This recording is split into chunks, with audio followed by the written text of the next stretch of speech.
for a little rest after breakfast. This is the life. Wait a sec. Isn't something important supposed to happen today? Oh, today's our big day! We're supposed to leave the Fortress of Mirapede! Come on, we've got to go complete the release procedures now!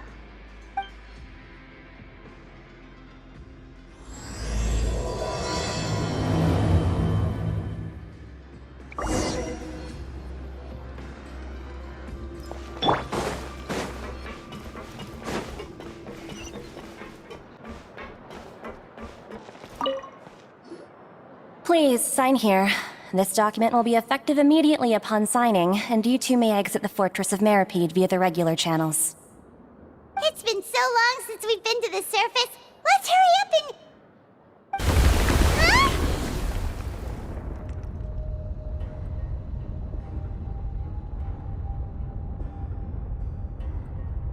Huh? What's happening?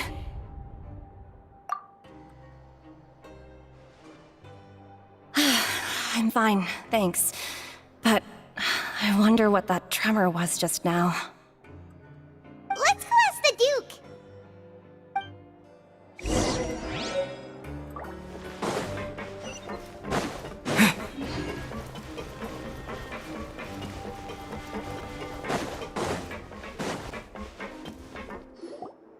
Your Grace?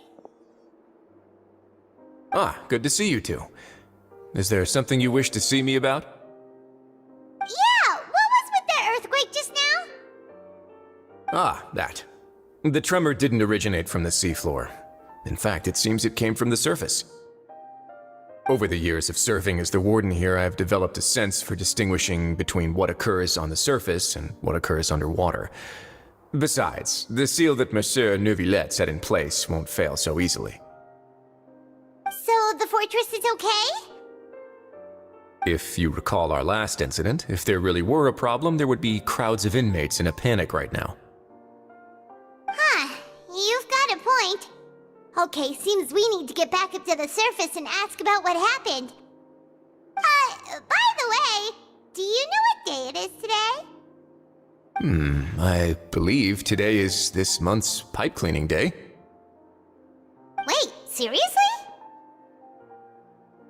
Ah, yes. Have you completed your release papers? Yep. It's you two. Are you leaving now?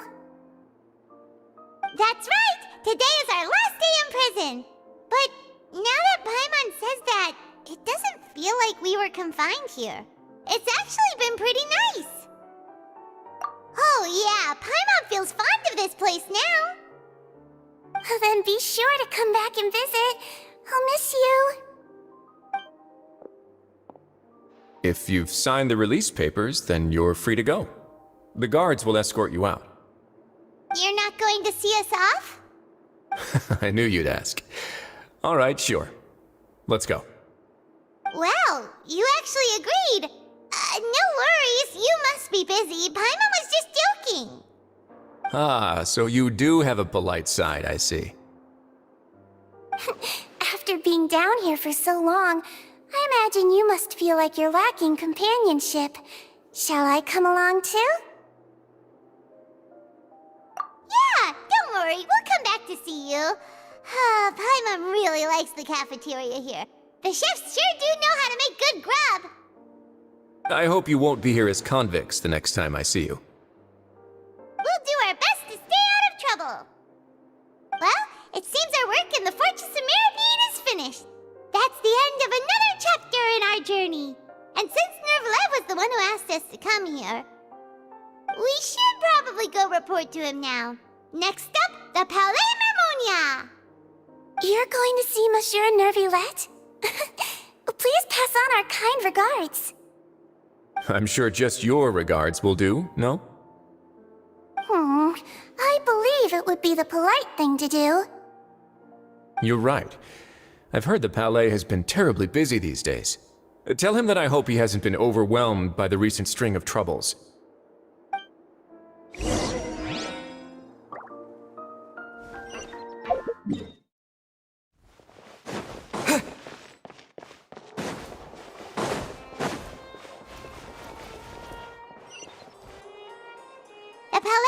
Navia sure is buzzing with activity today.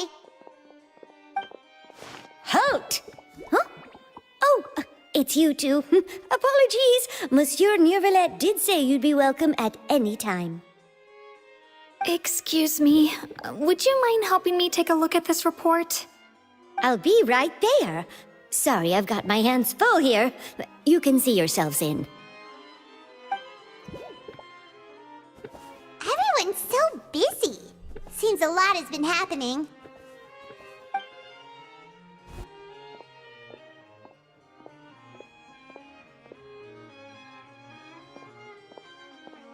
Neuvillette! Hello. You've come at the right time, but you'll have to wait for just a moment, as there are some urgent matters I must tend to first. In the meantime, please, have a seat. If you'd like to have something to drink, let the Melusine outside know. That's all right. We just ate. Very well, then. Let's take a break over there while we wait for him to finish his work.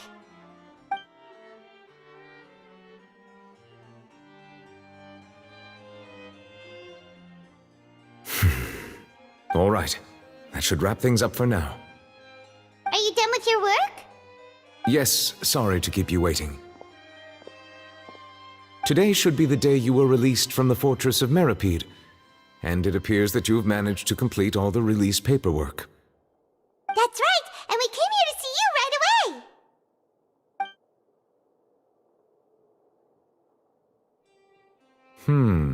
A massive whale. Do you have any idea what that might be? Judging from your description, that cannot have occurred in any ordinary waters, but rather something like the primordial sea. A whale of that size and shape cannot usually be found in the waters of Tevat.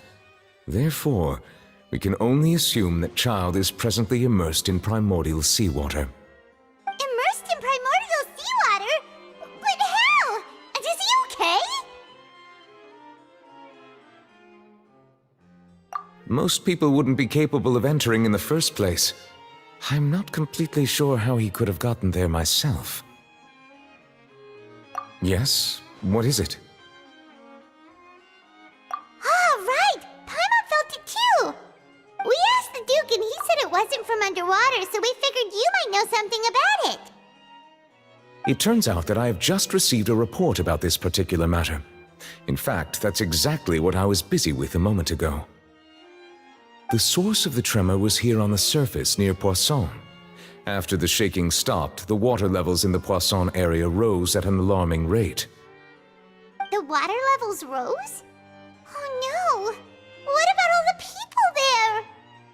Fortunately, the water levels only rose for a short period of time and have already returned to normal now.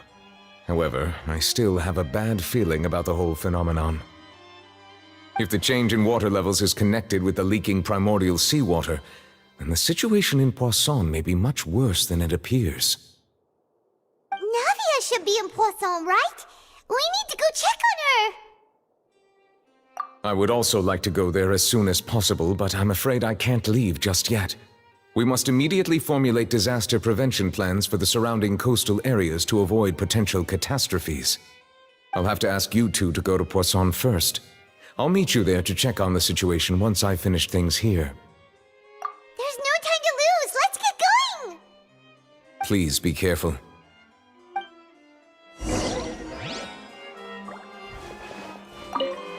The two of you have my thanks. If you need any help, just let me know.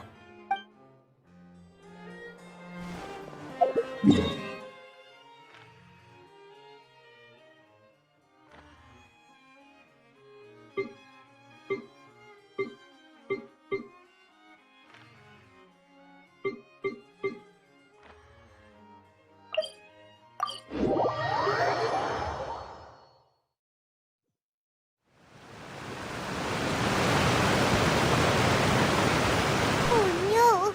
What happened here?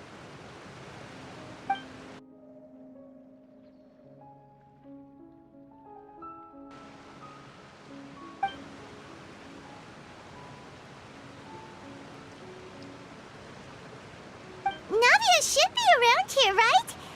We need to make sure she's still... Paimon means we need to check on her.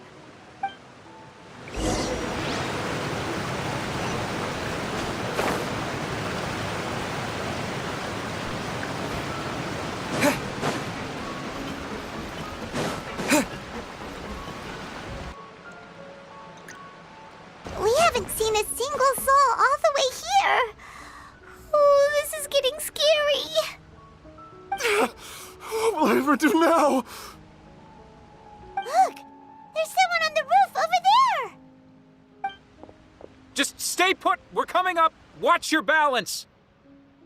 All right, just hurry!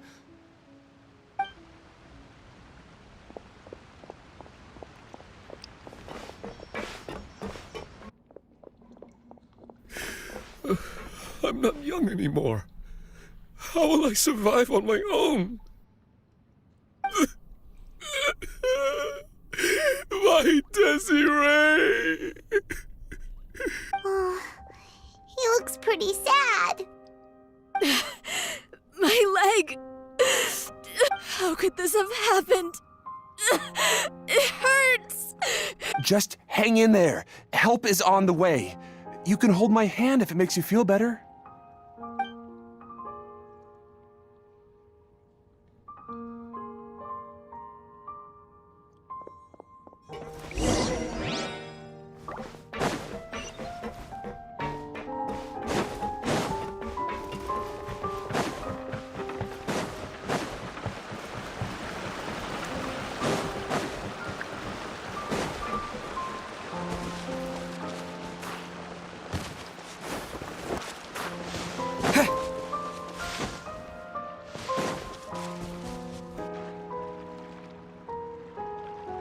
Oh, it's Navia. She's over there. Hey, Navia, are you okay?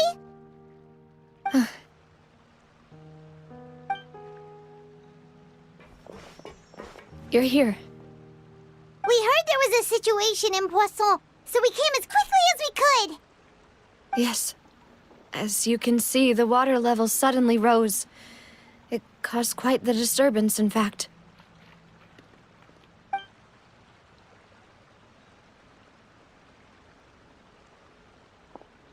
Demoiselle! There was a wounded resident next to a building southeast of here. We've already transported him to safety, but we've run out of medical supplies. He's wounded? How badly? He fell, so it's probably a broken leg. He's pretty shaken up. When the water level rose, he desperately climbed up to the roof. Once the water receded and he saw the ground, he became terrified and eventually... He jumped down then. Find the leader of Squad 1 and tell him to take the wounded resident to see a doctor. He should know where to go. Understood. I'll take over his search and rescue mission in the meantime. All right, you'll be in charge. I'm sorry. Where were we? The situation in Poisson? Right. Allow me to explain. A little earlier, we suddenly heard a loud noise.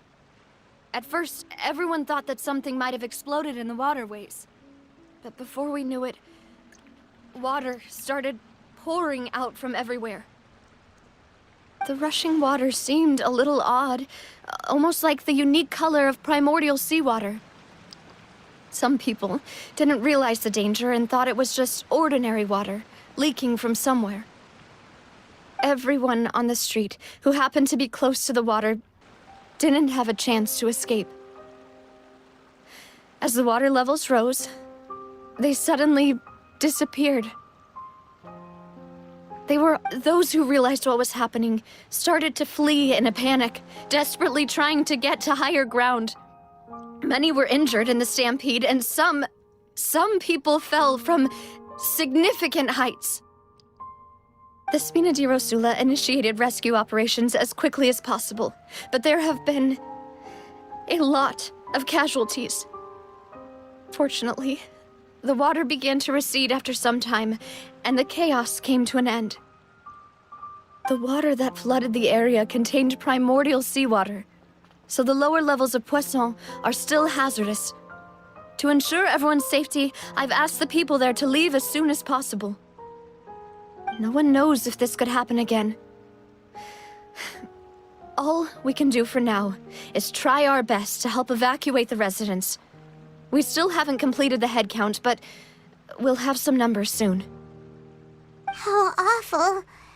And all of this just came out nowhere. It was quite frightening indeed. I only wish that everything that just happened was a bad dream. Is there any way we can help, Navia?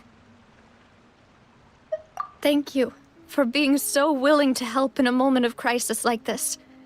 You don't know how much it means to me. I really can't express how grateful I am.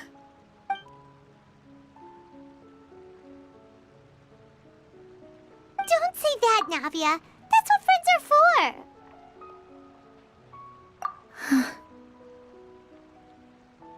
Demoiselle! We've got a situation here! I'll be right there. Sorry, I need to go for now. And off she goes. Seems it might be a while before she can take a break.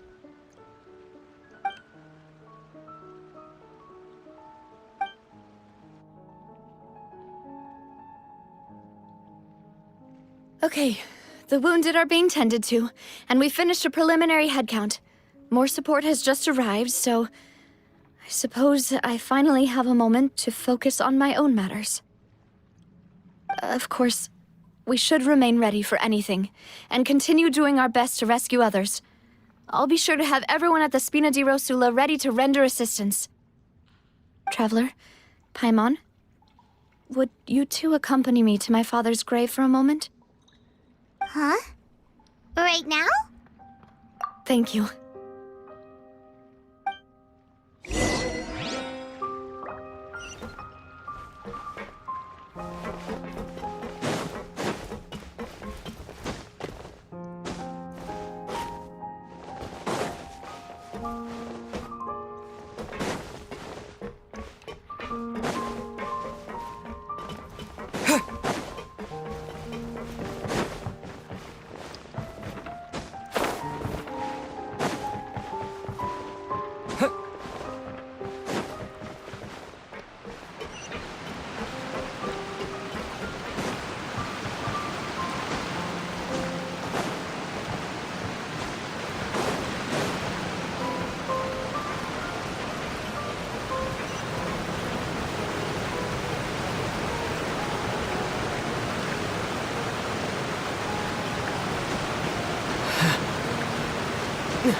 Not a lot of people here, huh? Well, given the time of day and the whole situation in Poisson, Paimon doesn't think there'd be a ton of people here visiting graves. Right. That's how things are now. The living are so exhausted that they've no strength to spare any words for the dead. Navia?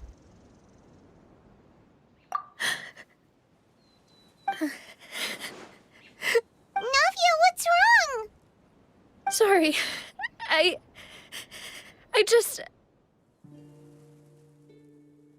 Malus and Silver... They won't ever come back here again. What should I do, Papa? Huh? What happened to them? Everyone agreed on the rescue plan, but still... I was the one who initiated it. They were helping evacuate the residents, but they couldn't leave in time. And they were caught in the seawater.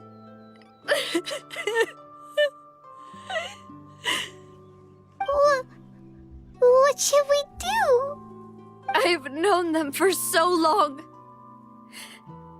And I know they weren't afraid. But I could at least hold a funeral for my father, and I know where he rests. But as for Malus and Silver, they're just gone. I just can't.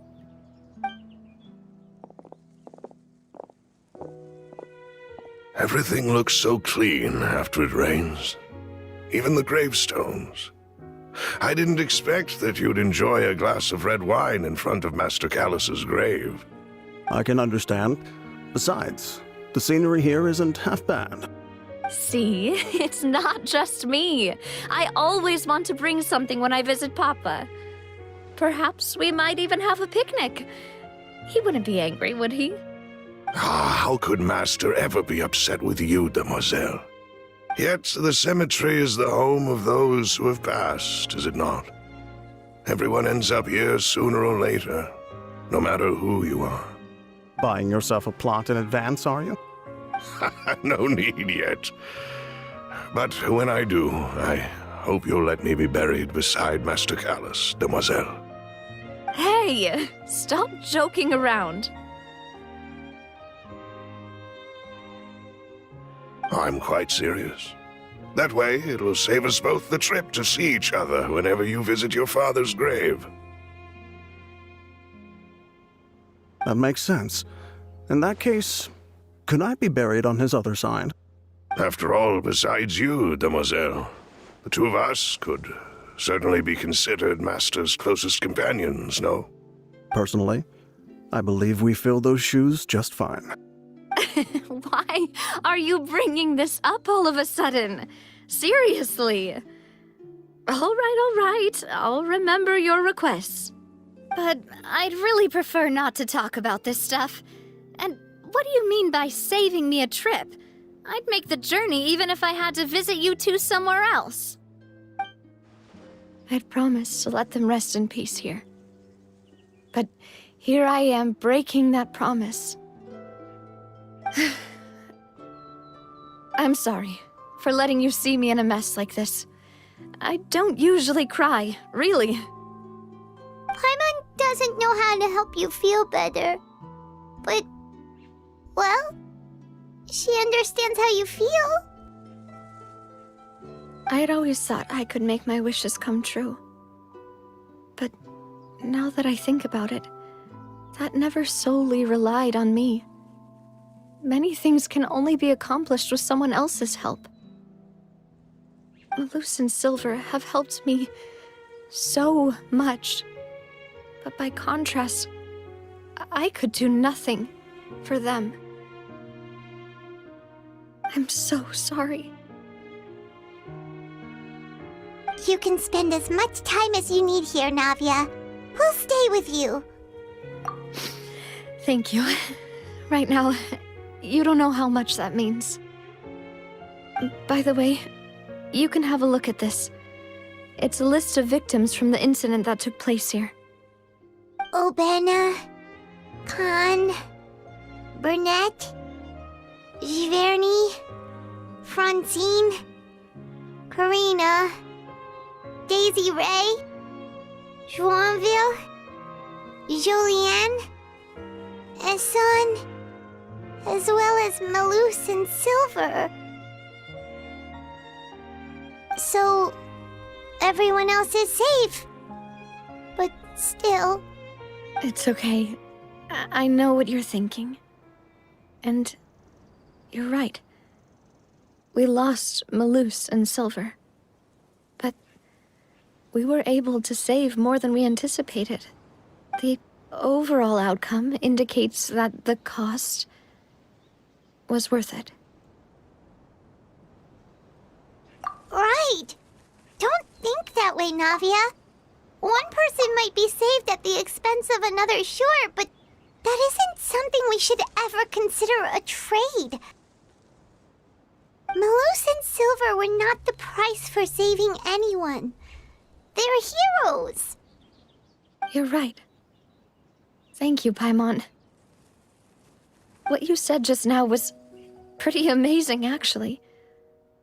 I'll remember your words. Oh, really? Seems you've become more eloquent in the time since we last met. The knave? What are you doing here? Is everything going well on your side? Yes, my people are carrying out the mission according to your request. All the residents of Poisson have been evacuated, and we're preparing to relocate them to higher ground. As for these supplies, we have everything taken care of. There is no need to worry. Thank you very much. Wait, do you two know each other? We just met recently. Right, Miss Navia? Usually, I would call this a coincidental encounter, but that doesn't quite fit this time. Besides, it never even crossed my mind that a Fatui Harbinger would come looking for me.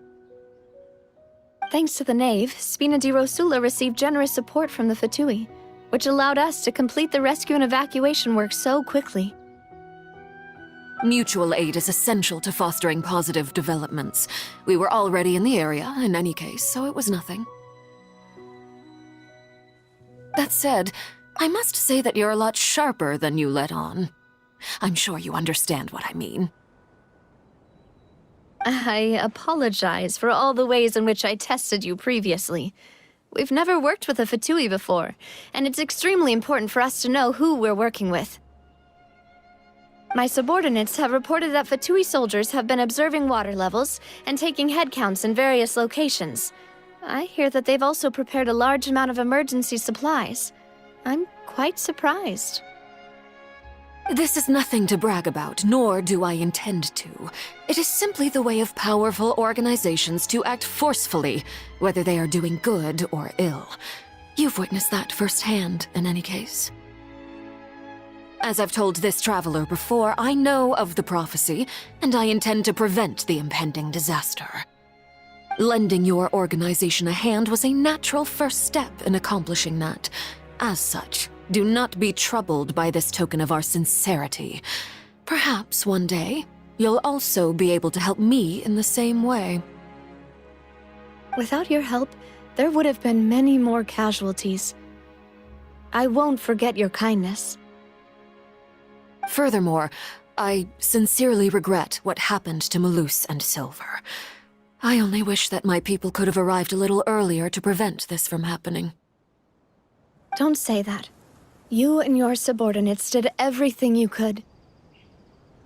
As Paimon said, Malus and Silver didn't choose to sacrifice themselves for any specific person, and they weren't the price paid for other salvation. They chose to become heroes themselves. I've never liked hearing people put it that way. It's like trying to relieve pain by saying some noble-sounding words. But right now, there's nothing more suitable. They really did become heroes. You're right. I'm sorry for your loss, Miss Navia.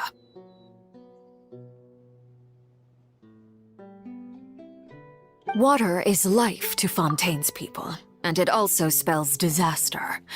It's no wonder that people always say that prophecies represent fate. Fortunately, I've never been one for such opinions.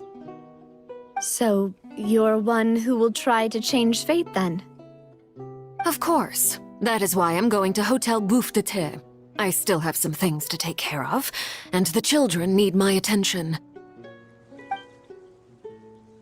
By the way, Traveler, Paimon, one more thing. Alright, then we'll just... Huh? This isn't right. Paimon thought you would ask us to walk with you for a moment so you could tell us something in private.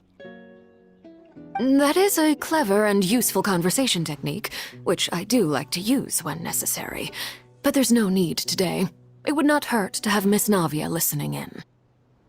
Traveler, I'm sure you remember that I said we could work together when we had the chance. You and I both know that there may be issues with the Primordial Sea. Previously, it was the Fortress of Meripede's sluice gate, and this time it was the water levels in Poisson. These are both signals. Indeed. Allow me to share the latest intel I've received from the House of the Hearth's intelligence network with you. During some recent investigations, a child claimed to have discovered some ruins near Poisson. The ruins date back to ancient times and seem to be worth investigating in many ways.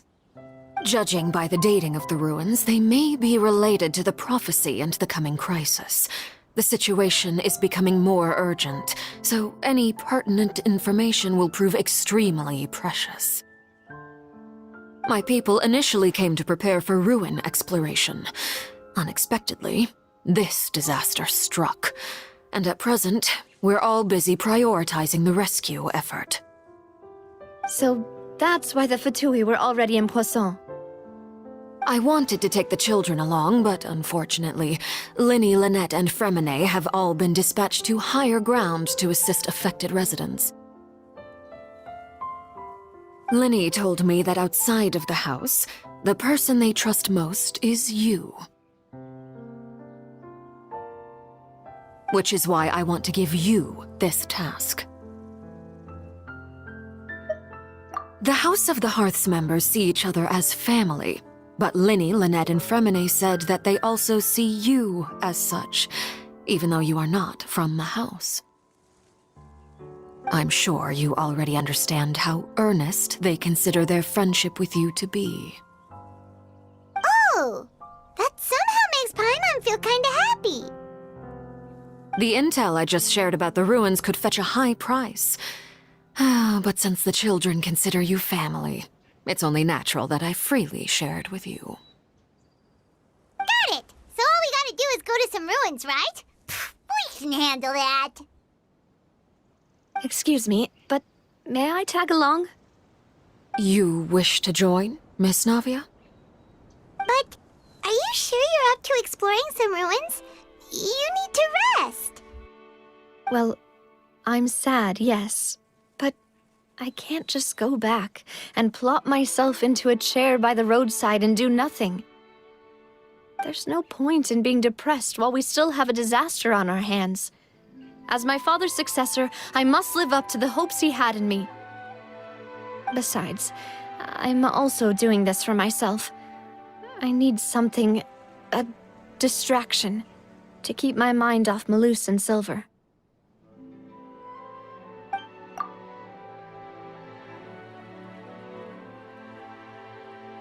Since you put it that way, I have no objections. What do you say, traveler? All right. The ruins are to the south of Poisson. Here's the map. Okay, the three of us will handle it. Come on, let's pack up and get going.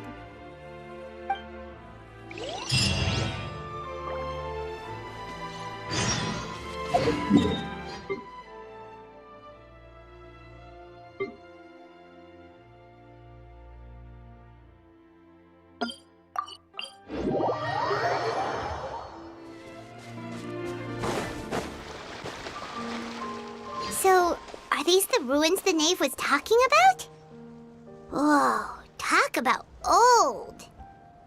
They seem to be pretty ancient, all right. Let's go in and have a look. Just be careful.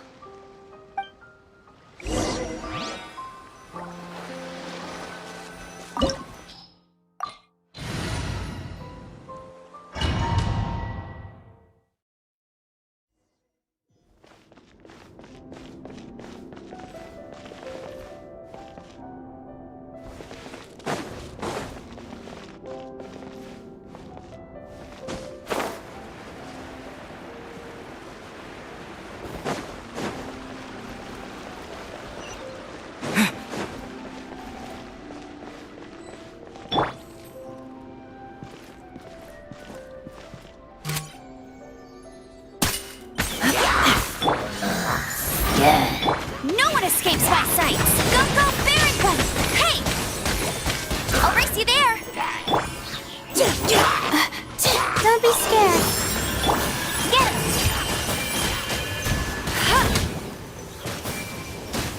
Bet you can't...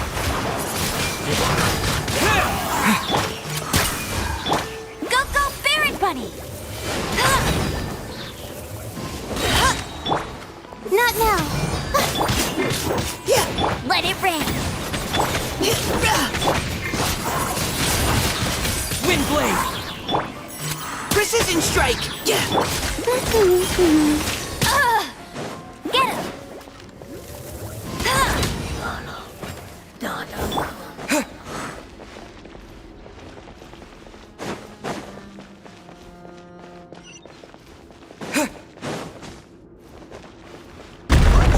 Floor here isn't safe.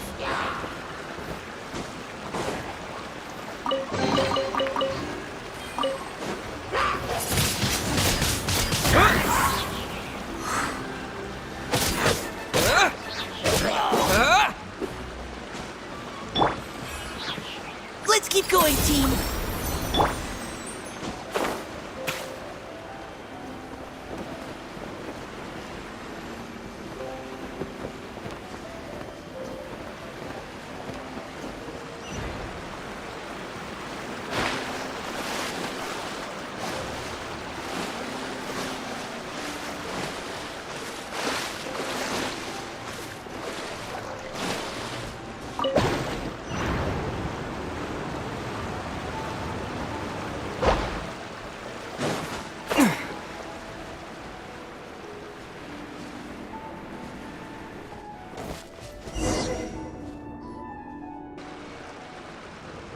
This place has also been contaminated by primordial seawater. Yeah. And a lot of it, too. A Fontanian would most likely dissolve the moment they fell in. Right! You can't go down if there's primordial seawater. It's too dangerous, and it won't be any help for you to just stay here. Don't get by my wrong. We're not saying you're useless. It's just that... No, you're right. I can't do anything in this situation. I'll leave this to you.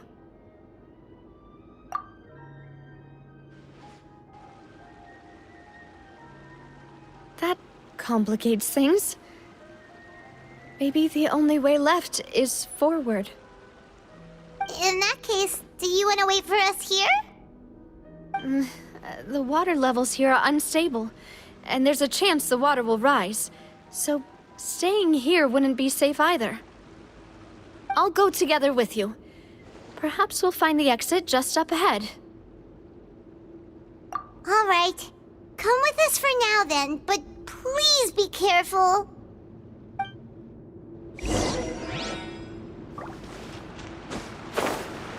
Oh no, it's a dead end! Let's try climbing over from the side.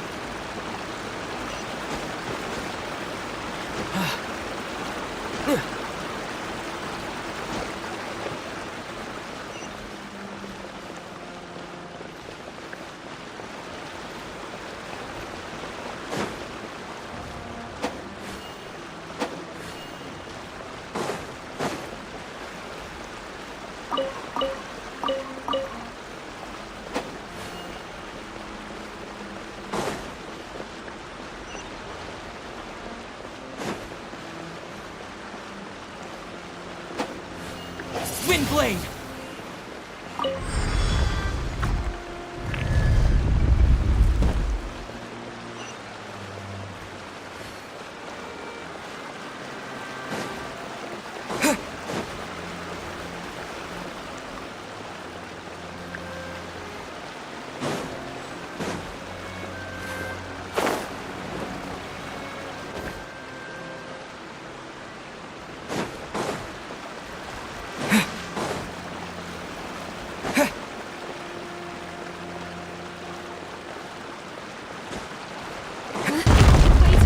There's something wrong with this bridge!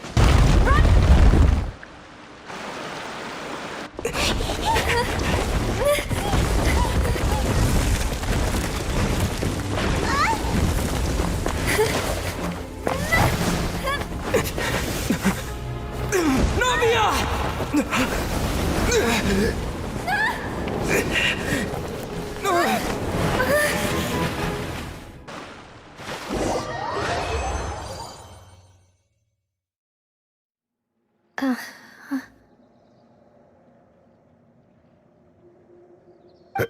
Demoiselle?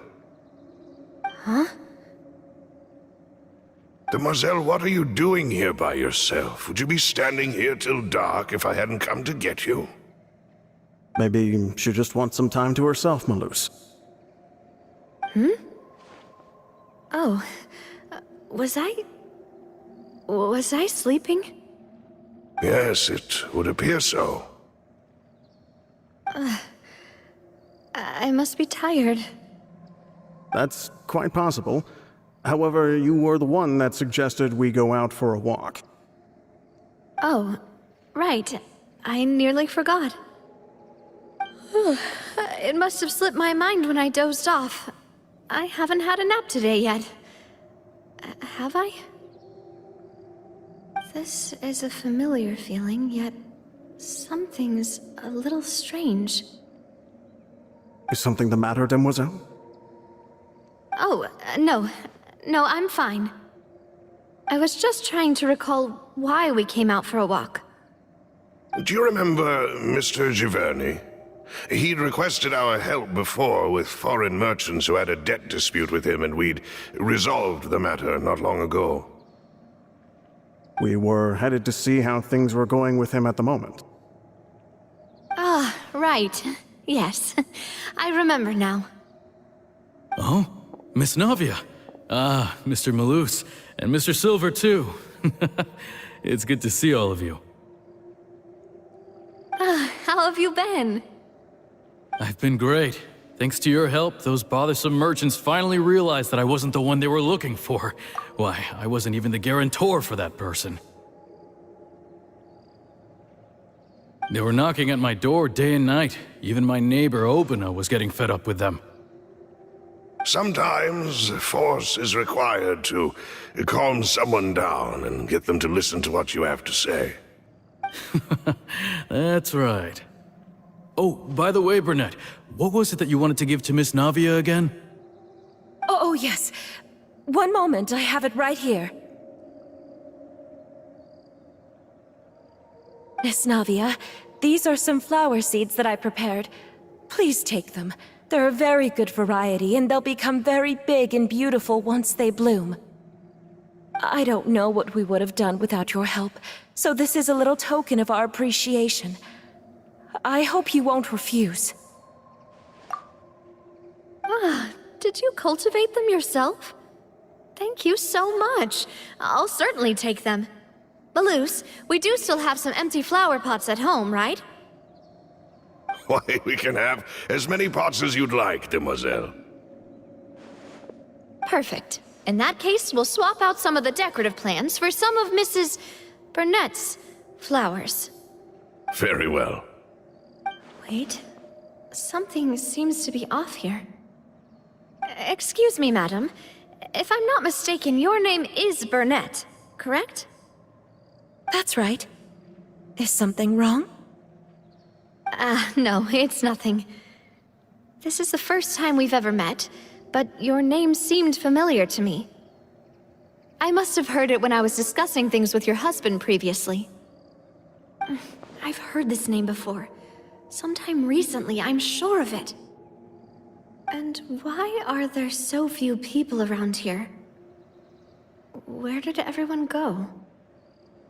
We must mind the time, Demoiselle. We still have important things to attend to today. Huh? We do? Like what? Well, now, did you forget? Miss Navia, here you are. I've been looking for you. Please, come to the Opera House. Your trial is about to begin. My trial? Wait, why would I need to go to the Opera House? Yes, she's right, Demoiselle. It's just about time now, so we should get going.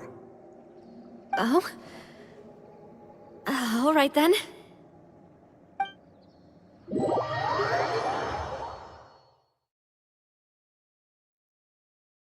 Look, it's Navia! She's here!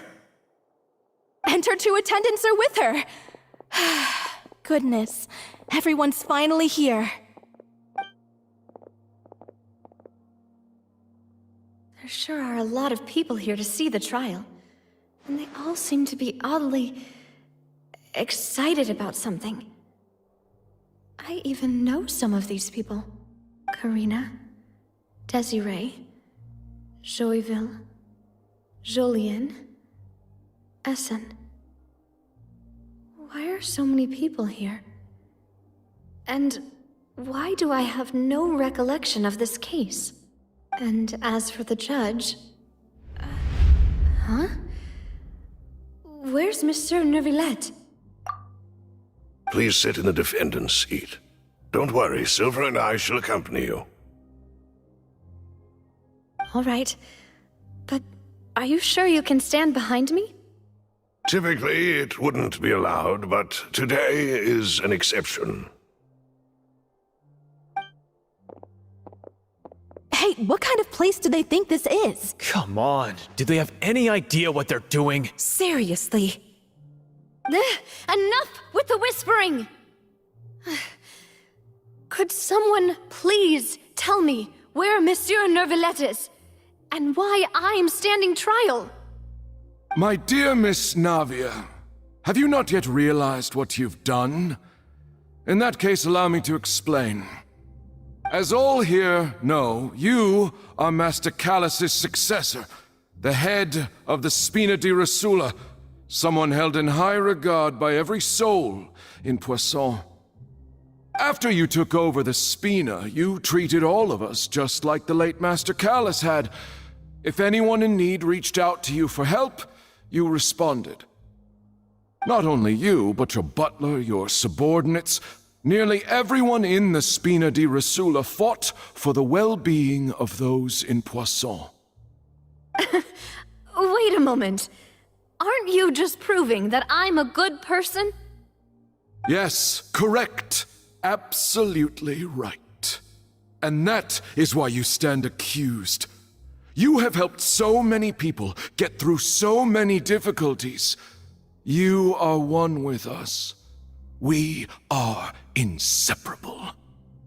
We are one big family, all of us who are from Poisson, inextricably linked. And with you being so important, we couldn't possibly do without you. Therefore, this fair and honorable court shall declare you guilty, and you shall stay here. You will be together with us forever. Huh? What are you saying? Everything you have said is correct. I have indeed done a lot for my hometown, and I would be willing to be with you all, but what is the purpose of having me stand here like this? What is there to discuss? Ah, well, if that's what you think, then I have no further comments. How wonderful, Miss Navia!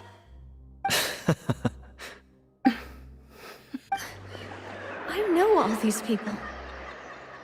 Why are they laughing? I seem to remember now. Yes, I get it. This trial is... Wait just a moment. This isn't right! Malus? What was that, Mr. Malus? Our conclusion is very clear and unanimous. Let the court judge her now. She's guilty! Stay here, Navia! You're one of us! Demoiselle, don't admit guilt. This trial means to keep you here forever. I wish to exercise my right to defend Our Lady.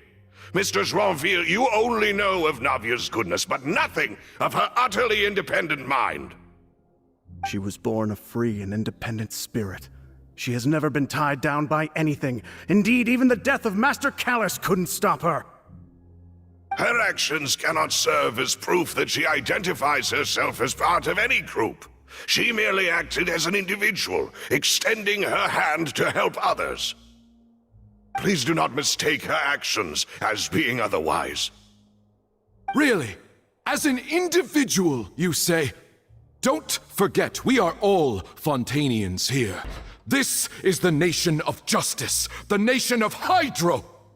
Even if Miss Navia only voluntarily rendered her assistance, that doesn't change the fact that her beautiful soul must return to everyone. Water accepts all, blends with all. It will surely accept her kindness. Everything is measured here in the nation of Hydro, and in the end, everyone shall meld together. Thus, when a unanimous opinion emerges, that opinion represents justice. Now I speak for everyone. Our opinion is consistent. Navia should stay. We and Navia are one. And you would call this justice? Preposterous. You are merely jealous that Demoiselle still has a chance to exist as an individual. Have you forgotten how much you all once longed to become individuals, to become independent? Do you mean to defy our justice? If your justice is flawed, then why should we acknowledge it? As you said, we can also have our own justice. Silver and I shall defend Demoiselle. And that is how we will enforce justice. Ugh, my head... It hurts. Demoiselle. Silver, it hurts. My head is spinning. All I can see is stars swirling in front of me. I remember now. Everything that seemed odd from the very beginning. Karina, Desiree, Joyville, Jolien, Essen, and Mr. Giverny and Mrs. Burnett, who we met earlier. Even Malus and Silver. I don't want to admit it, but they're all dead. Don't be afraid, and don't admit guilt. We will protect you to the very end. Absurd! Who are you to say that she cannot be judged? We are the majority, and in the nation of trials, the majority is absolute justice. We are the will of all. Don't let them escape! We shall keep Navia here with us! Mr. Malus and Mr. Silver, must you be so stubborn? How could the two of you possibly hope to stand against the collective? Do not resist. This judgment is fair and just. Navia belongs to us. After all that happened, she should not be left alone in Poisson. What are you saying? No more excuses! He says we're jealous. Jealous? How could she possibly be an independent individual? What's with these people?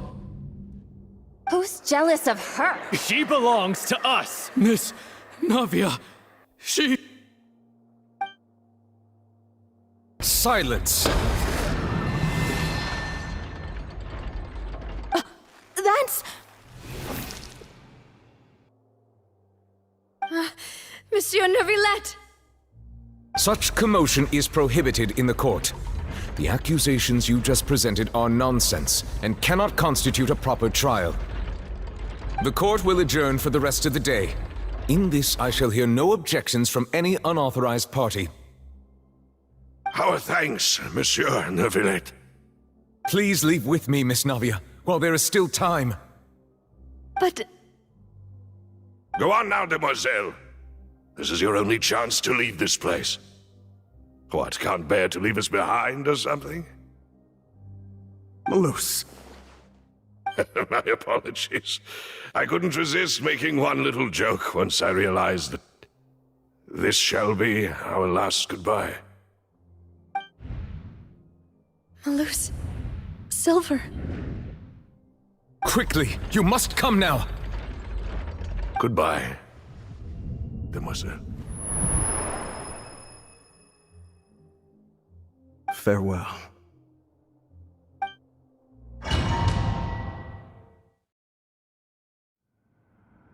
No, wait! Just a second! Navia? You're awake? Good.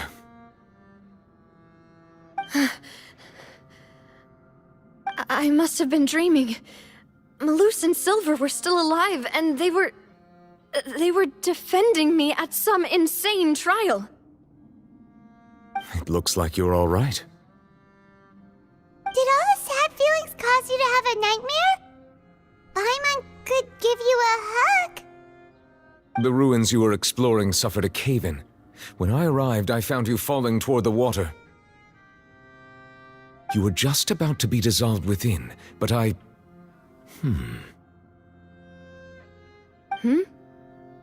What is it? I think I saw 2 Oceanids protecting you.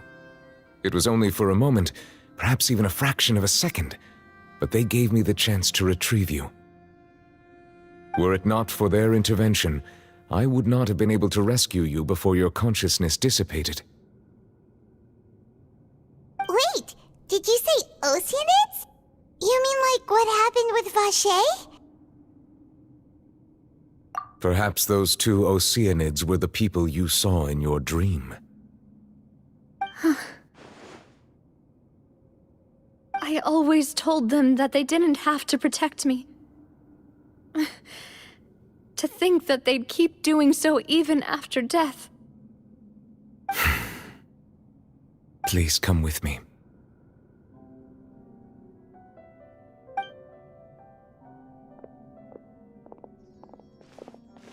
Neverlet, are you okay? Oh, I am quite all right. Perhaps there's something we could chat about? Why do you look so stiff all of a sudden? Oh, Paimon knows. You're the type who feels awkward when there's nothing to talk about, right? I merely thought that we should give Navia some time to herself. Huh? Why didn't you just say so then? Don't you think it's even more awkward to call us over like this and then have nothing to talk about? I suppose so.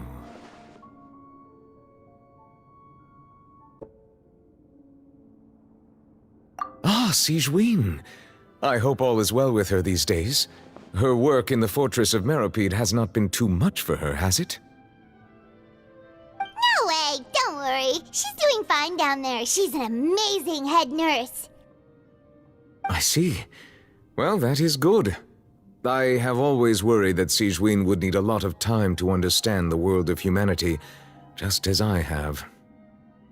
Oh, and the Duke also says hi! Even though Sigewinne made him do that. He hopes that you haven't been overwhelmed by all that's happened lately. Thank you. I have indeed been busy lately, and I also hope that everything is going well in the Fortress of Meropide. He still doesn't know what to talk about. Let's chat about something else then. So, Neverlet, you're probably quite the swimmer, huh? Yes, of course.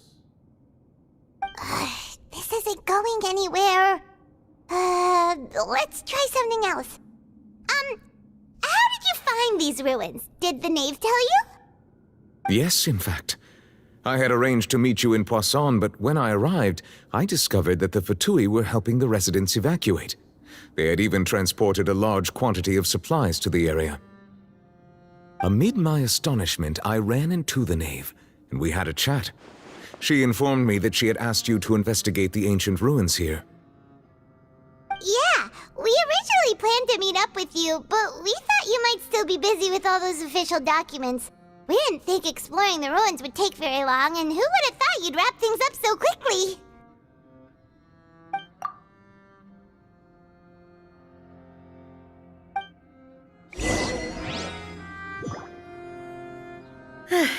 I'm sorry to have kept you all waiting like that. I'm feeling much better now. I guess we should get going again. Will you come with us, Monsieur Neuvillette? Yes, if you wouldn't mind my company. All right! Another one joins the party! Let's get going then!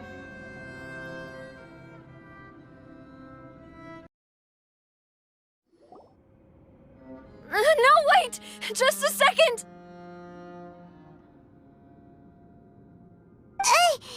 Navia? You're awake? Good.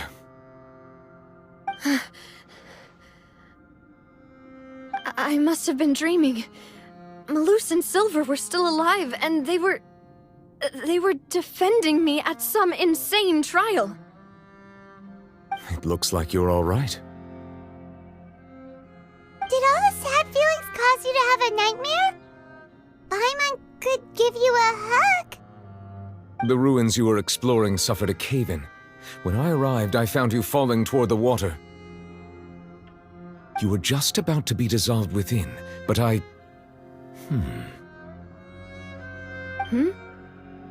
What is it? I think I saw 2 Oceanids protecting you. It was only for a moment, perhaps even a fraction of a second, but they gave me the chance to retrieve you. Were it not for their intervention, I would not have been able to rescue you before your consciousness dissipated. Wait, did you say Oceanids? You mean like what happened with Vache?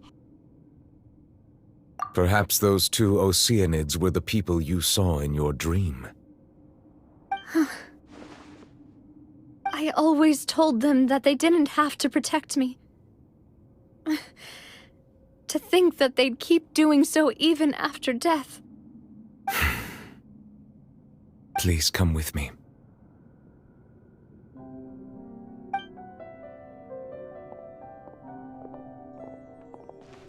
Neuvillette, are you okay? Oh, I am quite all right.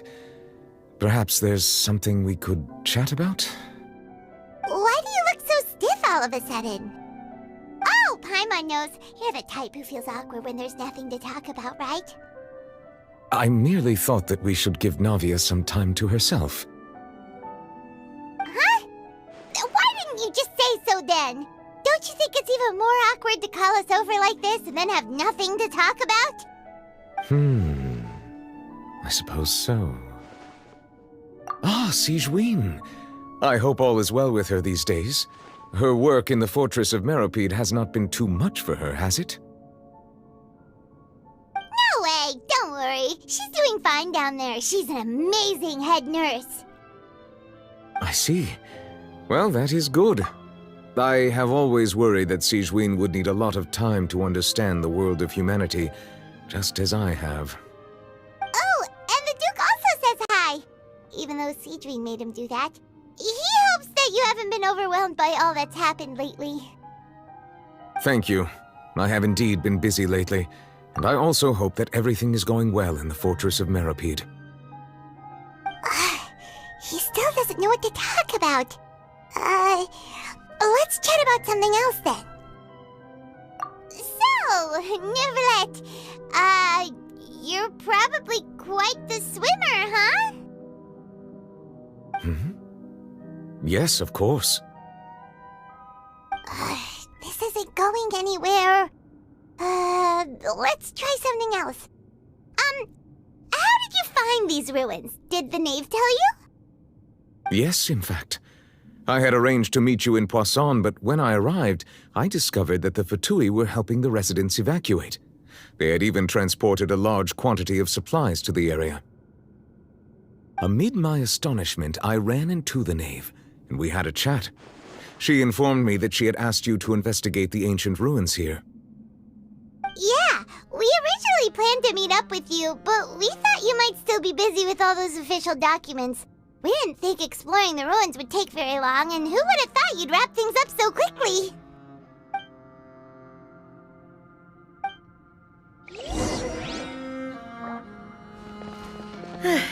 I'm sorry to have kept you all waiting like that. I'm feeling much better now. I guess we should get going again. Will you come with us, Monsieur Neuvillette? Yes, if you wouldn't mind my company. All right! Another one joins the party! Let's get going then!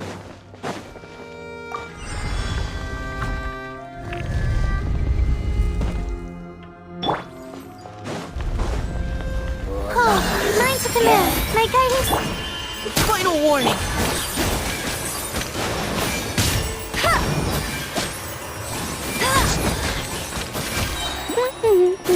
Let it rain.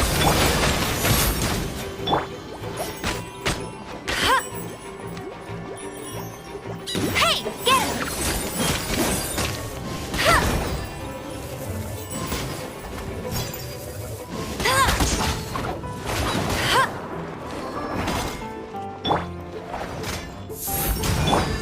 Engaging!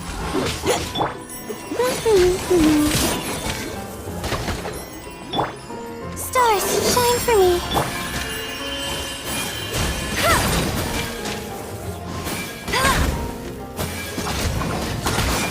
Not so hard!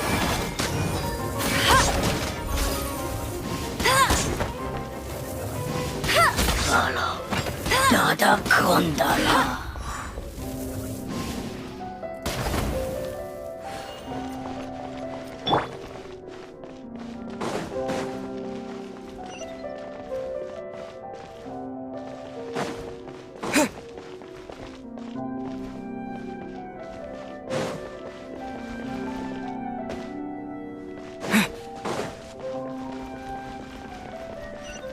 Oh no, another unstable path. Watch your step.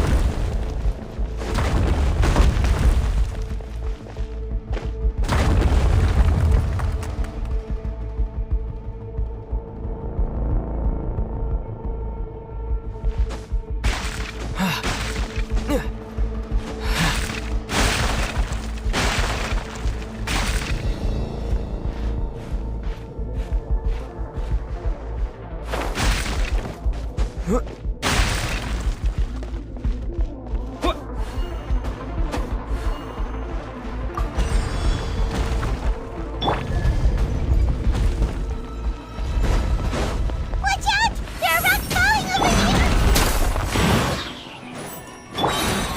Go, Baron Button! Get him!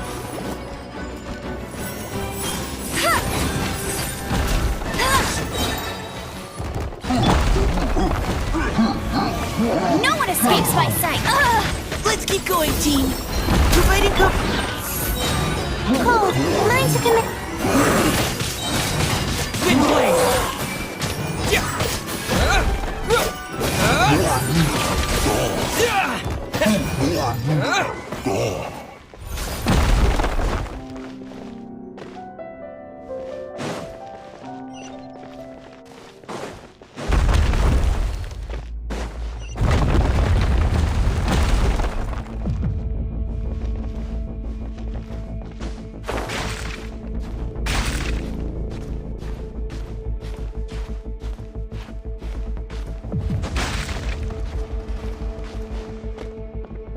It seems we're almost at the top. Keep it up!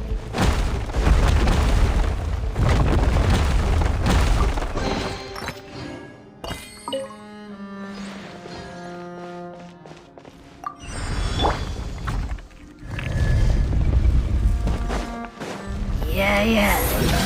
You can. Go, Baron Bunny!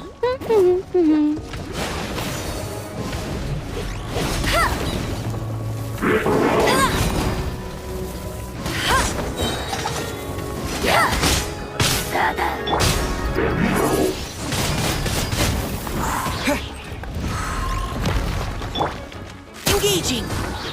Stars, shine for me. Not now. Let it rain! Go, Baron Bunny!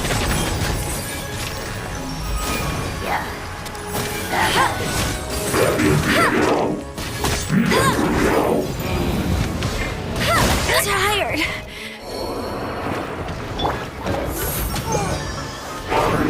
Leave the wounded to me. Come on. That's a... Wind blade!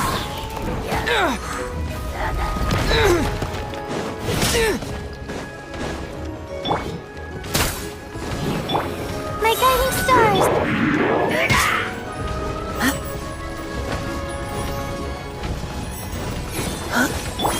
I'll race you there!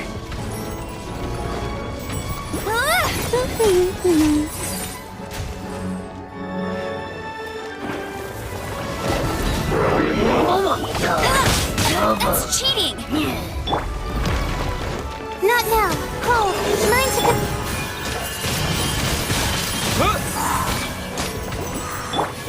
Final warning.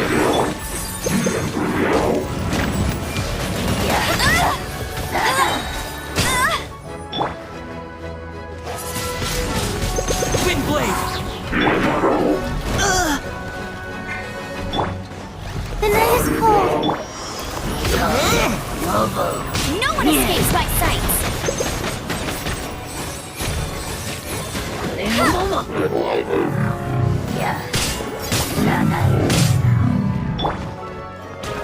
My guiding stars! Providing cover fire! Go, go, Barricade!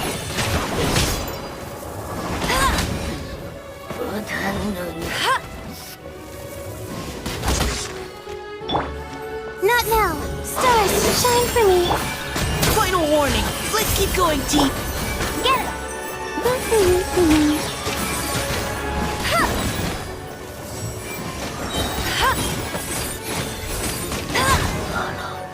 Dada Kundala.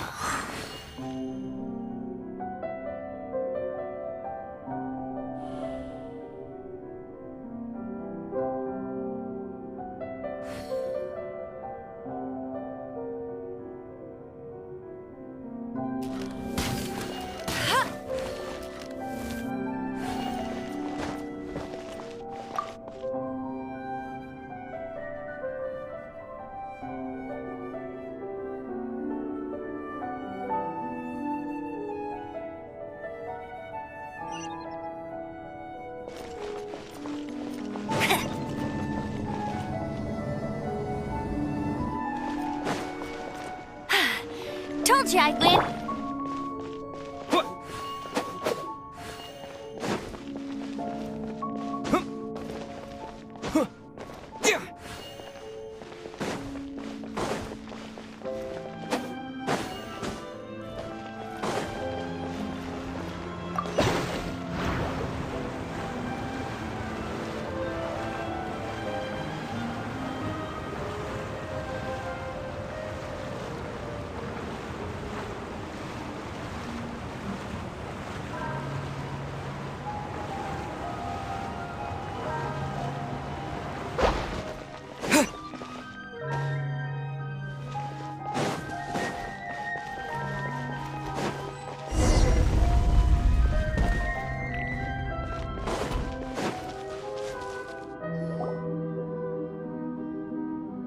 Looks like we've reached the end. This is the place. There should not be any other hidden spaces in the vicinity. The path sure had some twists and turns, but it turns out that this place isn't actually that big.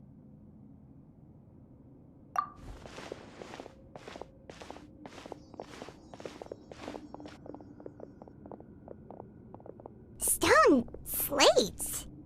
It seems like they were put here as an offering. Could we take them down and have a look? Perhaps we should just leave them be for now.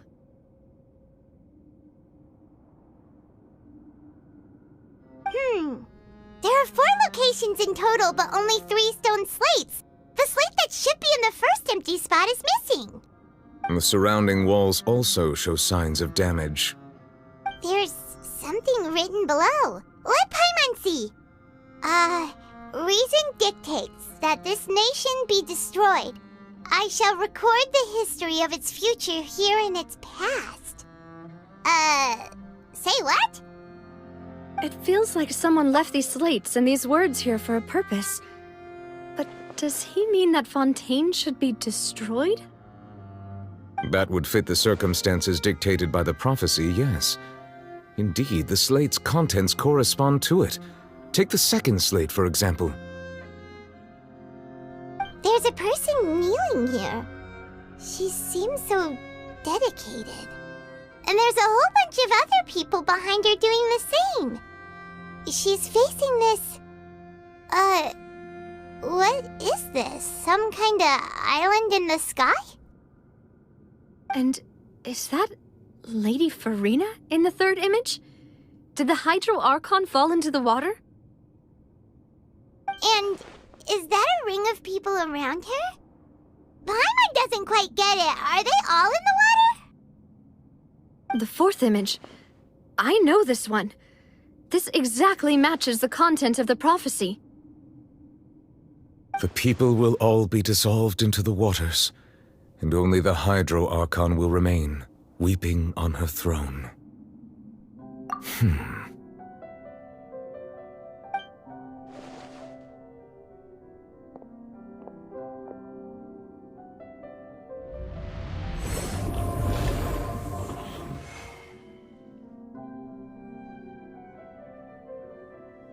More information should be hidden in these slates, but I fear I cannot easily uncover it, most likely due to us missing the first slate. I am very sorry. Don't blame yourself, Monsieur Neuvillette. Deciphering ancient stone slates isn't one of your duties. Ooh, Paimon's getting the chills just looking at these slates. This says that it's the history of the future, right? That means the prophecy's sure to come true. I really hope it doesn't mean that. Still, Paimon feels like these images are kind of weird when you look at them together. Huh.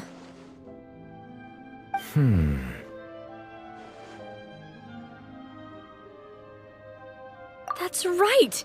If the images are in chronological order, shouldn't the fourth, the water's drowning fontaine, come before the third, where the Hydro Archon herself falls into the water? And yet the order is reversed here. If we go by timing, Lady Farina only emerges in the third image. That means that the person in the second image might be the previous Hydro Archon. Egeria, then. I had never met her, but her appearance here does match the records. The previous Archon kneeling before the floating island in the skies, as if confessing a sin. Did she herself commit that sin? And if not, why would she be in such a posture? Also, I'm still wondering why these ancient stone slates are here at all. Judging from their contents, could this place be the origin of the prophecy? Does that mean that someone, or some people, once saw these slates? But who would have created these slates and left these words here?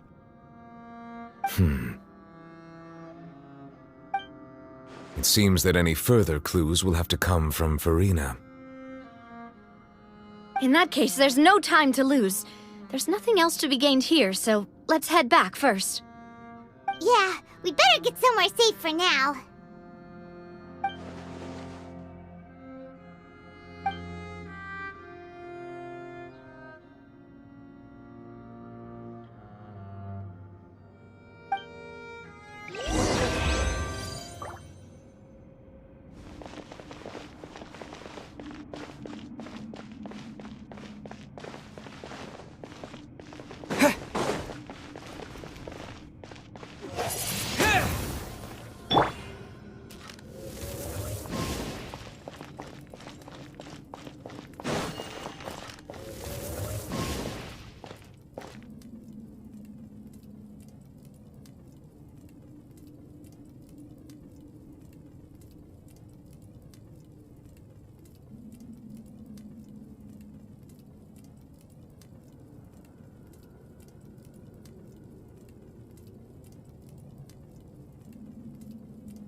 Let's split up here. I'm going to check on what's happening with the Spina.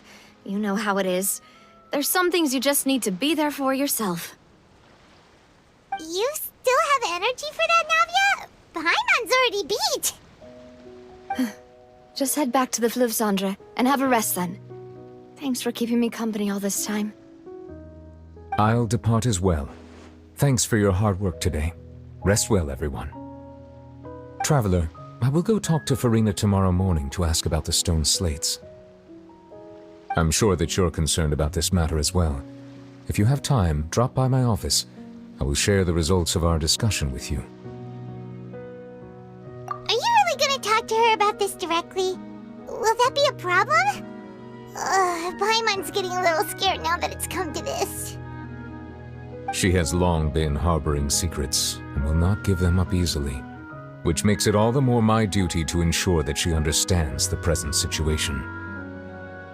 Alright, we'll leave it in your hands then. You're probably the best person to talk to her anyway.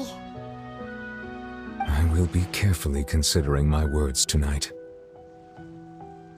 Traveler, Paimon, our safe house at the Fleuve Cendre is always open to you, as ever. So please don't think you're an imposition. All right. I'll be on my way then.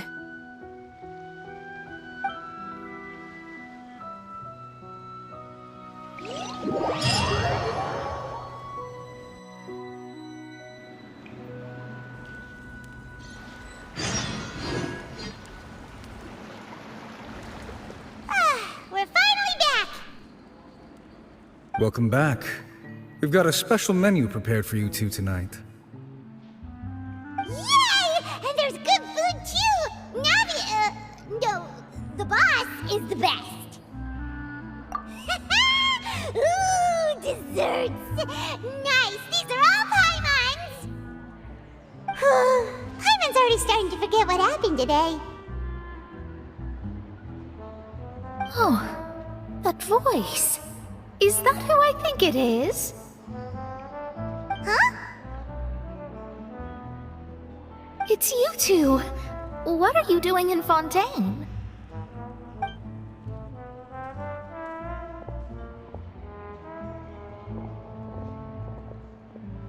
Mona?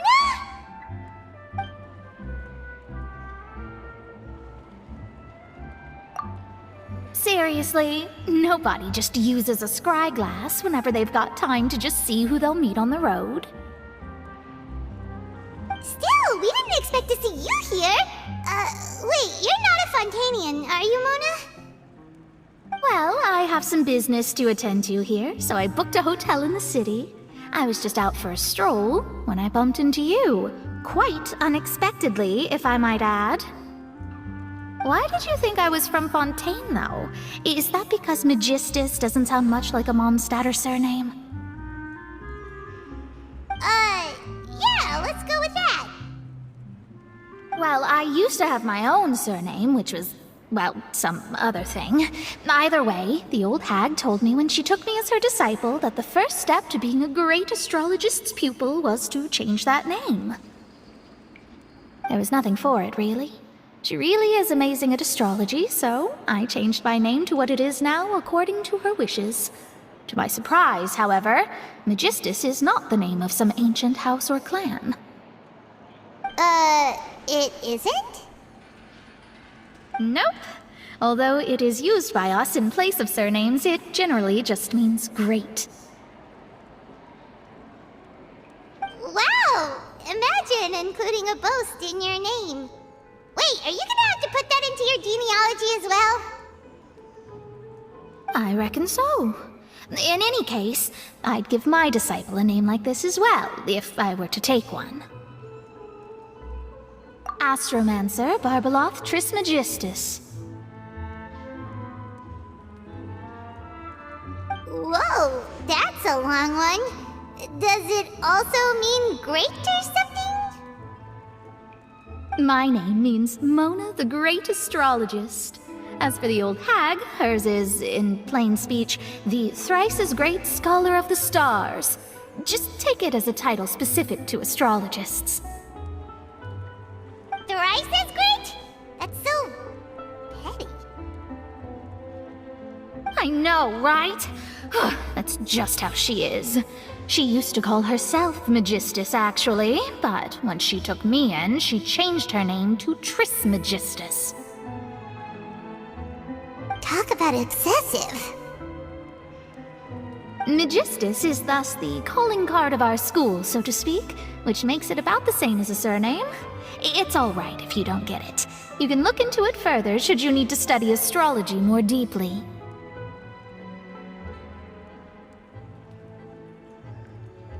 That sounds terrible! But anyway, you're not Fontanian, are you, Mona? You're from Mondstadt, right? Well, I was born in Mondstadt, yes.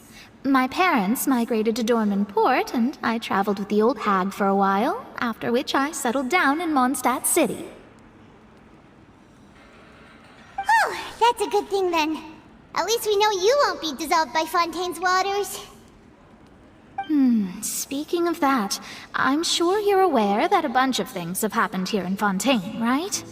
I know you're not a local, but I'd avoid getting too close to any water that looks strange all the same. There's something ominous about it. Well, the water, I mean. That was the main reason, yes.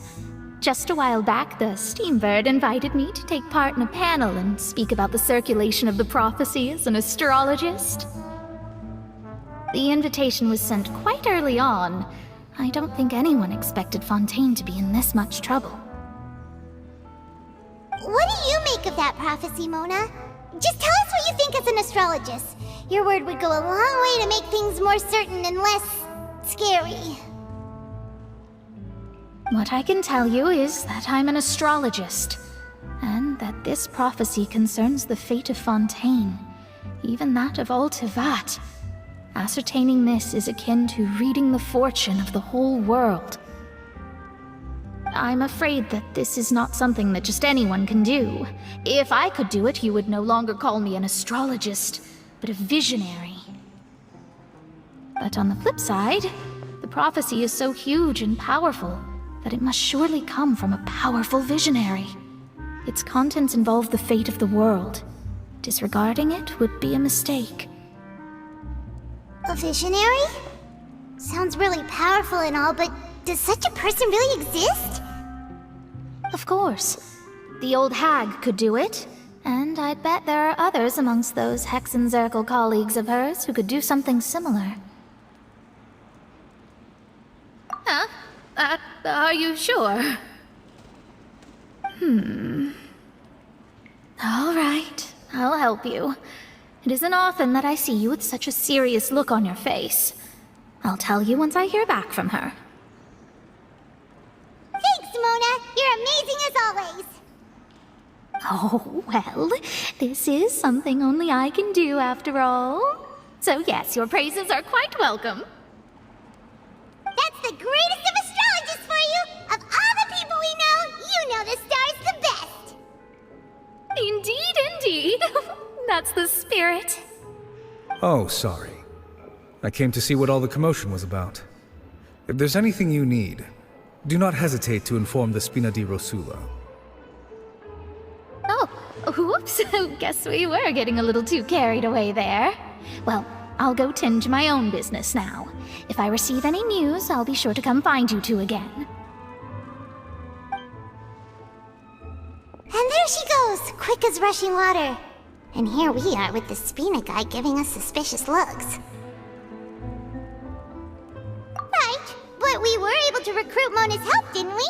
Our Fontanian friends will thank us someday.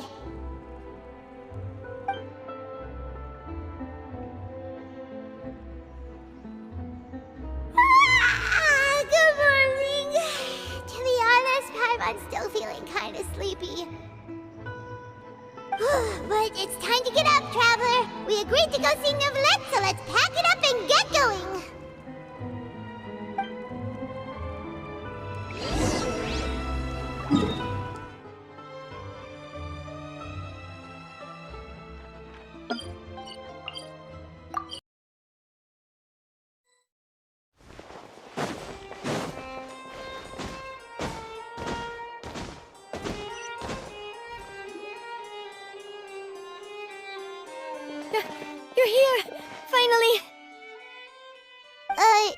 something wrong? Monsieur Neurvalette and Lady Farina, they seem to have gotten into a dispute.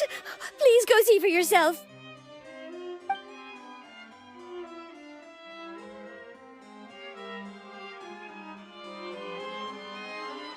Like I said, I've already explained everything.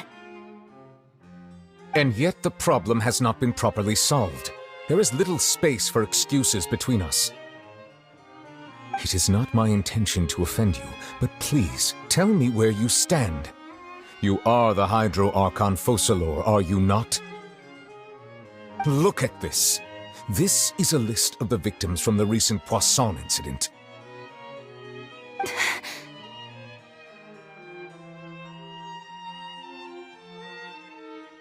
You mean... they're all...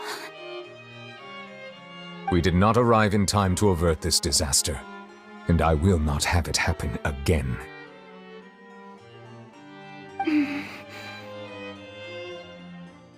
I will say this once more. You must tell me everything you know. Yesterday, I found 3 stone slates in some ancient ruins near Poisson. Do you know anything about those? Seriously? You're questioning me like this is a court case now. I don't know anything about that. But you found them in some ancient ruins, you say? That's correct, which is why I came to ask you some questions. There should have been 4 slates, but one of them was missing. The other 3 feature different images that seem to correlate to the prophecy. The prophecy? The second of these slates depicts the previous Hydro Archon Egeria kneeling before a floating island in the sky, as if confessing something. Do you know nothing of this either? I don't. I've never seen such slates. I'll ask you again. Do you really have no information regarding the previous Archon? My deciphering of the slates indicates that the Hydro Archon Egeria once had to confess to, or apologize for, a certain sin. If anyone would know about it, it should be you. All gods don't have the same secrets, you know. She was herself and I'm me. Is it really so strange that I know nothing? I understand your concerns, but I'm sorry. I just don't have anything to tell you.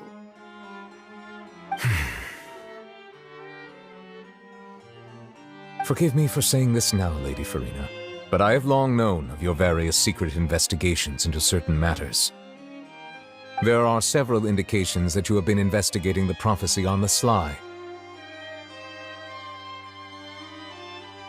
This is not strange in itself, considering that you are the Hydro Archon. But it is strange that you should also claim to not know any of Egeria's secrets, as well as do nothing following your inquiries. You have never been as superficial as you have presented yourself to be, nor are you a fool. And yet, your behavior is very inconsistent.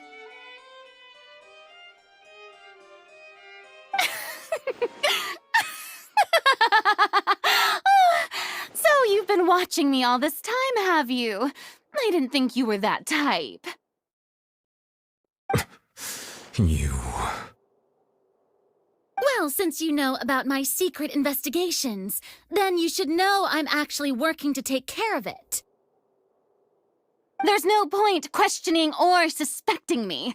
You're the Eudix, but you're still my subordinate. You should be following my lead.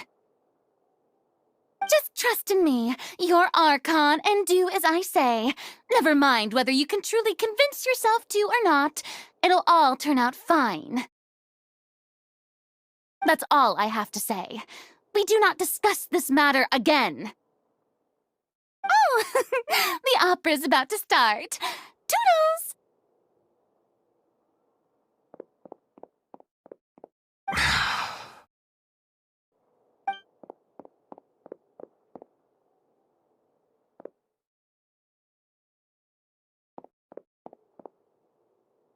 Did Farina not notice us standing by the door? Wonder what's up with her. She was smiling. She didn't seem in the mood to care if we were listening in or not.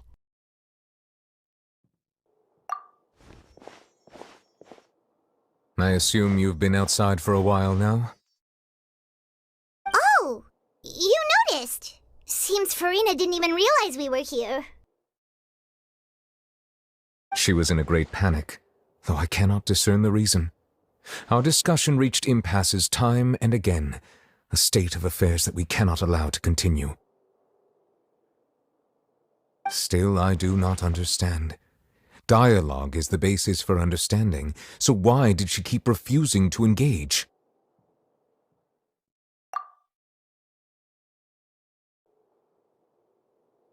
Everyone in her inner circle has noticed that she is hiding some secret. The issue is her attitude. I fear that she will not reveal anything unless absolutely forced to. We may have to create a situation in which she will have no choice but to speak. Oh? Like what? Normally, people will only reveal the truth when standing trial. Perhaps we must have the Hydro Archon experience just such a scenario. But Farina's seen so many trials, and she's really good at dodging questions. How do we make sure that she won't just slip away at the first chance she gets? We will need to consider this thoroughly, join forces with various parties, and then do what we can. If at all possible, I would prefer to recuse myself from this affair, but we must prevent the prophecy from coming to pass. This may be cruel to her, but all Fontaine is in crisis. The information a god possesses is too precious, and so we must take a chance on this.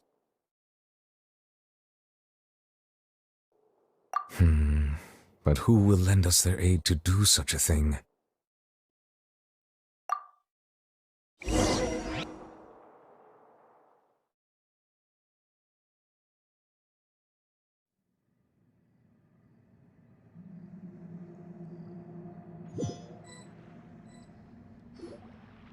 Well, that's everyone, huh? Speaking of which, it was pretty smart of you to think of hiding here. Poisson was just involved in a disaster, so it's presently devoid of people. That naturally makes it the best choice. And here you are drinking tea like it's the most natural thing in the world, huh?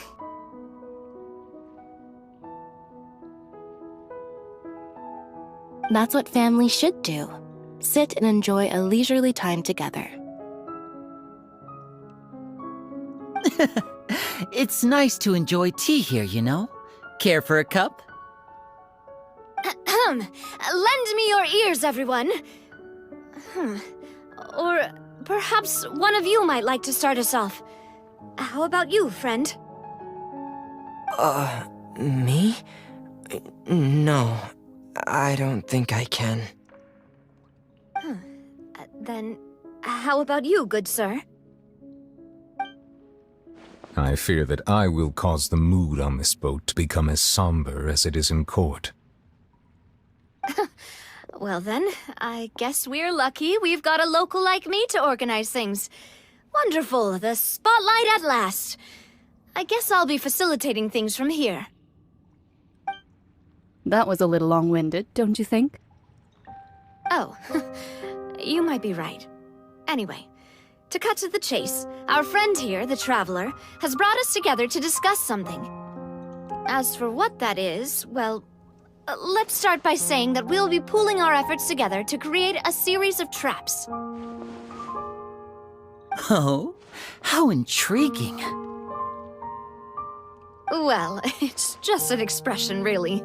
One that I just learned from Chlorand, and used on the spot.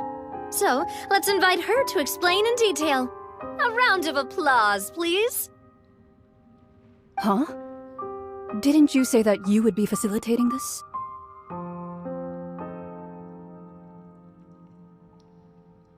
Oh, come now. Your work doesn't involve much public speaking, right? This is a good chance to practice. You might even pick up some fancy oratory tricks to impress your boss with in the future. I see. And what does my boss say? He is glad that you consider him your boss. Do go on.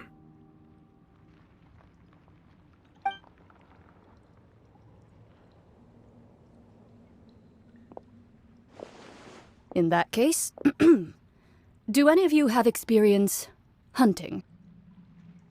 Not that I recall. Fremine and I once used a wooden stick in a basket to catch wild rabbits when we were younger. As for Lynette, oh, right. You were sick that day, weren't you? I've also gone diving to catch some fish before. Does that count? I'm afraid not. You may or may not have heard, but Fontaine once played host to a group known as the Marechaussee Hunters. Though that was their name, they did not hunt animals, but rather various monsters left behind by the ancient dynasty of King Remus. Today, Fontaine's monster population has already thinned greatly, so the hunters have blended back into society, taking up arms in other lines of work. They even left a unique methodology of hunting in their wake. A trap comprises of the following components: bait, a trigger, and a containment device. Sometimes a lethal implement will also be necessary to deal with the prey. So, if we were to build a trap together, right now, what would you choose to build it with? For me, I would prefer something basket-shaped. Pigeons and rabbits will see the bait and naturally enter the snare. Our line of work requires a deft hand, and we're some of the best in the industry, so you can count on our techniques. You used some of those techniques while moving the people of Poisson, didn't you? My subordinates mentioned that you even performed some magic for the bawling children. Yes, and I even managed to gather some intelligence in the meantime. I'm quite the multitasker if I do say so myself. I'm afraid I can't claim that as my strong suit. I prefer more stable methods, like placing bait in the water and waiting for the fish to come within reach. That's the kind of method I would count on. Calm and steady. And I can be their assistant. With discretion, I'm sure. I'd probably use some sort of mechanical animal. Papa once bought me some small clockwork squirrels, mice, and such. When placed in the forest, they can attract others of their kind. I remember that you liked those too, didn't you? I did. And that would be a good way to go about it. If they're realistic enough, animals of the same kind will follow them all the way to the trap. What about you, Monsieur Neuvillette? I fear I do not have any related experience. That makes sense. You usually solve problems directly, without the use of any such tricks. But I do have one more question for you, monsieur. If we were to create a trap now, how would you design it?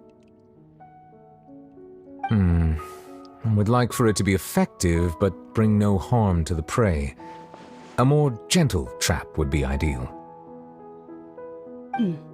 Kind, as always. However, our intention doesn't necessarily change the containment device and the type of implement we need. If we wanted to kill the prey in one strike, we would need a powerful implement. However, that also goes for prey that must be captured and safely contained. Wait, why's that? Only a hunter who's a true expert at subduing their prey can snare it without harming it. The line that divides life and death is often exceedingly thin. So are we going hunting together? We hadn't thought of seeing ourselves as hunters. It kinda works, but maybe it's still not the best metaphor. If our means of capturing and dealing with our prey is to put them on trial, then the hunting metaphor is actually quite accurate. But we shall require much more courage than any hunter to judge a god, a being whose seat is an exalted throne. Oh, so that's what's going on. Sounds very interesting.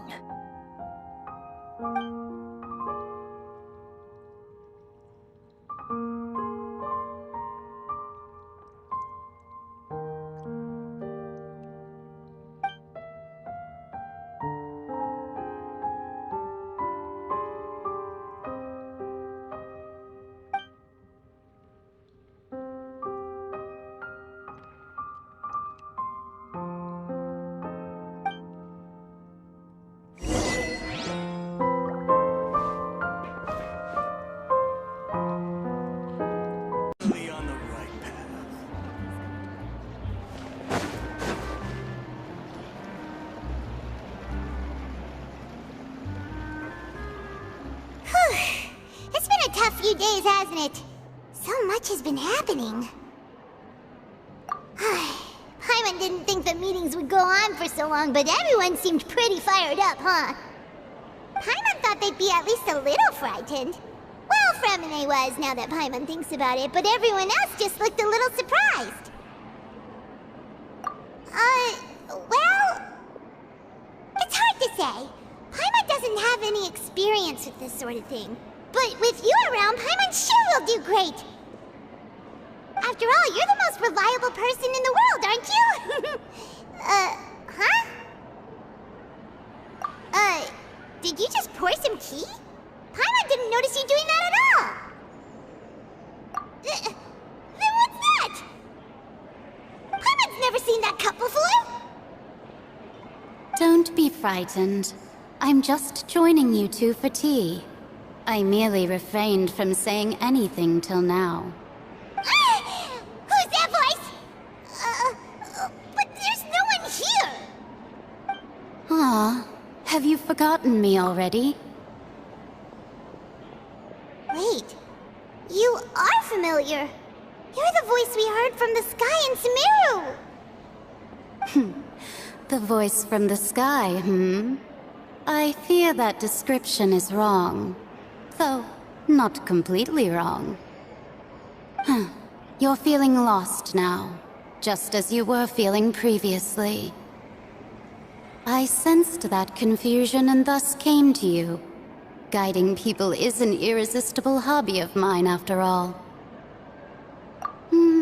Consider me a passerby, just accepting a commission from my friend's disciple on a whim.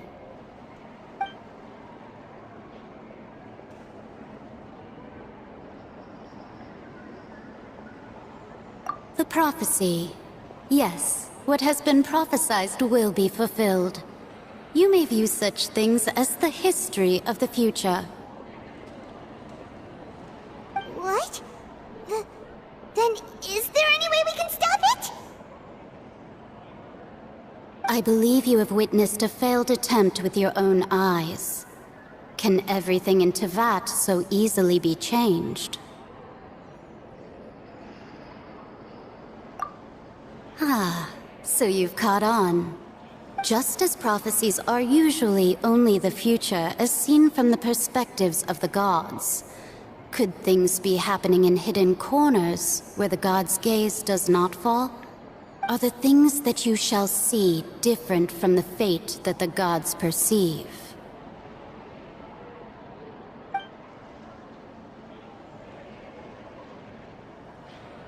What is she talking about?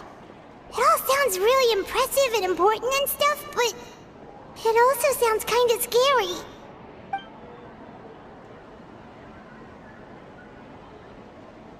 I believe that you understand, right?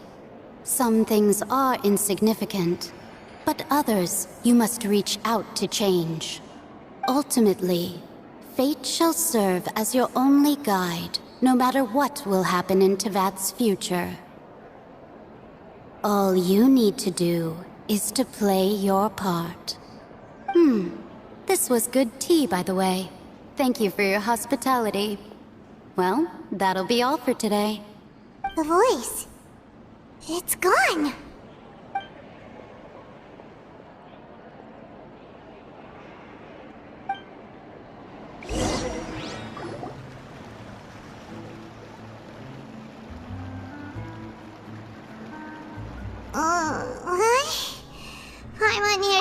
done talking. Alright, coming! Hey, it's you who's getting lazy, okay? Well, I see I've walked in on some lively banter. Luna! Fine, just fine. I went to take part in that Steambird panel. It turned out to be more interesting than I expected.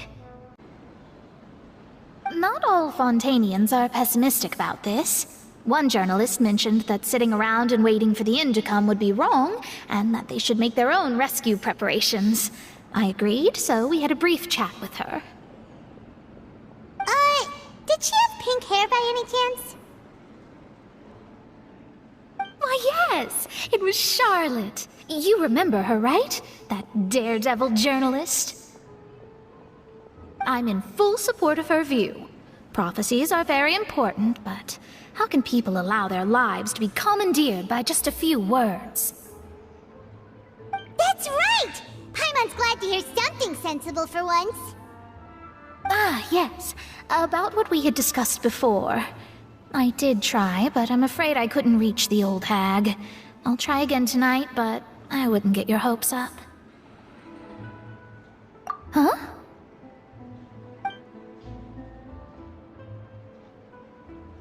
Goodness gracious. Are you serious? She said that even the god's gaze has blind spots. Pretty bold if you ask Paimon. Most people would believe the gods to be all-knowing, right? The Hexen Circle members are certainly anything but ordinary. As for the mage named N, the old hag has mentioned her a few times. She said that N's sense of direction is incredible, and that she loves guiding those who are lost. But I've never met her, and if she were still alive, she'd be... well, suffice it to say that the hag's at least a few hundred now, and N's been around for longer than that. Whoa. The Hexen Circle sounds like a scary group. But they must really stay in shape to live so long. Their abilities alone are pretty terrifying. If she came to see you personally, then the problem you're facing must truly be of great importance. Well, it's not like Paimon could understand anything she said. Yes, she was quite cryptic, but I suspect she means that there is still a way to turn things around. She didn't say when or what that would be, though, so... perhaps it is something that you cannot know right now.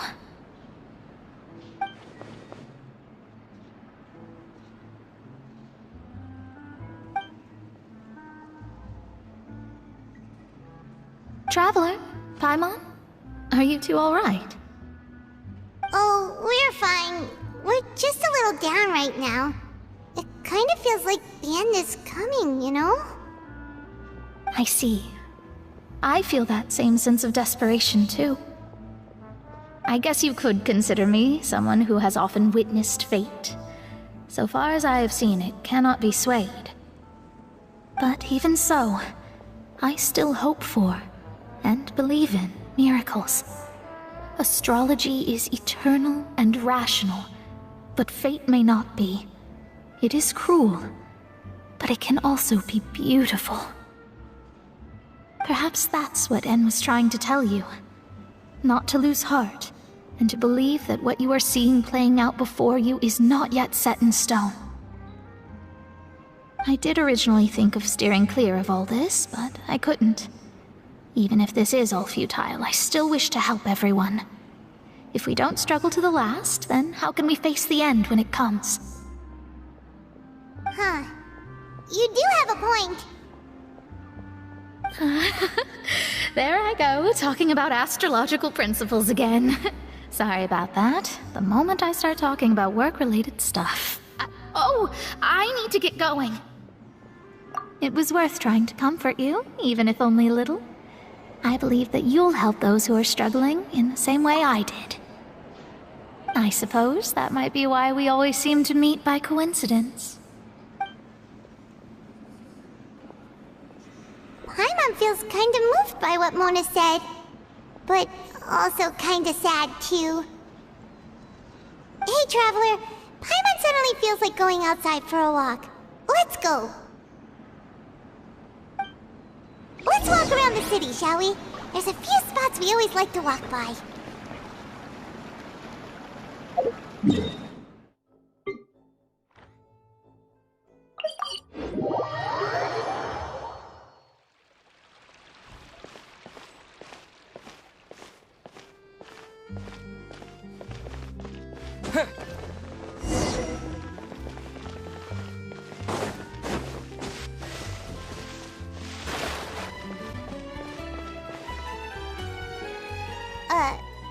Huh? Our names are written in this newspaper. What's going on? Let Paimon see! The underwater stronghold, the Fortress of Meripede, has continued in its noble autonomy, but that does not mean that others cannot interact with it. My recent attempts to enter the fortress bore little fruit. Huh. Guess Charlotte still hasn't given up on that. Thus, did an Outlander friend become the focus of this report, a blonde adventurer with their white fairy legends trailing in their wake. It is said that this mysterious traveler once visited the underwater fortress. So while the fortress's interior remains a mystery behind closed doors, do not fear, for the tales of the traveler contain surprises in spades. Journalist Charlotte's biggest scoop yet, the Traveler's Trail, World Walker. Huh. Charlotte took so many awesome photos of us and we never even noticed her! She hasn't been able to get a hold of anything at the fortress, so since we're easier to find, she's using us as the subject matter instead? Ugh, seriously? Well, fine. Those headlines and photos do look cool, so Paimon will forgive her this time.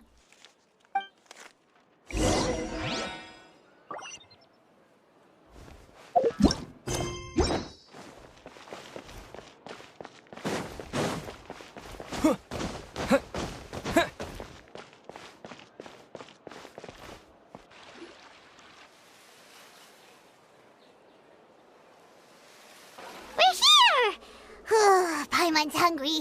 Should we go in and get something to eat?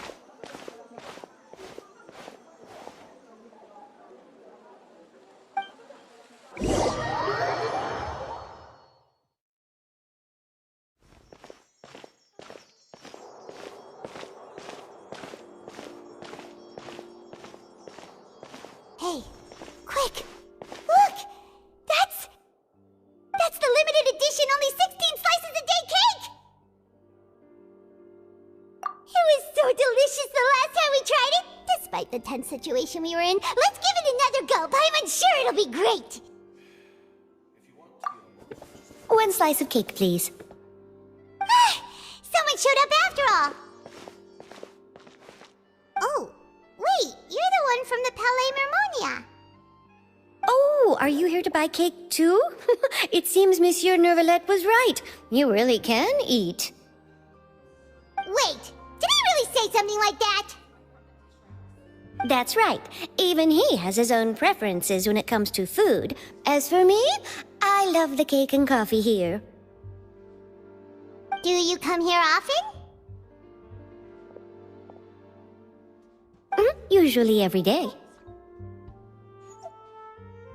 Every day? It's part of my daily schedule, apart from work.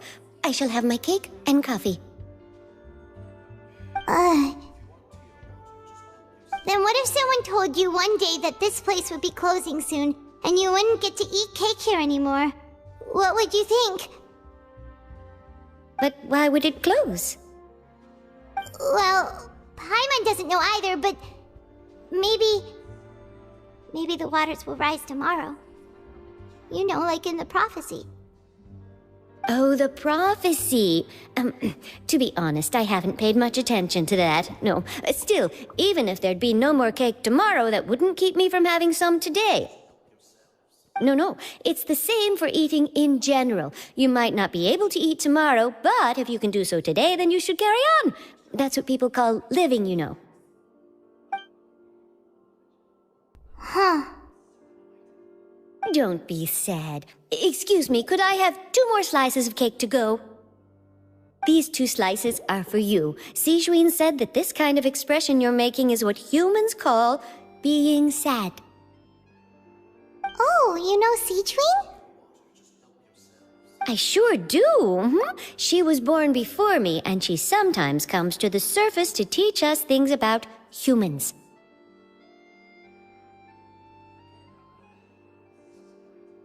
She said that humans are creatures that are saddened easily, yes, and you can only lift their spirits by feeding them delicious food. So please try the cakes here.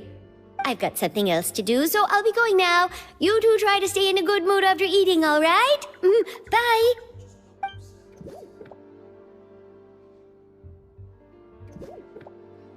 And there she goes. All right, let's dig in. Paimon's sure this cake will be delicious.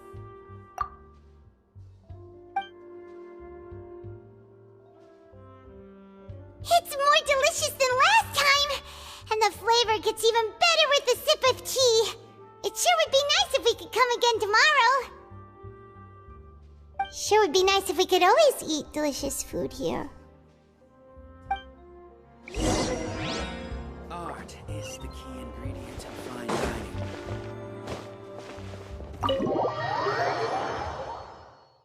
Oh, we're near the Steambird office.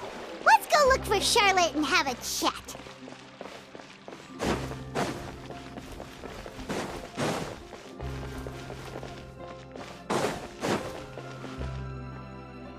Wow!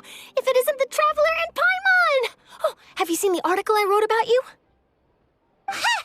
You've got some nerve! You just used us to make some quick mora! Oh, you needn't worry about that. I heard that you were in Poisson some time back, so I sent you a letter to discuss just that. It appears you didn't receive it, though. It's all right, though. I've set aside the amount intended for you. I've even set the table with some food. Really? Oh, you're the best! You're almost a little too easy to win over, Paimon. If I were a journalist with ulterior motives, you'd be in trouble now, you know. Oh, Paimon knows you're not like that. Still, what brings you here all of a sudden? Were you looking for me? When Mona mentioned you, we thought of coming to see you at work. I see! It seems you've already bumped into Mona here in Fontaine. So she mentioned me? What did she say? She said that you're a real daredevil of a journalist. Nice. In which case, can this daredevil journalist dare to request an exclusive interview with the legendary Traveler and Paimon? Huh? So your article in the paper today doesn't count? Oh, of course it doesn't. That was more like live photography. What I'd like to do is dive deeper and ask you to talk about the things you've seen and experienced. Yeah, are we even qualified enough? Why not? If I say you're worth an interview, then you're worth it. But not right now, of course. I'll need a few days to prepare.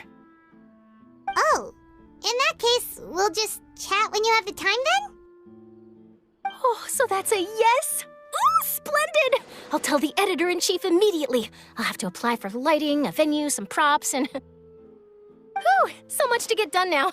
Talk to you later. Wait, Charlotte, Paimon's still got a question for you. And what's that? If, just for example, Fontaine were to be flooded tomorrow, what would you do today? Huh, that's the prophecy you're talking about, isn't it?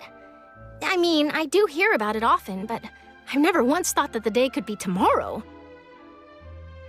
If you're seriously asking, then I might try and think of a way to leave Fontaine. Oh, but I'm still a journalist first and foremost. That means I have a duty to be reporting from the scene. And secondly, I wouldn't forsake my homeland that easily.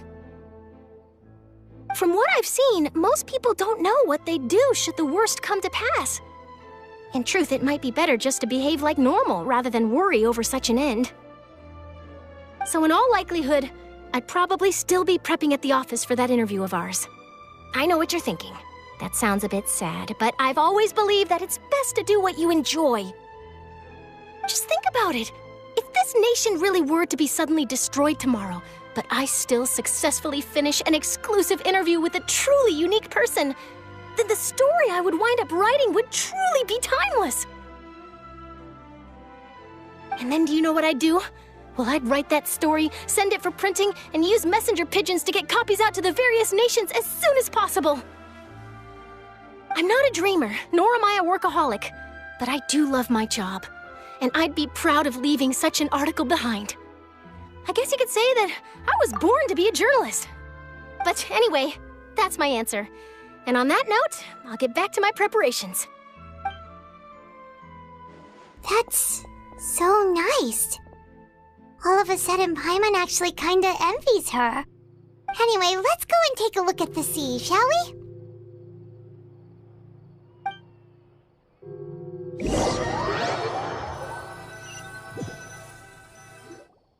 The sea breeze and scenery can be a pretty soothing combo, huh? Paimon's been thinking.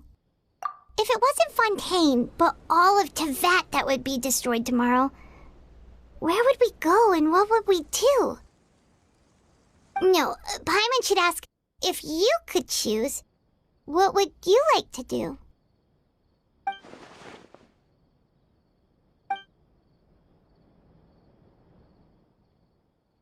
We've always been moving to the next destination, so we haven't spent much time thinking about these kinds of things. We didn't have to either, with us always being on the road and whatnot. You mean, still traveling? Huh. Wait, isn't that what we've always been doing?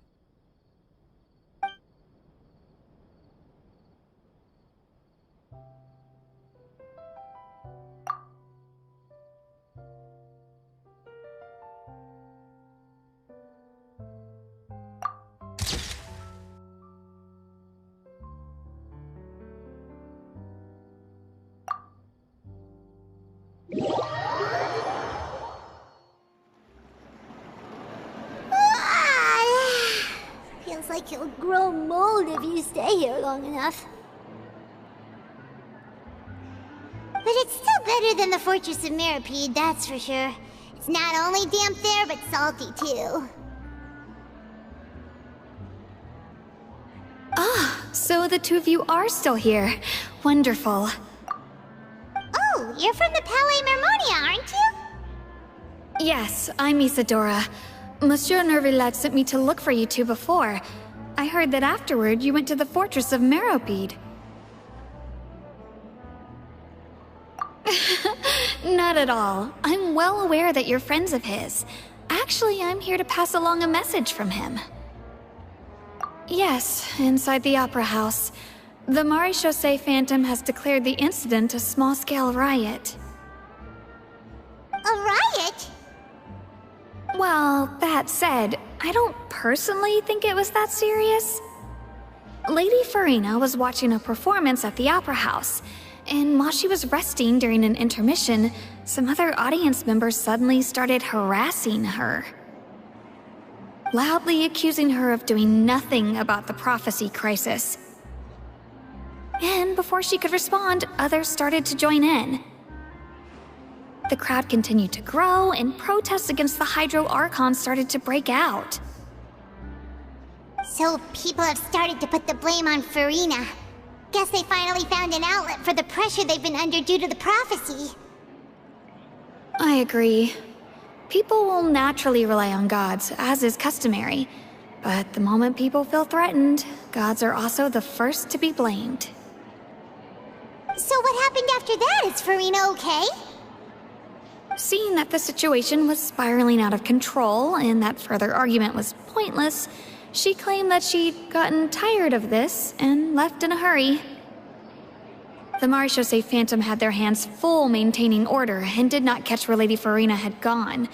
Only when things had stabilized did we realize that she had gone missing. So, you mean she's still missing? That's right. The Maréchaussée has dispatched many people to search for her, but we don't have any leads yet.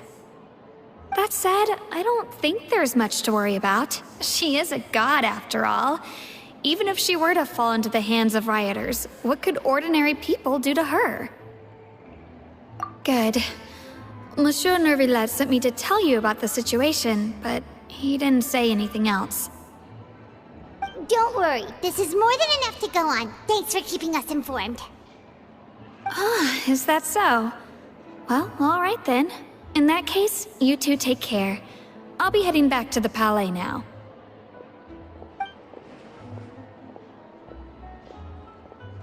Well, sounds like we should hurry over to Poisson then. If we know Farina, she won't try to fix things in this situation. Instead, she'll look for a place to wait out the heat. And as we also know, she may be loud and dramatic, but she doesn't have a heart of stone. When Nervillet was talking to her in the Palais Mermonia, and she heard about Poisson, she couldn't hide her sadness and remorse. It would be hard for her to ignore being accused by the public today. Paimon thinks Farina's probably taken the opportunity to slip away to Poisson and try to relieve the sense of guilt that she's feeling. Huh. Well, what do you think? Paimon knows the answer, of course, but Paimon can do the analysis to back it up, too. Cool, huh? In that case, there's not a moment to lose. Poisson, here we come!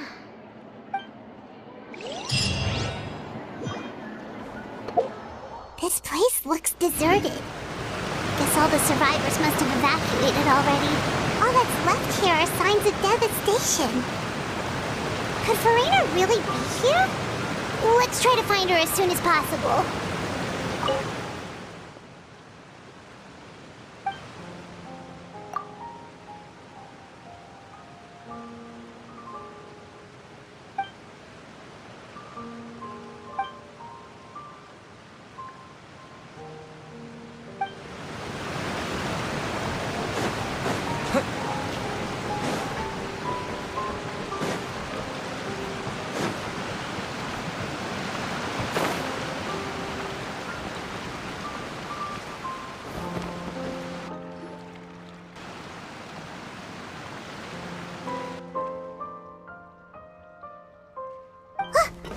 Farina, right over there!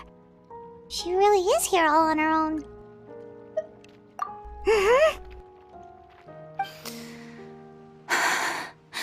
Should I just give up?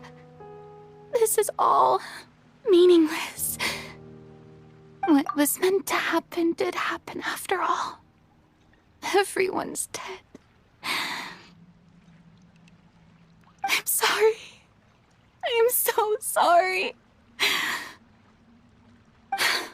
Give up, Farina. There's no point in holding out.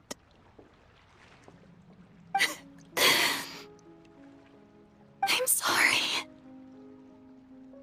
But what can I even do other than to repeat meaningless apologies over and over?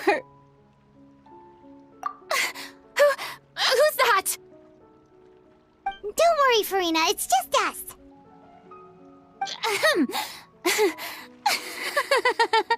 So it is you, blonde traveler from another land. Why, I almost thought you were someone from that mob of my ignorant subjects. Come to kneel and beg for my forgiveness. Farina, you were crying just now, weren't you? The tear stains on your face are obvious. What do you mean, tear stains? Oh, I remember. The show at the Opera House earlier this morning was so moving. I'm still trying to process it. Who did that uncivilized rabble think they were, disturbing my enjoyment of the arts? They even dare to tout their Archon. I must teach them a lesson. I can just imagine their twisted and frustrated faces once they realize that I'm nowhere to be found. Oh, and I'm sure Neuvillette and those people from the Marche Chaussee Phantom are freaking out right next to them, too.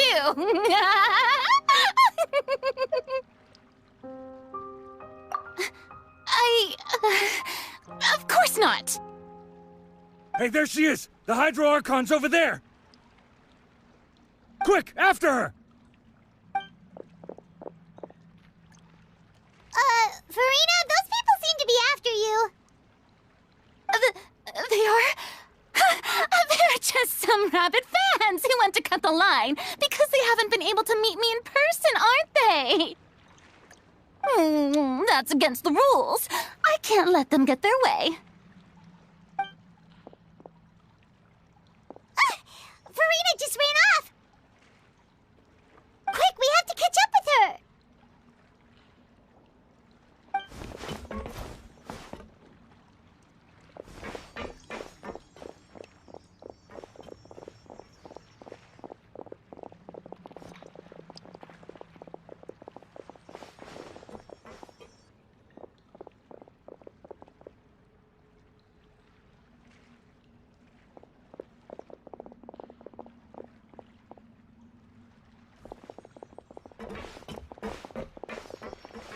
This should be the place, right? Hey, Farina!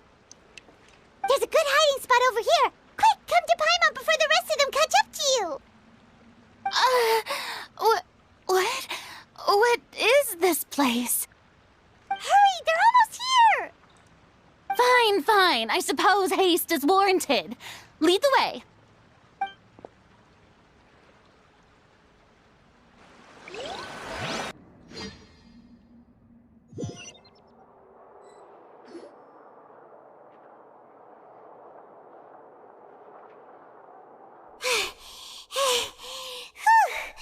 Paimon's exhausted.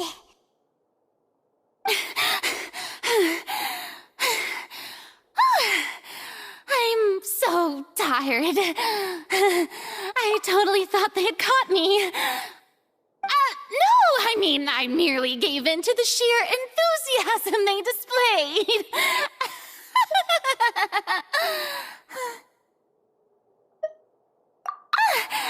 You're right. Yep, that's a good girl.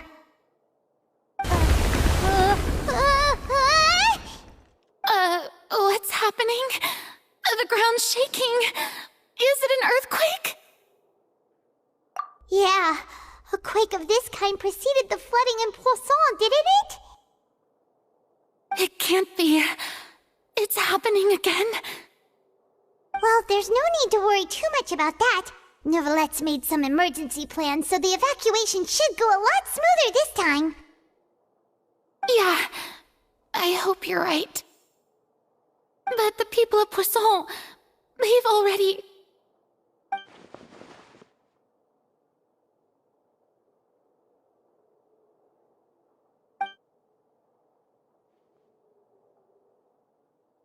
It's true.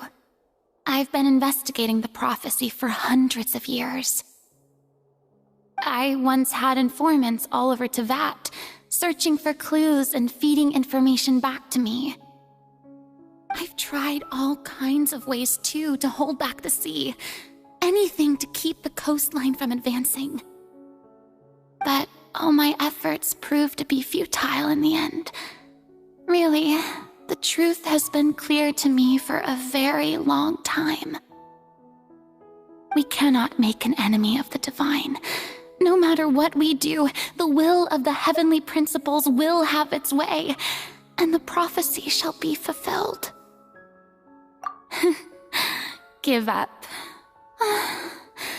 I do love the sound of that phrase. It would mean finally coming to terms with fate, but also for me to finally be free. Indeed, I've thought about giving up so many times, especially after we almost lost Poisson. Fate is really unreasonable, isn't it? It has no heart and obeys no rules. The prophecy has only just started to come true, and so many people have already lost their lives. But just now, it all became clear to me. I still don't have the right to come to terms with fate on behalf of everyone else. As long as the final moment hasn't come, it's still not too late. Don't worry. I will keep hope alive for everyone until the very end. Well, that's enough for now. I got the impulse to play the stricken maiden, but honestly, considering my rank and station, that wasn't a good fit at all. Don't take any of what I just said seriously. How could I possibly let Fontaine fall to the whims of trivial prophecy? Come on! Paimon could have sworn you were actually being honest just now.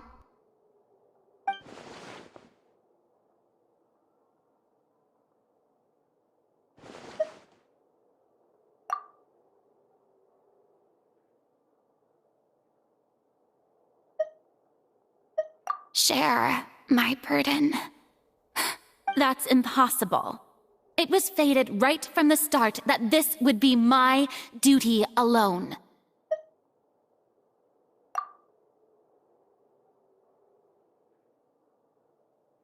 A witness. Yes, I've heard that you came to Tevat from beyond the stars, yes. In other words, you never belonged here. And if Tevat is, in its entirety, a show on a stage, then you're just a spectator, aren't you? If that's the case...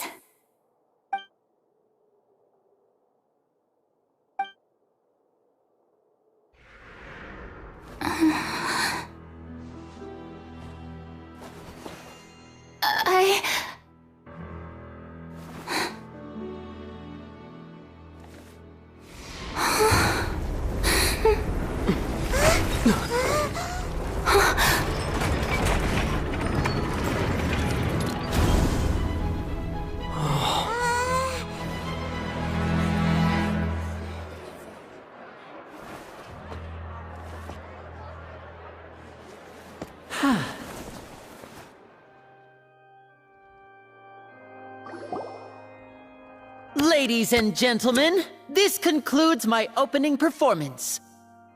Now, without further ado, we may proceed to the trial of our god.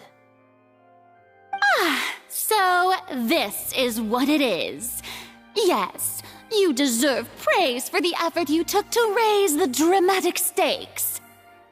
Do not forget, however, that I am Focalor, the god of justice, the embodiment of justice itself.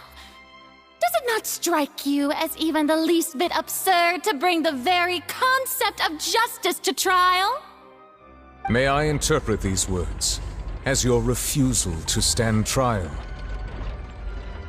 In that case, you will have the opportunity to defend your honor through a duel. You would draw your blade against a god?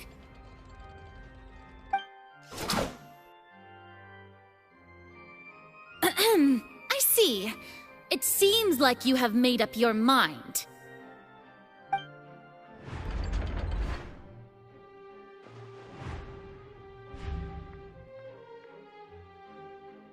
Paimon can't believe it. She just surrendered. What the heck is going on? Did I just see an Archon surrender to a human?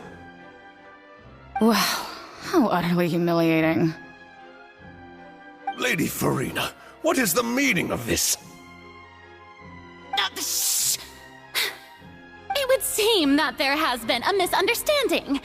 To be clear, the raising of both hands is not always an indication of surrender. Looking for excuses again, huh? I raised my hands just now to indicate my acceptance of the trial. No duel shall be necessary. I will admit that I've been running away for a long time. I'm sorry, everyone. I was unable to protect the people of Poisson. It is my duty to stand trial for my crimes. You are not the only ones to be disappointed in me. I, too, am exceedingly disappointed in myself. But now, it is time for the Hydro Archon to show you her courage and resolve. I, Farina, will use this trial to show the world the true meaning of justice! This time, I will protect you. Applaud and rejoice! One of the most outrageous and fantastical arcs known to the opera epiclese is now unfolding before your eyes. Mark my words, this shall be one of the most exhilarating and brilliant shows ever to grace the stage of Fontaine! The trial of the Hydro Archon, Focalor, will now begin! Woohoo! Oh, now we're making history! Why does it feel like Farina just took over the whole thing? Like, come on! Didn't she just get forced to stand trial for her crimes? Also, even though she's still acting super dramatic, she is taking this seriously this time, right? All right, then. Who will be my opponent in this trial? The court asks the prosecutor to please take the stand. Is that so? Very well. Then please speak, witness of Tivat, my accuser and fated opponent.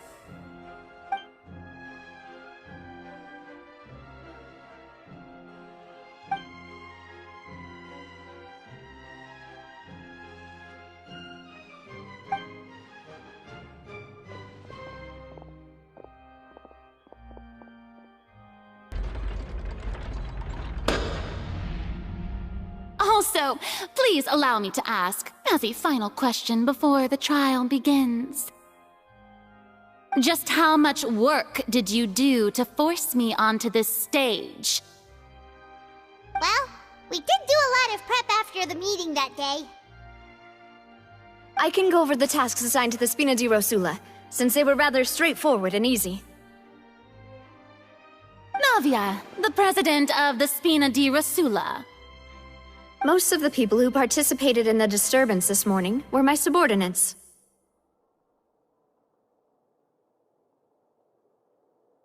They changed into plain clothes and came to the Opera House as regular audience members, waiting for the perfect opportunity to incite insurrection against you. The people's resentment against their Archon has been building as more and more of the prophecy is fulfilled. A spark was all we needed to turn smoldering anger into a flame. Moreover, according to our understanding and analysis of you, when something like that occurred, you would likely flee the scene and head to Poisson by yourself. So, we arranged for a second group to lie in wait there. So, you mean, the ones who scoured the settlement for me were also from the Spina?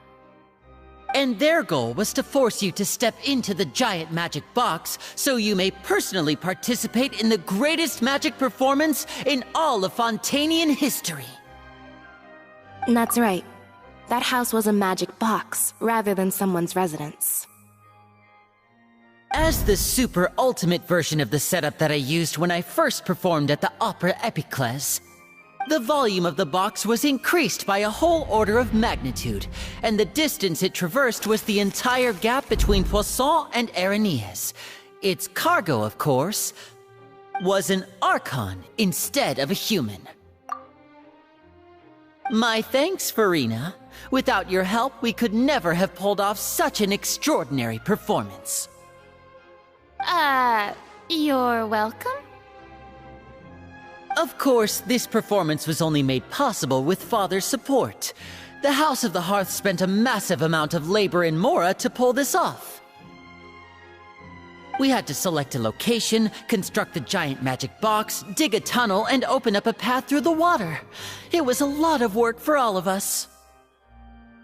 So, in other words, the earthquake that we felt within the giant magic box was just a normal tremor from the transportation of the whole house? That's right. It wasn't a sign of another disaster to come. Then, I can guess Nervilette and Cloran's parts. You gathered a crowd, prepared a stage, and made sure that the champion duelist would be immediately ready for a fight. Also that as soon as I appeared on the stage, the trial may commence without a hitch. Am I right? Yes, that is correct. Well, Clorand, I must commend you for your courage. Only the most outstanding champion duelist in all of Fontaine would accept a duel with an Archon without flinching. Thank you. As for you, Traveler, I suppose your role was to keep me distracted with conversation once you found me in Poisson. You'd make sure that I didn't notice anything amiss before revealing yourself as my prosecutor once we'd arrived onto the stage. Oh?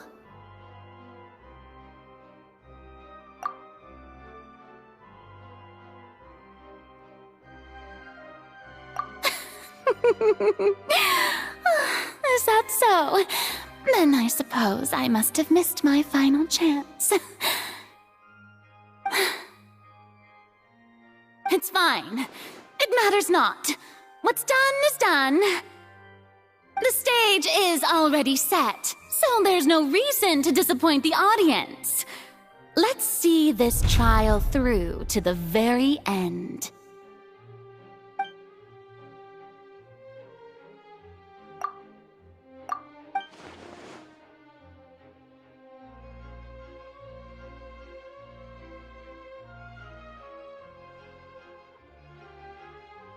Sir Prosecutor, please allow me to pass this along.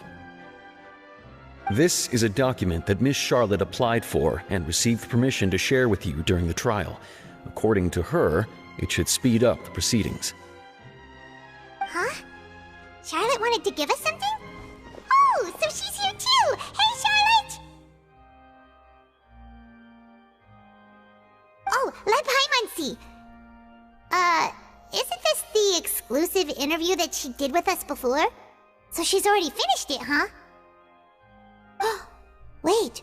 Then that means this document is a perfect timeline of everything that's happened ever since we stepped foot in Fontaine! So in other words, we can refer to this anthology of evidence every time we want to use something from our journey as evidence for an argument! Let's quickly confirm the information in it. Just think of it as a refresher, alright? You defeated the Hydro Archon in the very first duels you took part in at the Opera House. That's one for the history books, all right. I didn't think that you'd wind up getting to the bottom of the case I'd been following all this time. I guess you could also see this as a happy coincidence. This is the first time Monsieur Nervilette had a difference of opinion with the Oratrice. Even the Hydro Archon can't figure it out. A Fatui Harbinger. She's an extraordinary person. Her instinct must mean something. The fortress of Meripede was almost destroyed in a single day.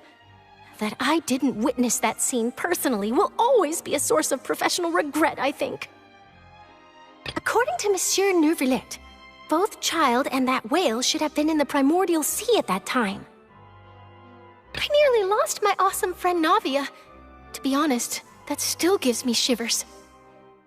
The words of someone as extraordinary as a witch can probably only be truly understood when something surreal happens to you.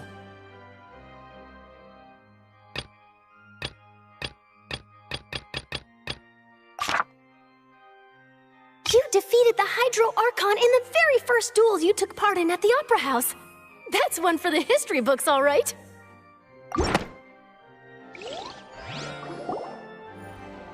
The prosecution and the defense are both in position. The trial shall now begin.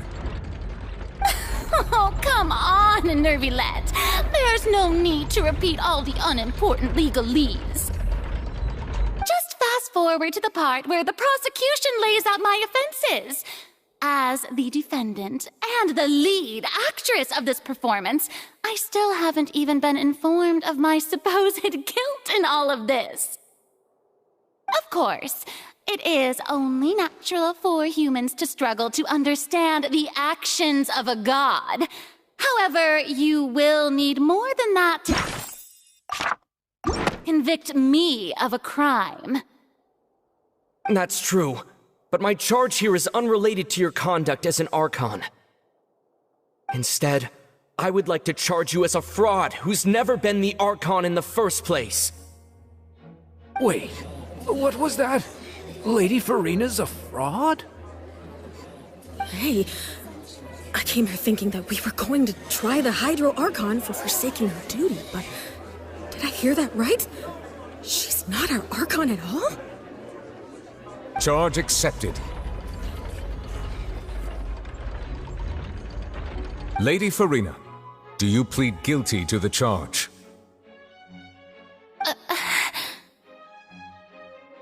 Lady Farina.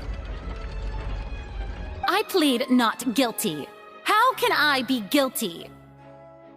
There is no way that I, Focalor, otherwise known as Farina de Fontaine, a member of the Seven and the Regina of all waters, kindreds, peoples, and laws of Fontaine, could be anything other than your true Archon. Yeah, even though Lady Farina can be rather eccentric, isn't it going too far to doubt her very identity? Yeah, I've never questioned her identity either. Sure, Lady Farina can be super irresponsible, but what grounds does that prosecutor have to make such a huge claim? I have cause to believe that common sense will prevail in this case. Many of the members of the audience have known me as the Hydro Archon ever since they were born. There would be no fooling their memory. See? Even the Oratrice has decided to show me its favor. Are you sure you want to commit to a charge that will never be upheld? If you wish to drop the case, I can promise you as the God of Justice that you will not have to face trial for making a false accusation. We will treat everything that's happened as a dramatic spectacle and move on with our lives. What do you say to that? Huh. An argument with near impossible odds, huh? We have to not only refute Farina's claims, but also overturn the long-held beliefs of the people. Well, I tried to give you the chance to surrender. If you must persist, then let me ask. If you believe I'm not the Archon, then what manner of being do you think I am? And if I was not the Archon, then how did I manage to live for over 500 years?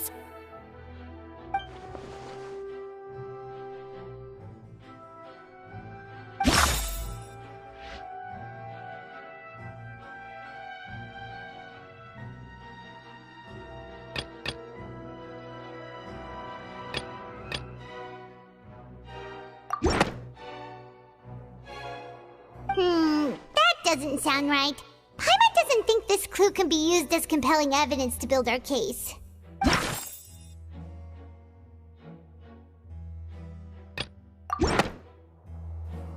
First of all, you may be a member of another long-lived race, which would allow you to naturally possess an extended lifespan. And second of all, even if that wasn't the case, there could be other ways to extend your life.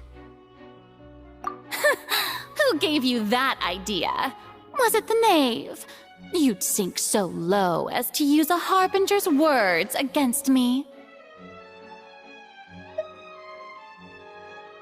A curse? I once thought it possible that the aura of an Archon might naturally resemble a type of curse. But in light of this claim, perhaps what I sensed was not your divinity, but a curse after all. You sensed it too, huh, Neverlet? Lady Farina is actually a human? Well, it is true that it's extremely difficult to tell humans and gods apart just by looking at them. It's not impossible.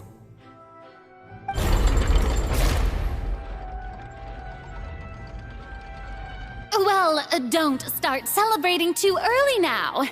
Even if I have been carrying a curse like you said, how does that prove that I am merely a human being? Besides, everyone knows that the main difference between a human and a god is the possession of authority. Gods can do what humans cannot. That's why they're worshipped as gods. For centuries, manifestations of my authority have served the nation of Fontaine. One need only to turn their eyes towards the Oratrice Mécanique d'Analyse Cardinal in this very opera house, or consider the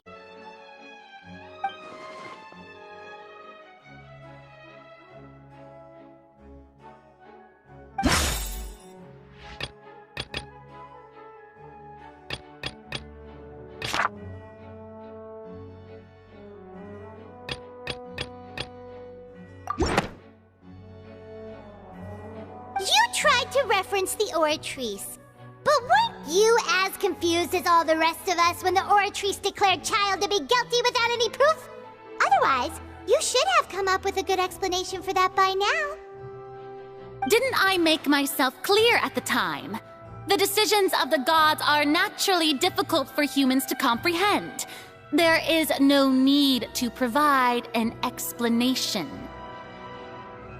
Lady Farina, I believe a reminder of your current circumstances is in order. While the court is in session, the principles of justice and the law must come before all else. While you are an Archon, you are also first and foremost the defendant in this trial. You will prove yourself unable to defend against the prosecution's charges if you continue to withhold vital information against the rules of the court. I never thought you'd use that kind of rhetoric against me. That was no trick of rhetoric, Lady Farina. I've merely reiterated the rules of the court. Rules that all should respect and follow. So, you neither knew why Child was declared guilty, nor did you understand the structure and operations of the Oratrice. Instead of having been created by you, the manifestations of authority you mentioned have been made by the real Hydro Archon, haven't they? The real Hydro Archon? Well, now you're really losing me. It is true that I did not know why the Oratrice gave out a guilty verdict that day. But the Oratrice handed out that verdict unilaterally, and it has been operating independently ever since it was first created. You can't argue that just because a divine creation is flawed, that the god behind it must also be no god at all. She's still throwing out all kinds of excuses. Seems like she's confident that we won't be able to produce proof that she has no power over the Oratrice. My power as an Archon. There are many ordinary citizens in the audience. How can I just carelessly demonstrate the formidable power of an Archon? If that poses a concern, I'm prepared to extend my protection to the audience. You don't need to go that far.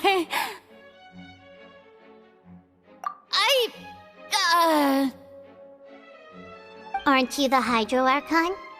Or is it that you can't even wield the power of Hydro, much less the authority of a god?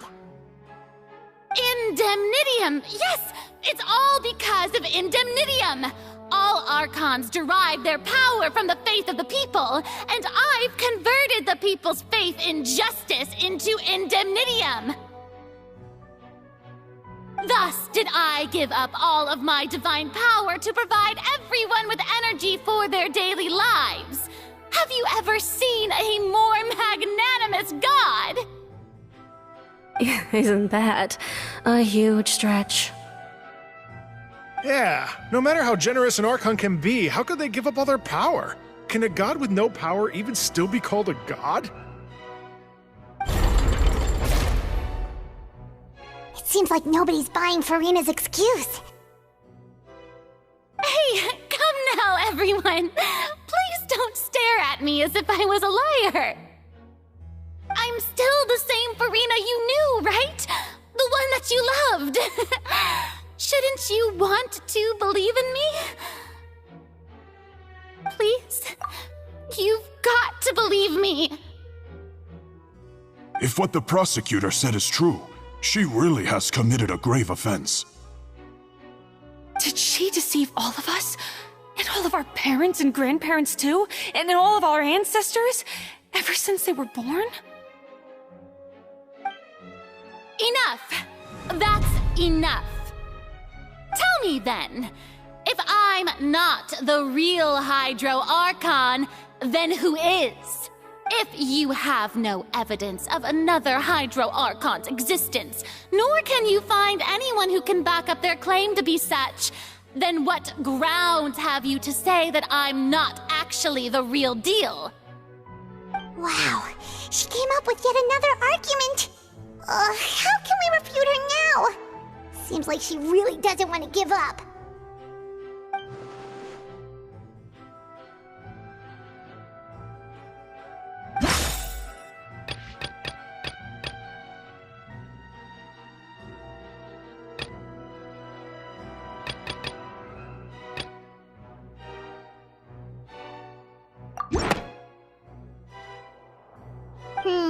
That doesn't sound right.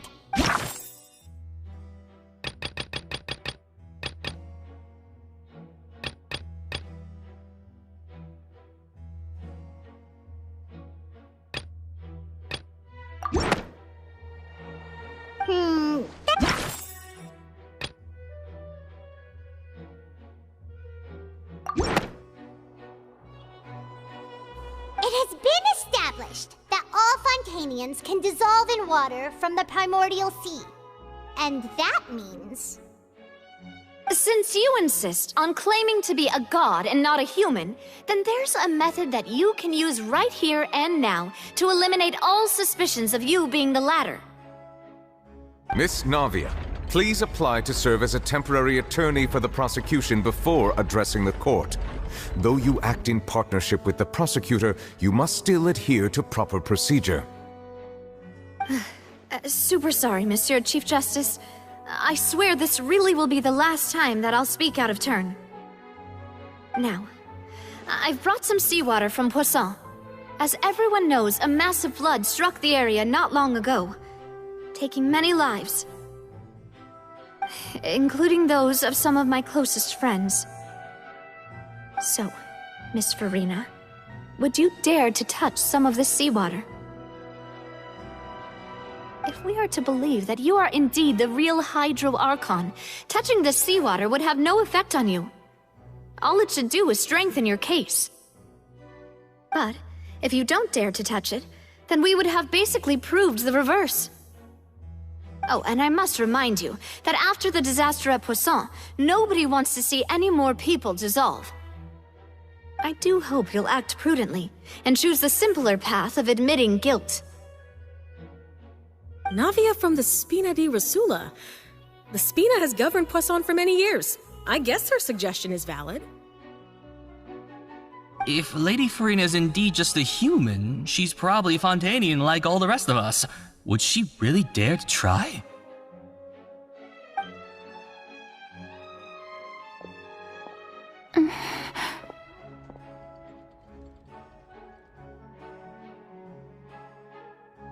Lady Farina, this test has been unilaterally proposed by the prosecution.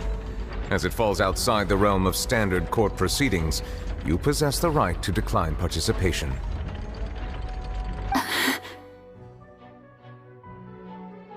Well, of course he had to tell her that. But refusing to participate is basically the same as a confession of guilt. She's just staring at the water without saying a single word. It really does seem like she's quite terrified of it. That could only mean... What's going on? Is she really planning to... That's not what we thought she would...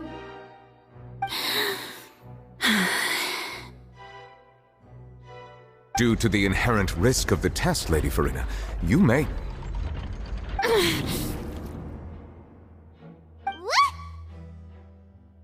Hey!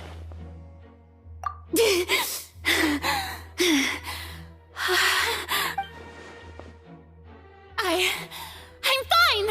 Look at me, everyone! My hand is still here! I haven't been dissolved! Will you believe me now? I really am your Archon! I'm nothing like a normal human who would fall apart as soon as they touch this water! Really? Was this not the most obvious thing in the world? Miss Siegewien? If you're present, Miss Siegewien, please come forward and attend to the defendant. Siegewien? Don't be nervous. It'll just take a few seconds. Let me see. That should be enough. Please announce the results of your evaluation to the court, Miss Siegewien. As everyone doubtlessly saw, Miss Farina was displaying symptoms of hyperventilation and flushed skin. These indicate that she was experiencing the adverse effects of exposure to primordial seawater. The extent to which she was affected is the same as other humans when exposed to primordial seawater of a similar concentration. Thank you, Miss Siegewien. Lady Farina, you may return to the defendant's stand. Oh, wait. What did she just say? I didn't get dissolved. Shouldn't that be enough to prove my innocence? Well, considering your tendency to run from your problems, we did originally prepare a direct sample of the seawater around Poisson. However, after extensive discussion, we exchanged it for a sample that is not concentrated enough to dissolve an actual human. After all, on the off chance that something entirely unexpected might occur, we don't want anyone else to lose their life to the sea. Yeah, so out of regard for Farina's life, you secured a low-concentration sample and asked the head nurse to serve as an expert witness. It's a great thing that the direct sample wasn't actually used. Farina could have... I can't believe... You...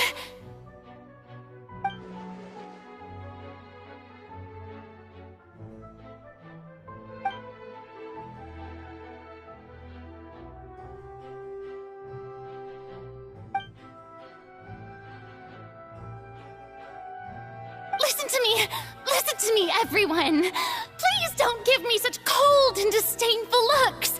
What happened just now didn't prove a single thing! Think about it! How can you conclusively prove that an Archon can't also be affected by the primordial seawater?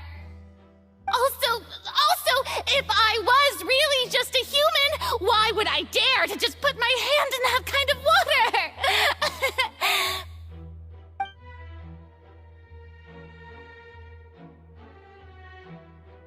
Please, everyone, anyone, just listen to me! I swear, I really am your Archon!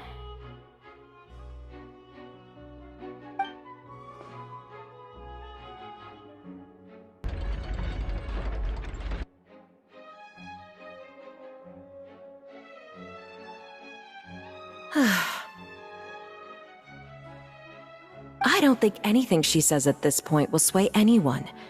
The odds are just too stacked against her now. With all the things that have been said, Paimon doesn't think there's any way left for Farina to win. I believe the time for arguments and presentation of evidence has come to an end. If there are no objections, we will move on to the final judgment.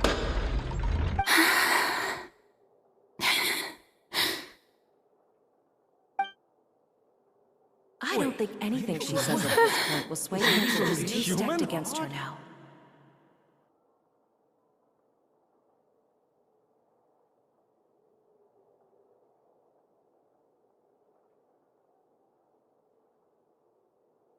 In my capacity as Chief Justice, I shall now render judgment on Farina's misrepresentation of herself as the Archon of Fontaine.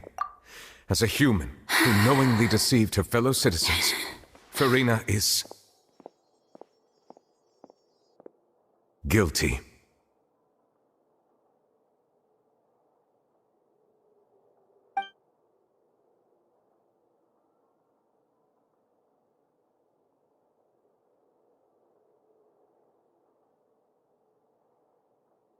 We shall now turn to the Oratrice Mécanique d'Analyse Cardinale to render the final verdict on the charges.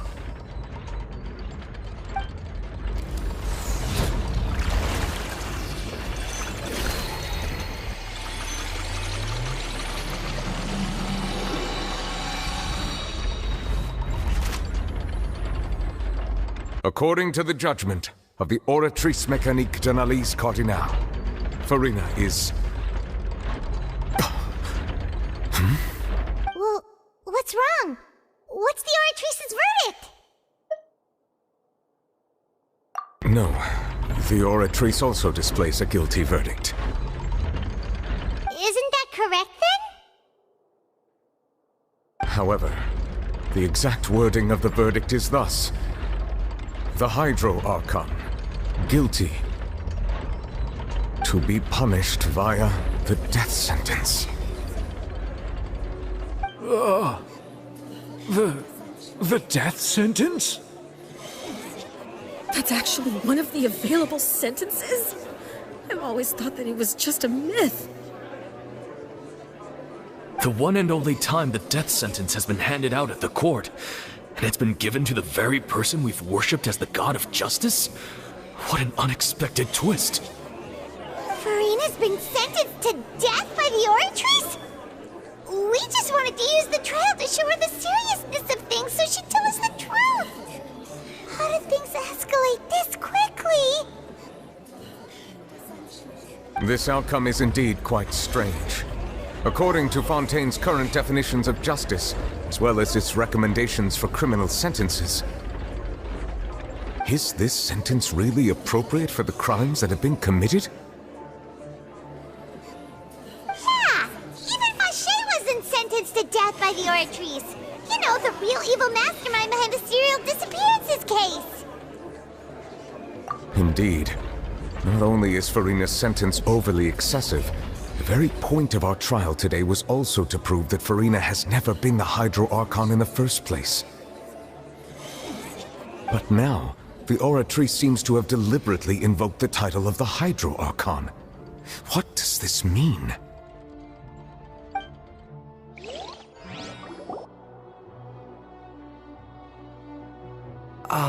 Excuse me, if I may interrupt. Is the trial still going? Fremine! Oh, you finally made it. I assume this means you've completed your mission? Mm-hmm. Any mission Father assigns to me will always be top priority.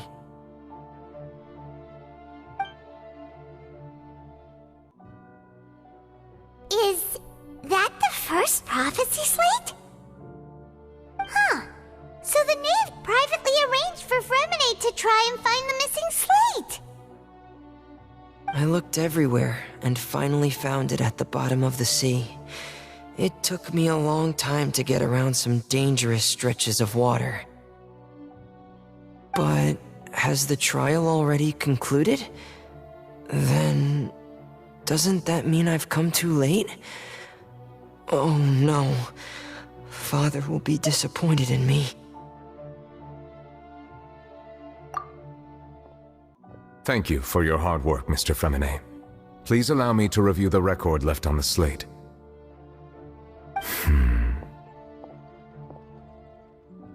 Traveler, I believe that you have already seen the other existing slates, and would like you to come here and confirm their contents.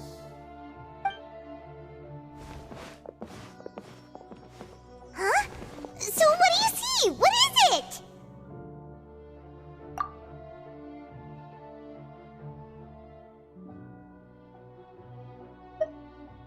I believe I have now made sense of the Hydro Archon's crime. It has to do with Fontaine's lost history.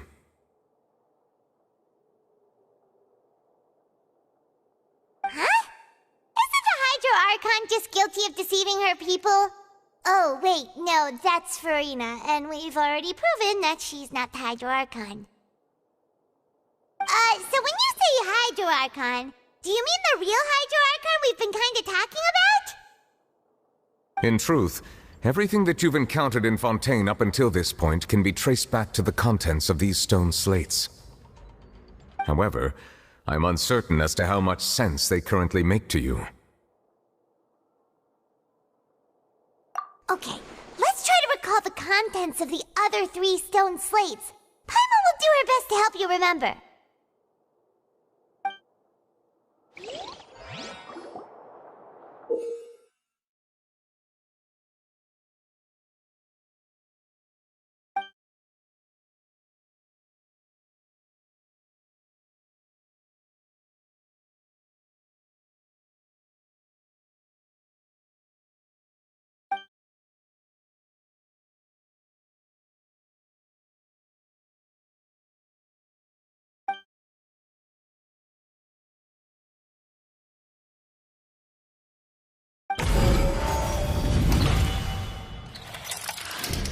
The first stone slate describes what you just said.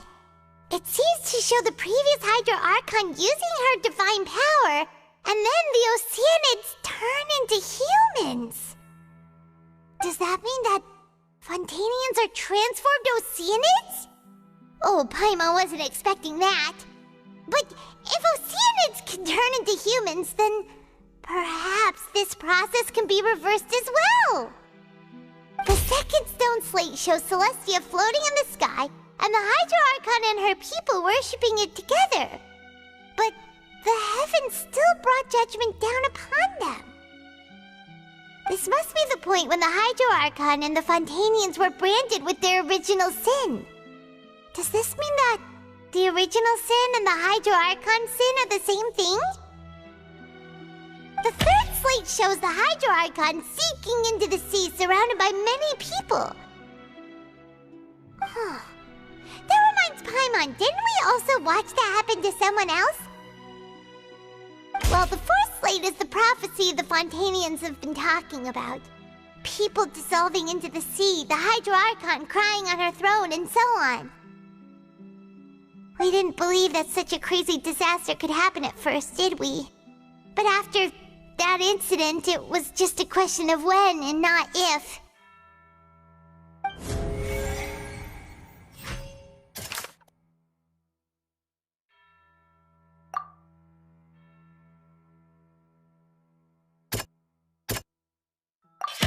We know from the case of the serial disappearances of young women that Fontanians can be dissolved in primordial seawater, and the first stone slate tells us that long ago, the Hydro Archon used her power to turn Oceanids into humans. This might be the reason that Fontanians can dissolve.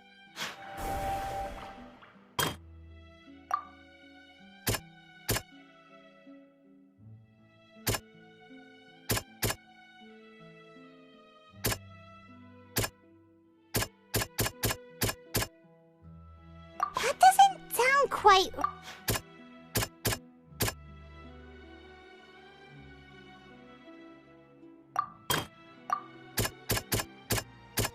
That doesn't sound...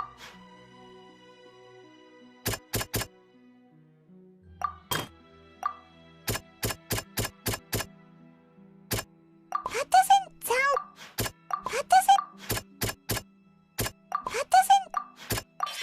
Perhaps what is about to take place has all happened before. The true sin of the Hydro Archon that Nervalette mentioned, and the original sin cast down on the people of Fontaine by Celestia, as recorded on the stone slates.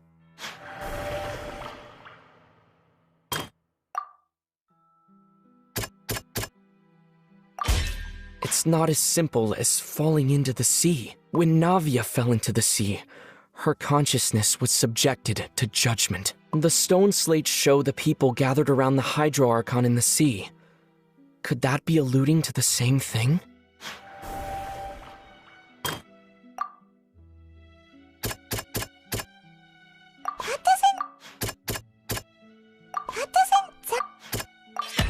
The prophecy from the stone slates found its way into society, but not many people believed it at first. The fortress of Meropide was nearly flooded with primordial seawater, which we know can cause Fontanians to dissolve. It seems increasingly likely that the prophecy may come true. If we hadn't dealt with it in time, things could have gone very badly. They'll dissolve into the primordial sea but won't cease to exist. Their essence will flow in the seawater, converge, and take the form of an oceanid. The Hydro Archon was sentenced to death in court, shocking everyone present. Perhaps this means that her sin was actually Fontaine's original sin. Navia fell into the water inside those ruins, and she nearly dissolved. She was surrounded by the people of Poisson in a court within her consciousness, and was forced to take part in a trial meant to make her stay. The eruption of the primordial sea at the fortress of Meropide was the surest sign that the prophecy was about to come to pass no matter what. The prophecy's contents can all be verified by recent events. If we combine what we know together, loads of truths should come to light.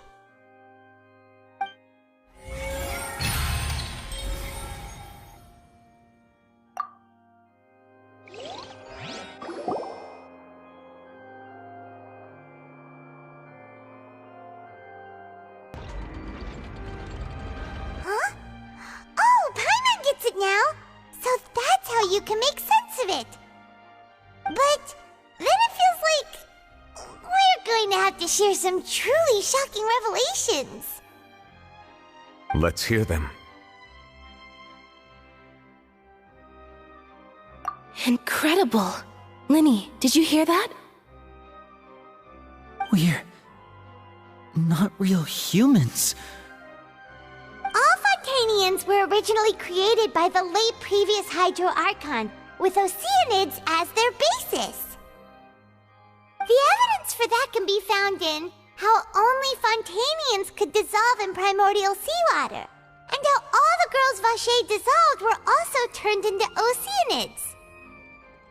Oh, and according to Navia, when she was about to get dissolved, she also saw everyone gathered around for a trial, all of them in the shape of oceanids. Indeed. Yeah, and it follows from the content of the first slate that she probably angered Celestia by creating humans without prior permission.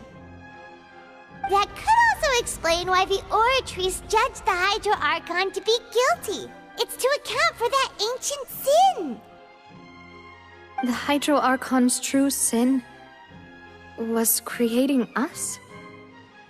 And yet, after many hundreds of years, the Hydro Archon's creations have turned around to try to judge the Archon within the Opera Epiclese.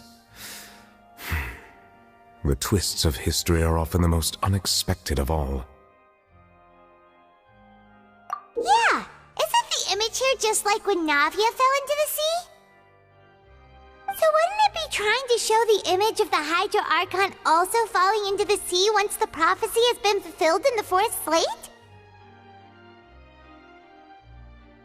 In the end, the people will all be dissolved into the waters, and only the Hydro Archon will remain weeping on her throne. Only then will the sins of the people of Fontaine be washed away. Did Paimon get all that right? You've made some keen deductions.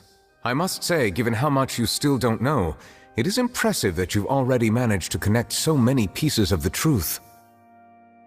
However, while you were able to decode all the information on the slates, they've also been etched with an additional layer of hidden information using a different power source. When we were at the ruins, I tried to decipher the hidden information recorded in the slates. But since we only had 3 slates at the time, I was unable to come to a full conclusion.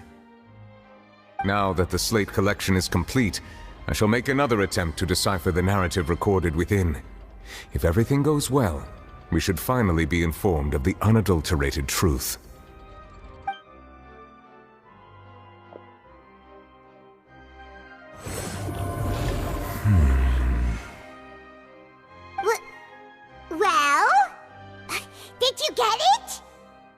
I believe I should share this truth not only with you, but with all the people of Fontaine as well.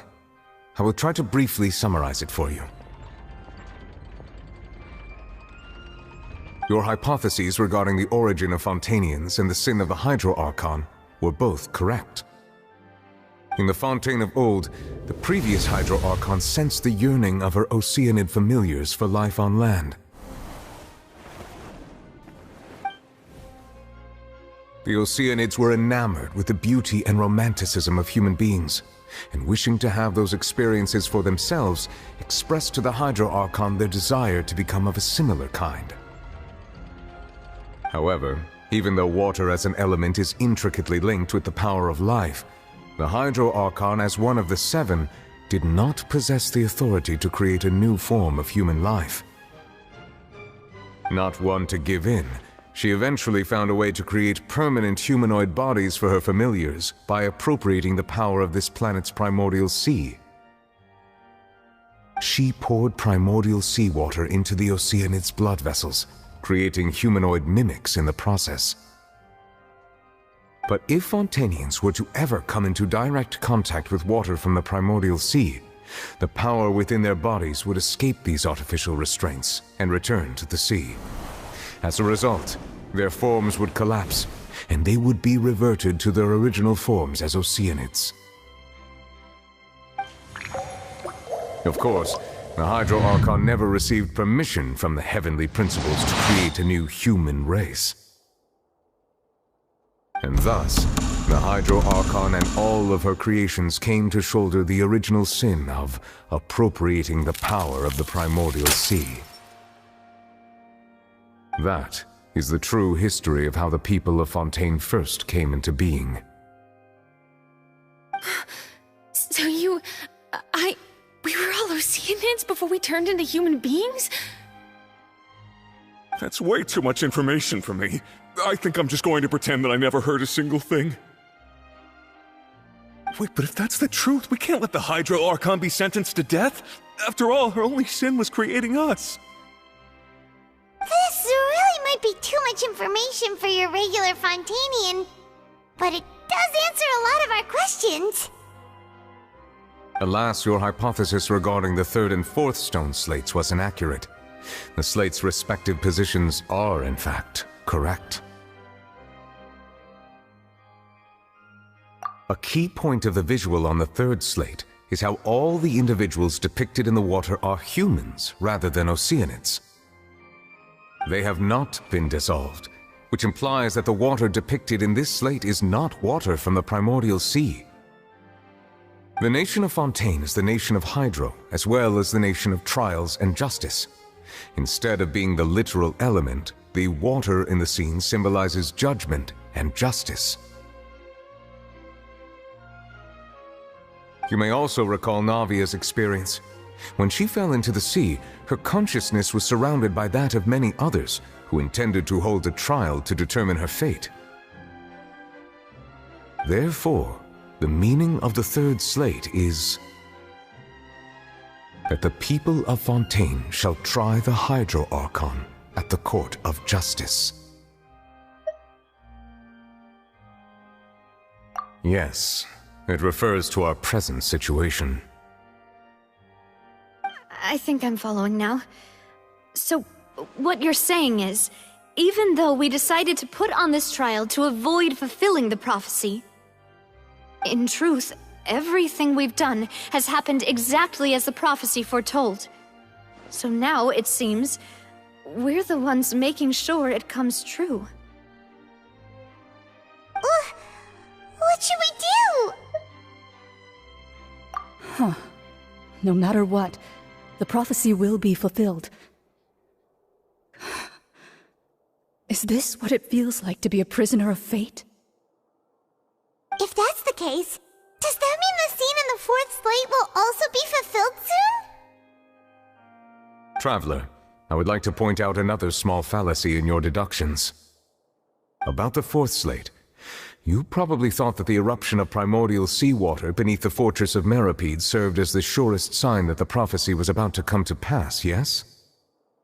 However, I believe that rather than being a sure sign, That eruption could in fact only be a small warning of something far worse to come. As for the root cause of the catastrophe, I believe you've already encountered it once before.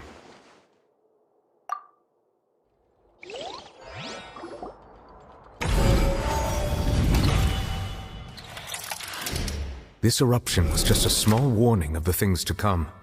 We must find the root cause of the disaster.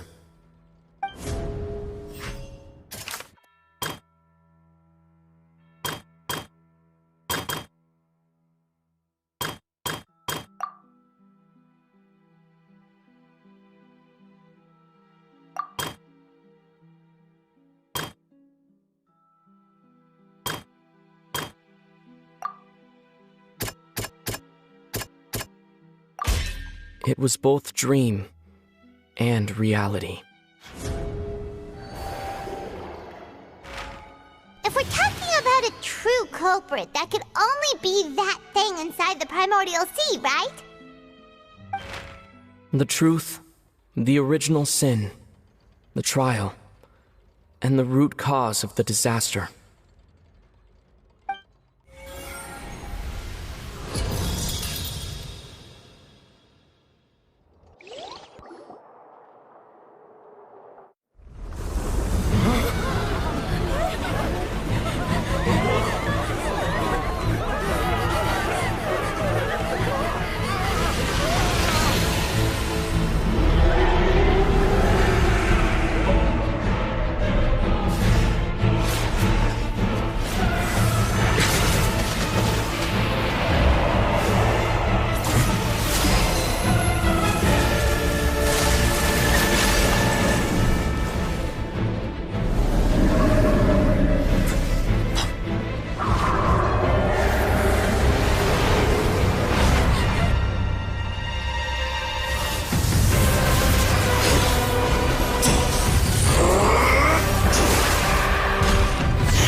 That was way too close! How did that thing just burst into the Opera House? Wait, was that the huge whale you saw in your dream? So we've met it at last. I understand very well why it has chosen to make an appearance here. That whale does not belong to Tevat. It is a monster that has traversed the stars, weeping all the while. It has been greedily consuming the energy from the planet's primordial sea, using it to grow. That is the main cause for the rising sea levels. And once it has finished consuming all of the energy contained within the sea, its next step will be... You said that when the Hydro Archon first created Fontanians out of Oceanids, she filled their blood vessels with primordial seawater. Precisely. That whale finds the blood of Fontanians nigh impossible to resist. Therefore, when it left the primordial sea, it decided to make its next stop a packed opera house full of food. Food in the form of Fontanians. We just barely managed to push it back, right? In that case, won't it come back to target the people again once it's managed to recover its strength? That is correct. Indeed, it is more accurate to say that we should thank that Harbinger for buying us some time. Without him, the whale would have likely come onto land far sooner. From the way he looked, he must have been fighting the creature for quite a long time. That battle maniac. We've always known that he had a special connection with that whale, but we definitely didn't expect it to help us out like this. Anyway, actual cause of the disaster recorded in the prophecy? All we need to do to stop the prophecy would be to find a way to beat it up, right? It is too late. It had already absorbed too much of the primordial sea's energy before we could notice it. At this point, it has become practically integrated with the sea itself. Even if the entirety of Tevat were to be destroyed, it could still survive and swim off towards some other world. That's not something I will accept. We've already done everything we can, and we even found the true culprit. We've come so far. You can't just tell me that the last hurdle is some impossible foe. That's just not fair. Indeed, that's not how a grand performance should end. I'll fight it to the end, no matter what. So the prophecy will be fulfilled no matter what, huh?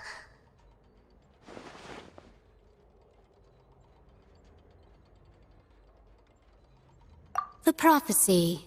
Yes, what has been prophesied will be fulfilled. You may view such things as the history of the future.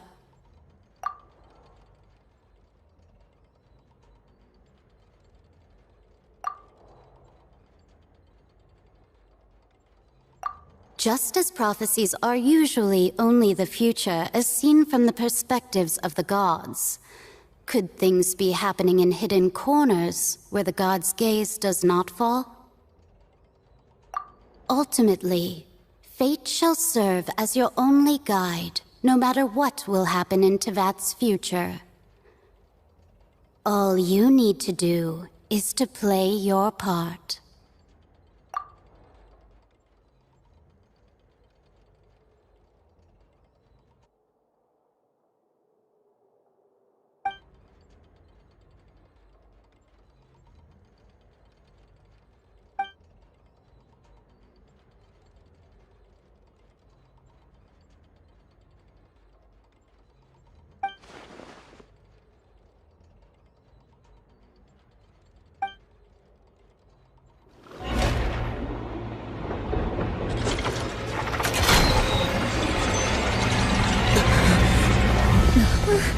What's happening with the oratories?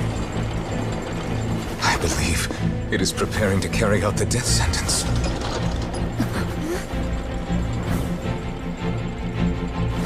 Farina!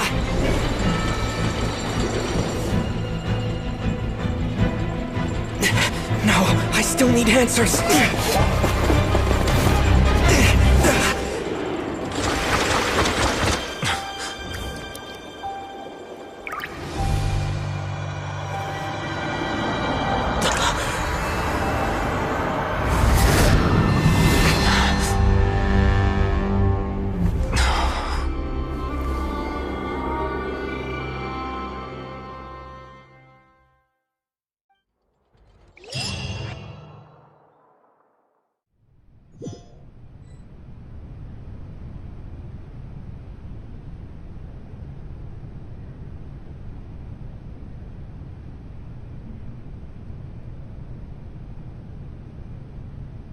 You...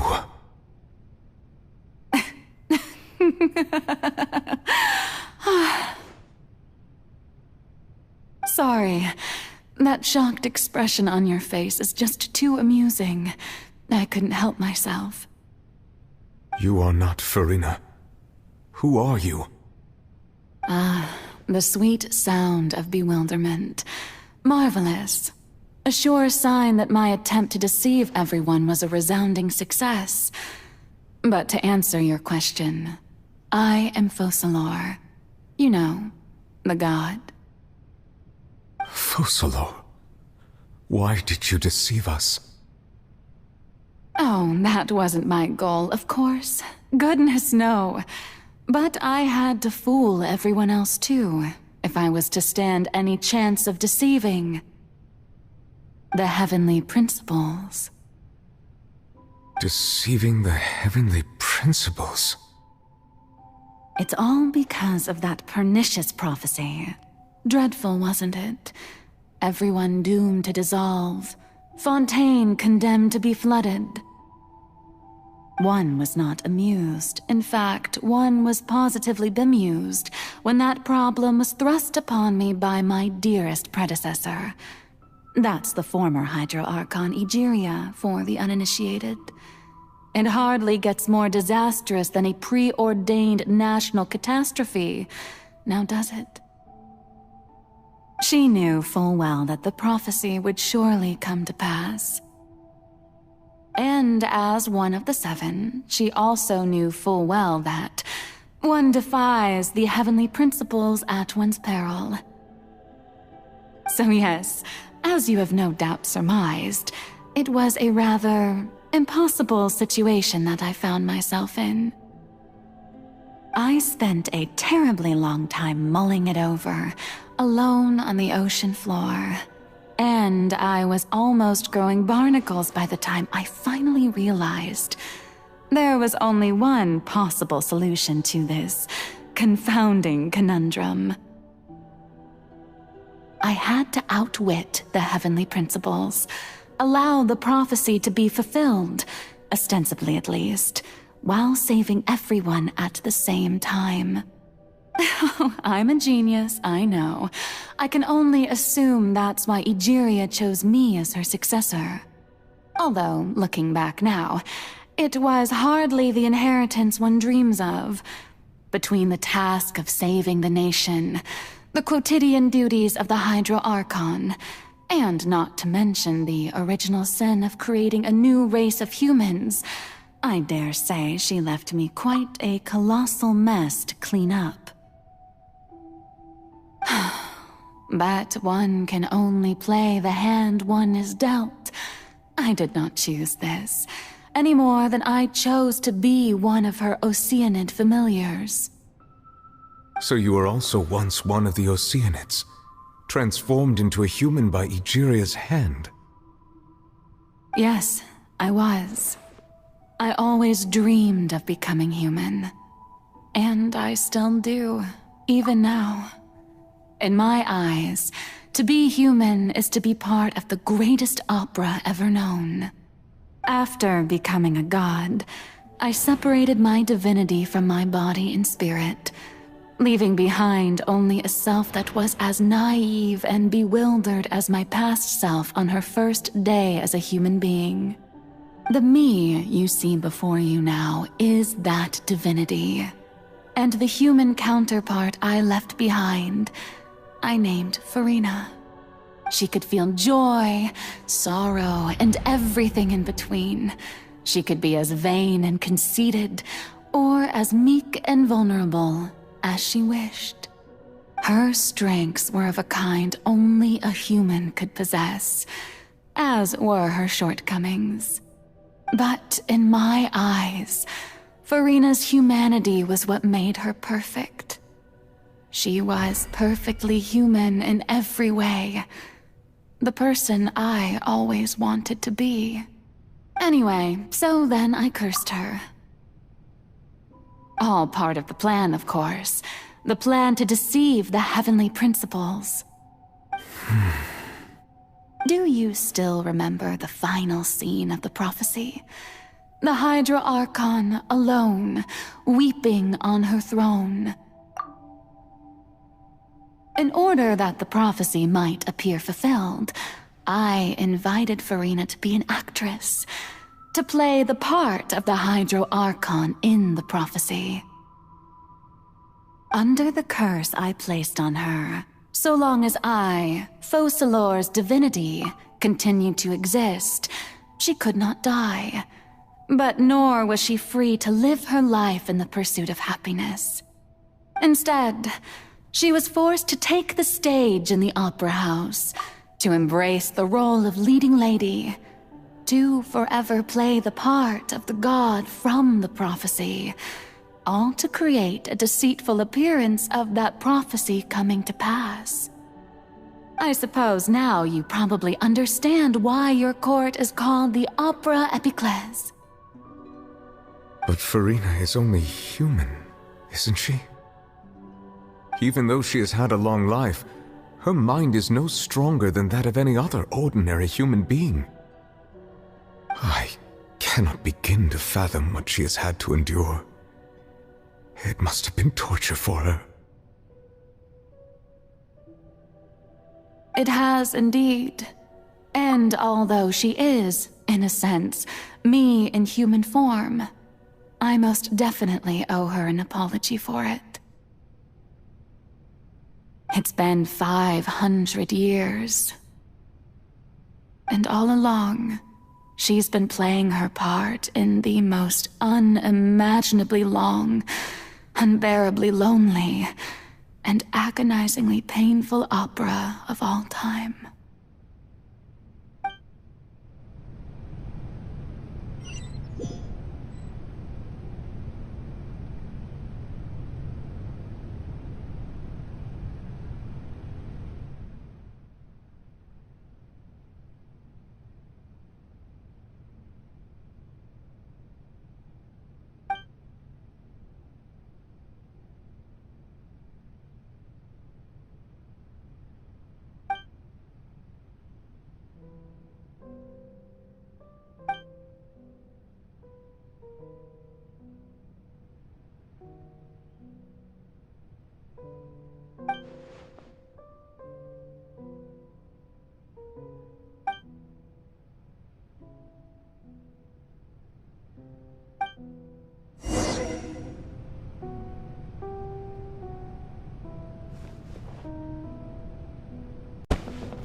Oh, who permitted you to come onto the stage? Now, I understand your admiration for my august self, but I must ask you to keep to the rules. All right. It is not my intent to reprimand you. There is no need to state your name. Just be off with you. Do not distract me from my performance. Oh, do not jest. Can you not feel it? I am Focalor. The eyes of countless Fontanians are upon me. I must, at all times, display the utmost elegance and nobility.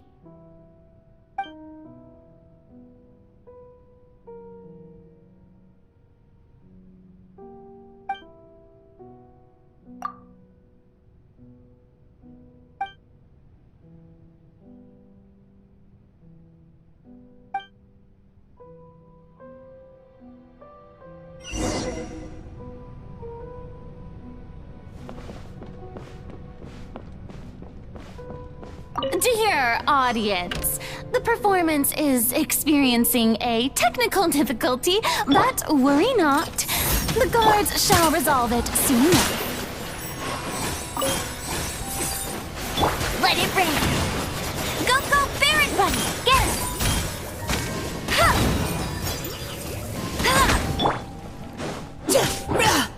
Final one! Oh, mine's a command. My guiding stars!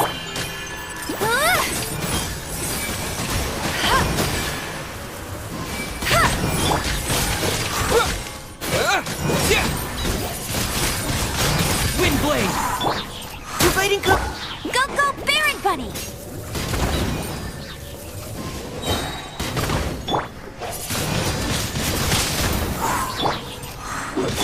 Don't be scared. Not now. No escape! Bet you can't keep... Hey, get him!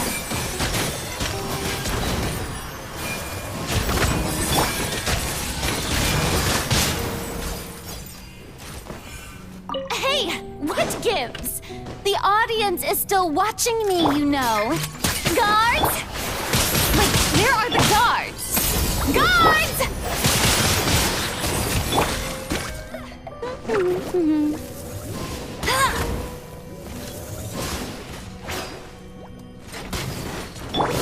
My guiding stars! Precision strike! Windblade! Go, Baron Bunny!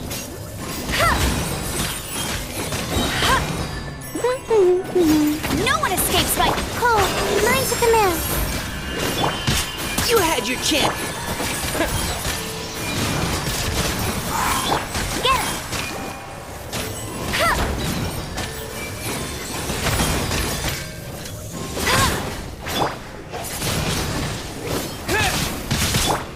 can't keep up with me!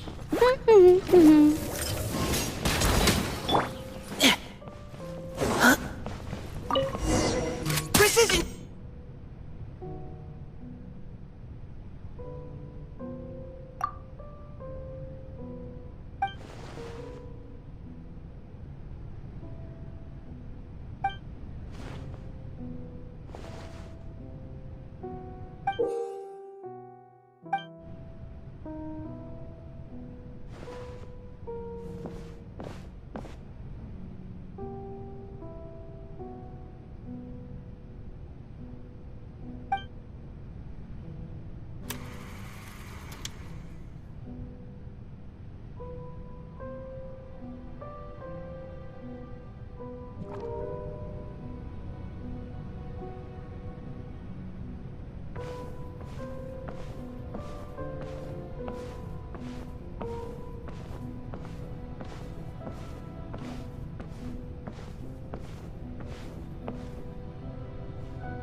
Farina.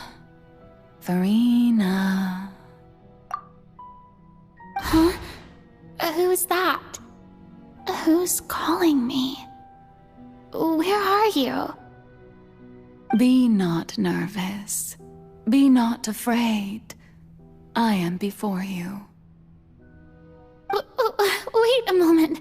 You're near me? How can this be?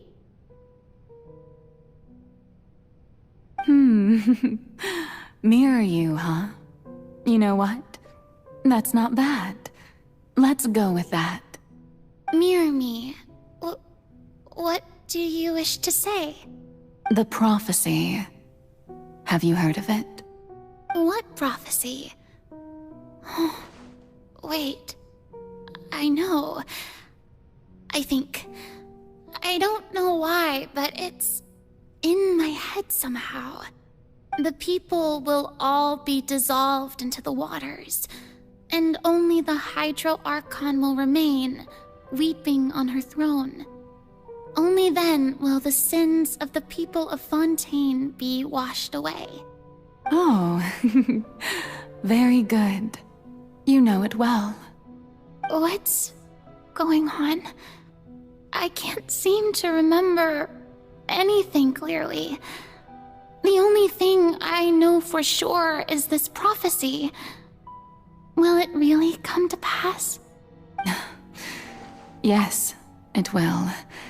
And that is why I've come to you. Disaster will come to Fontaine sooner or later. Things will develop just as the prophecy declared. There is no escaping it.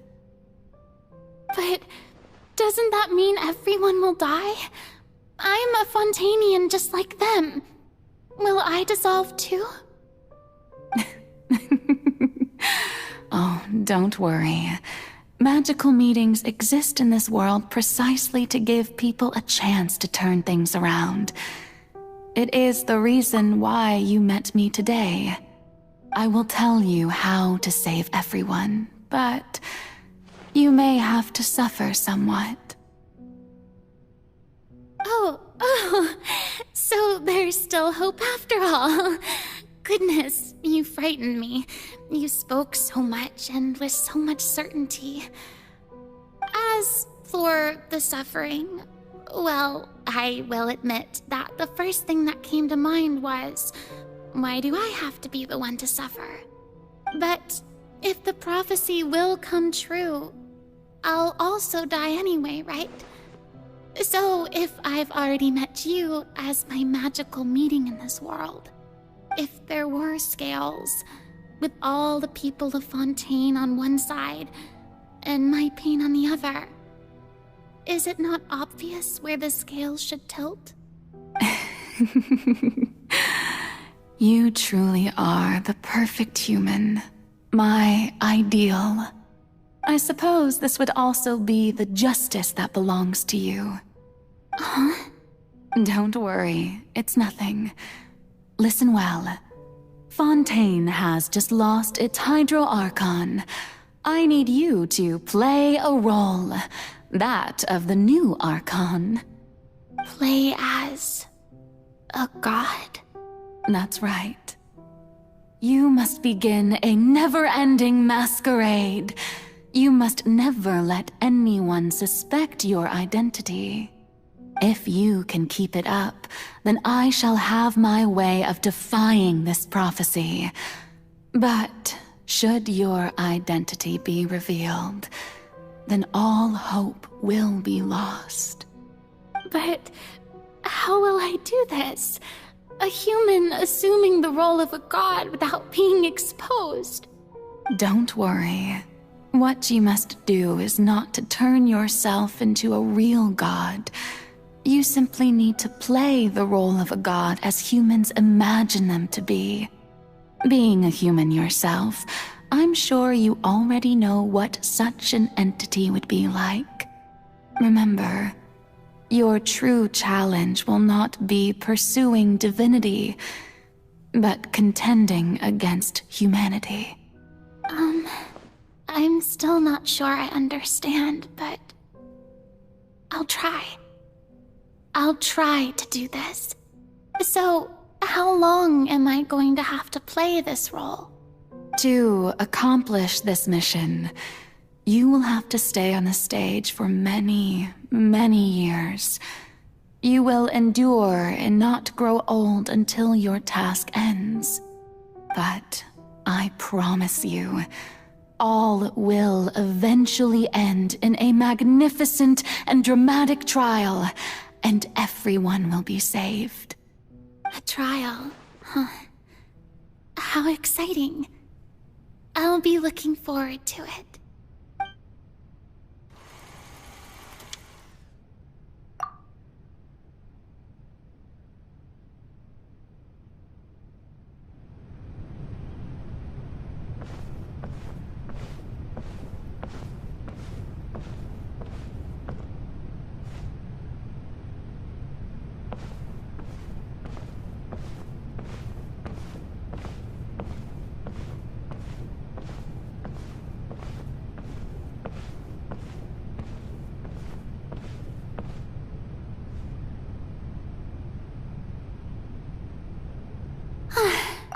The Maison Cardinalise has announced my accession, but this is my first time facing the people.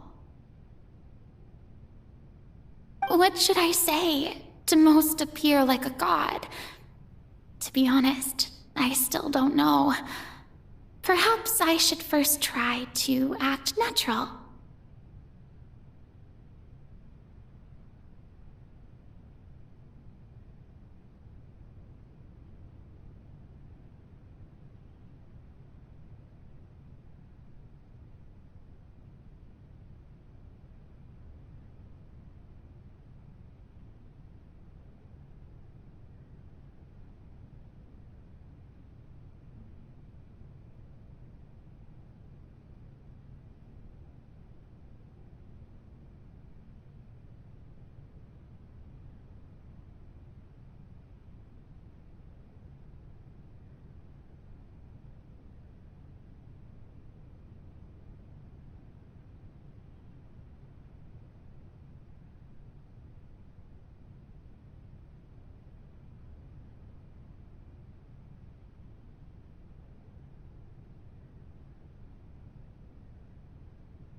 Ladies and gentlemen, good evening, and welcome to the Opera Epiclese.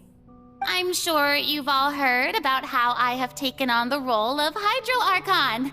Indeed, I am Verena de Fontaine, your new Archon.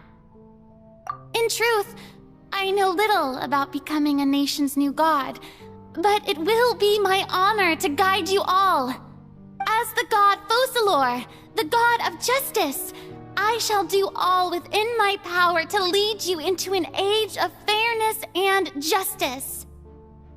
Once again, thank you all for coming. If you should have any questions or suggestions, please send them to the Maison Cardinalise. The future of Fontaine will require us to work together, after all. This should do it. I thought I might stammer, but thankfully, I was able to convey my thoughts just fine. Okay, and next. That's the new Hydro Archon. Is this some kind of joke by the Maison? I would have thought that a being that surpasses humanity would be a bit more assertive. Hey, did you hear that? She even told us to send her suggestions there at the end. Shouldn't gods be all-powerful? She's being so modest. What's the difference between her and an ordinary person, then? If you ask me, perhaps the succession didn't actually happen. She might just be a Maison-backed puppet. Wait, what's going on? Why is everyone suspecting me of being a fake? Oh, this is bad. If I get exposed here, there'll be no saving the people from the prophecy. Right. Mirmi said that I just need to play the role of a god as humans imagine them to be. Calm down, Farina. Think. What do the people want? How would they imagine a god to speak and act? Assertive, with a strong sense of presence. One who can dispel all doubt. That is the character I'm fated to play.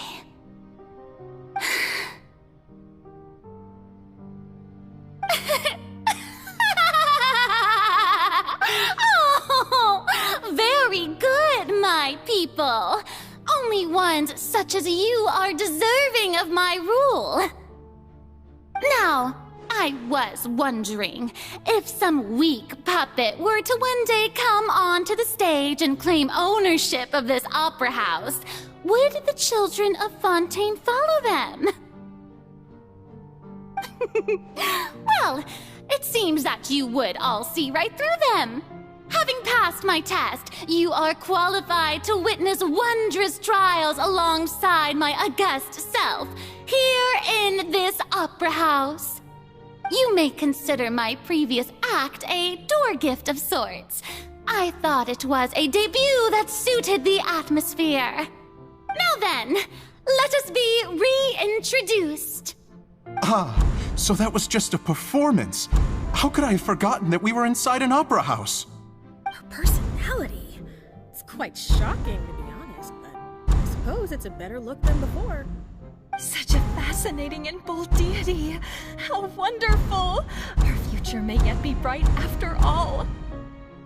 It seems I've turned them around. Best follow this flow and restart my accession speech. My dear people, whether you acknowledge me or not, whether you trust me or nay, I say to you, keep faith in your ardor for justice. We have heard it said that this nation's sins can no longer be washed away. Well, I say that justice is most fragrant when it blooms amid sin. The scales of justice should not weigh heavy in the hands of its God. On one side, it must carry fairness and justice. And on the other, praise and applause. May law be the prayer on our lips. May judgment be our worship. Let us light the fires and drink to the future of Fontaine! No, this won't work. They'll suspect me again. I must play the role that they want me to play. There is no trouble in this world that justice cannot solve. All that is needed is for you, my people, to believe in it, heart and soul. So long as I, the Archon Focalor, stand within the Opera Epiclese, so long as I stand before the Oratrice, I shall even judge the gods of this world! Yes!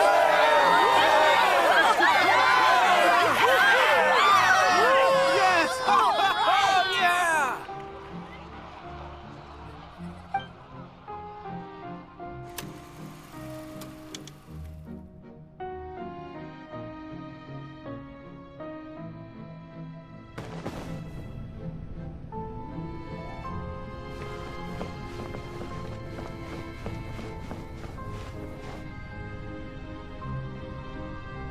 Lady Farina, here are today's case reports as well as a summary of the follow-up for your perusal. Come now. Was I not just at the Opera House in person? Leave these kinds of things to Neuvillette.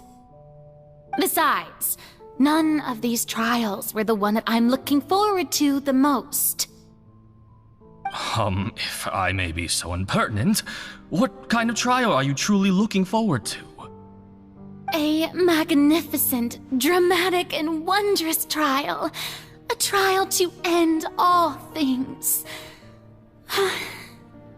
How could you hope to understand? That's true. I fear I lack the ability to grasp your divine thought, Lady Archon.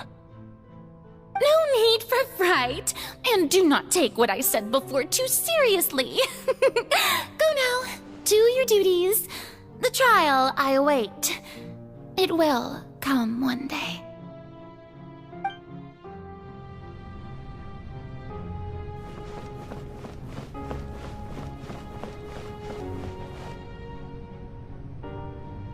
Lady Farina, I don't know what to say. Thank you for agreeing to see me.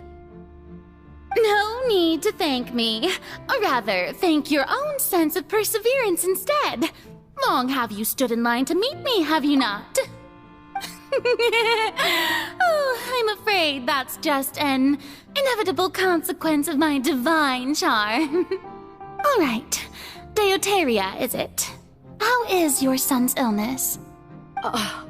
You remembered me, and you knew of my family, too. He is doing much better now. In fact, he is far more of an ardent believer than I. He was the one who forced me to seek an audience with you, and to bring your words back to him. Oh, good. Very good. If this should happen again in the future, please do not hesitate to come and tell me. Going down to citizens' homes every so often, while not usual practice, should serve as a fine change of pace. Oh, you're such a gentle and wise god. Thank you once again, on behalf of my son.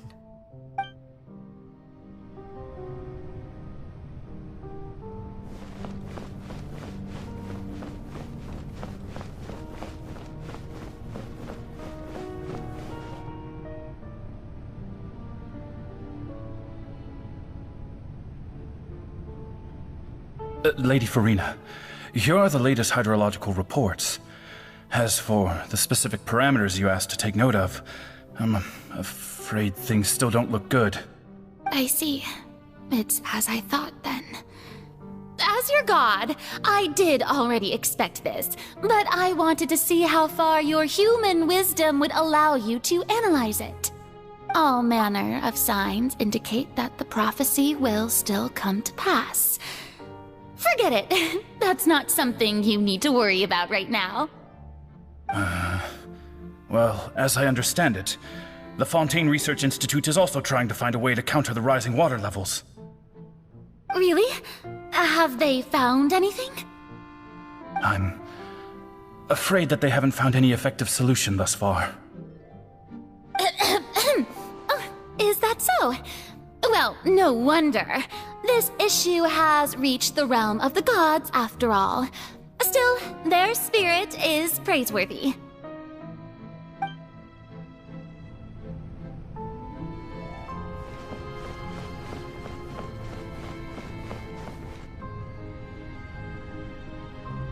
The day is finally over. I haven't had a moment to breathe this whole time. But it's good to see that everything's getting on track. There are no longer any voices of suspicion.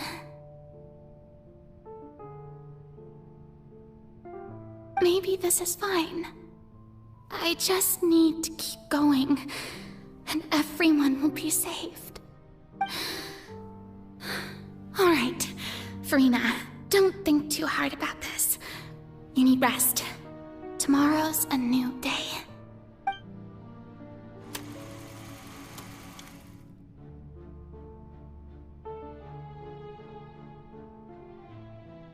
Lady Farina, here are the new trial reports for the latest cases, as well as a summary of the follow-up. They'll will be no need for that. I've seen them already. There's no need to go back over scenes I've witnessed in person before. Lady Farina, I've waited so long for this chance to see you in this manner. Indeed, my dear, loyal citizen. This joyous moment is an honor for us both. Lady Farina, we're detecting significant hydrological anomalies near Poisson. Understood. Keep monitoring. Keep me informed should anything come up at the Institute.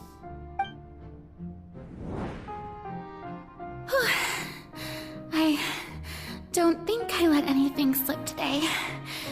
I must show the people that there is nothing to worry about. I just don't know when these days will end.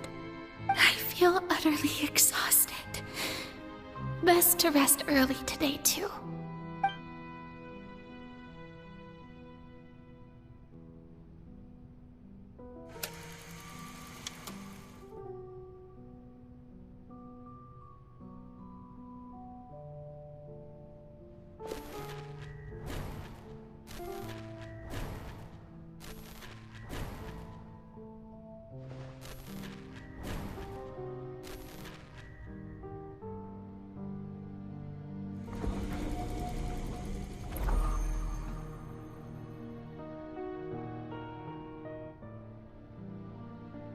Lady Farina, it's like a dream being able to speak with you up close like this.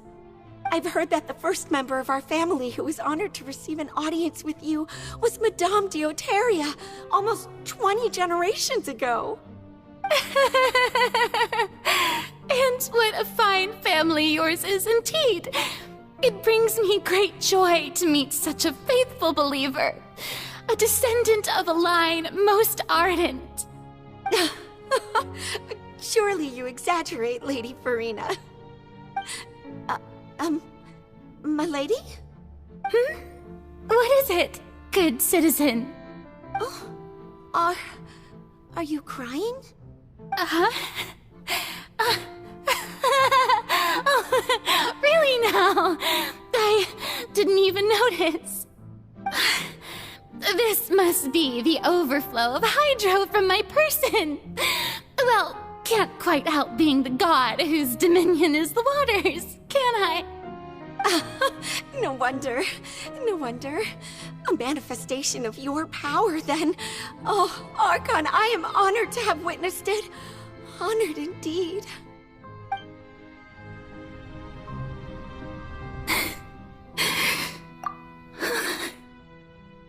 So interminable. So lonely. Just how much longer? Hundreds of years must have passed by now. Perhaps the show must go on for hundreds more. I never imagined that it would hurt so much. Have I reached my limit? No. Perhaps I reached it long ago. Today I didn't even notice my own tears. I want to tell someone, anyone, about this. But would that not destroy all I've done so far? I've conducted so many investigations across the centuries, but there's not even a sliver of hope that we might break the prophecy. All I can do is keep heart. I must maintain this act. It is the only way to save Fontaine. Please, mirror me. You have to succeed.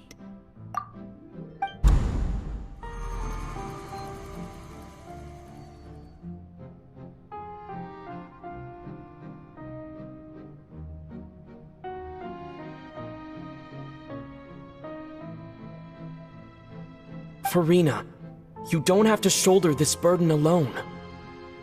Although I don't know what you might be keeping from everyone, your people are more than willing to share your burden with you.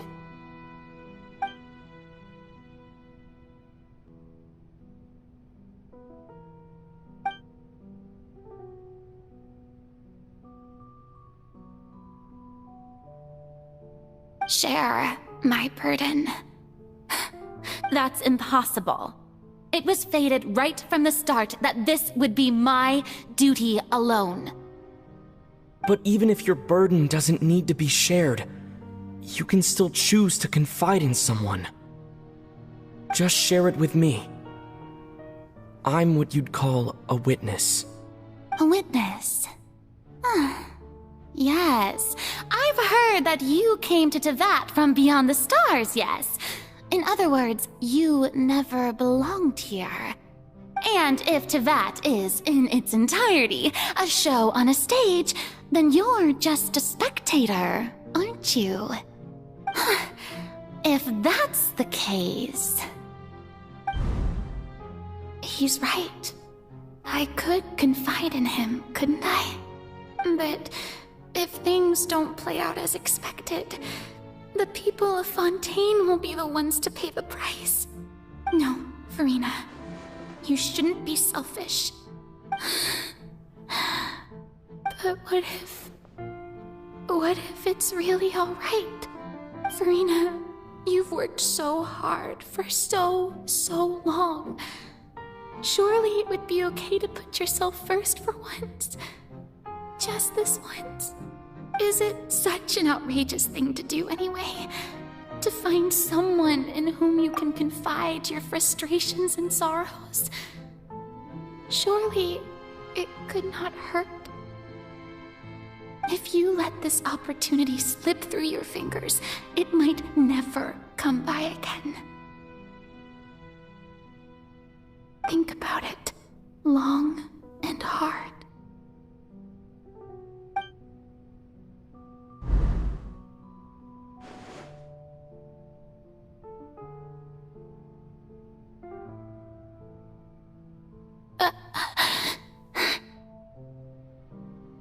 No, I have nothing to say. I am Furina, the Archon of Fontaine. Everything will surely get better. All you need to do, dear spectator, is to witness my performance until the curtains fall.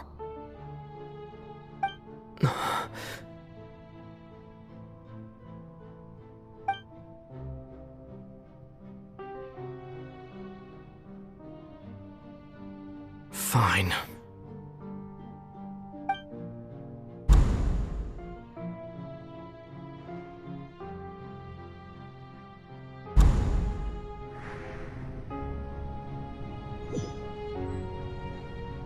So even Furina doesn't know the truth?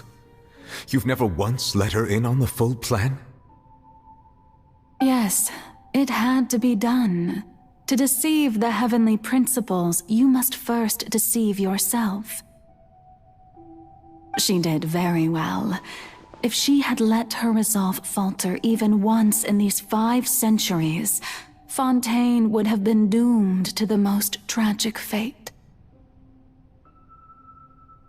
It seems that trusting humanity was the right decision after all. I believe that I understand how your deception works, but that is only half the truth, is it not?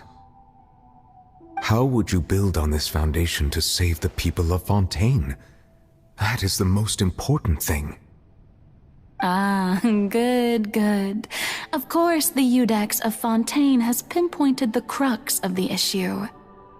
I'm sure you've long sensed that the Oratrice is no simple machine, yes? I've always suspected that it had its own consciousness, and Linny did mention that he heard a human voice within the core chamber. It now seems that that person was you, hidden within the machine all along. Am I right? And then I became one with the Oratrice, taking Fontaine's gnosis with me. Yes, it would seem so, wouldn't it? Alas, your understanding of this device still lacks sufficient depth. In truth, it is no enactor of justice. It is, in fact, a device created to kill the god of justice. I beg your pardon? Oh, you have it. And to be more precise, not only will the Oratrice take down the god of justice, it will also take down the divine throne upon which she has been placed. I mean, did you think I would be the sort to enjoy peaceful repose while Furina suffered? My work over these last 500 years has been to constantly accumulate indemnitium within the Oratrice. But really, some have already discovered that only a small fraction of the energy generated by the device was ever used to provide power to Fontaine. The vast majority had to be, accumulated to enact this death sentence. It was all part of your plan, then? Both the trial and the sentence? Indeed. This power, accrued over 5 centuries, could have sustained Fontainians for millennia had it only been used for that purpose. Almost all of it has now been stored within the Oratrice. But only power of this magnitude could hope to destroy the Hydro Archon's divine throne, shaking the rules established by Celestia and breaking through the institution that is the Seven.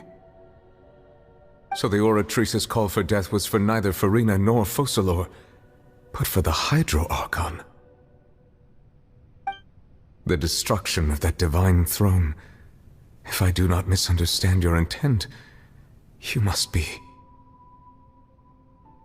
returning what's rightfully yours to you, of course. In other words, this was all done to return the authority of the Hydro Archon to the Hydro Dragon of this planet. But...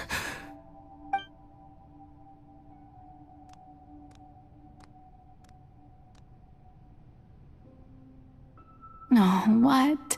Getting sad again, are we? The authority of the ancient dragons shall soon be yours once more, O Hydro Dragon Sovereign. And this is the face you make. all you've done throughout the years is just so you can sacrifice yourself at the very end. I've never quite seen it that way, you know. Even now, I'm quite pleased at how well my deception worked.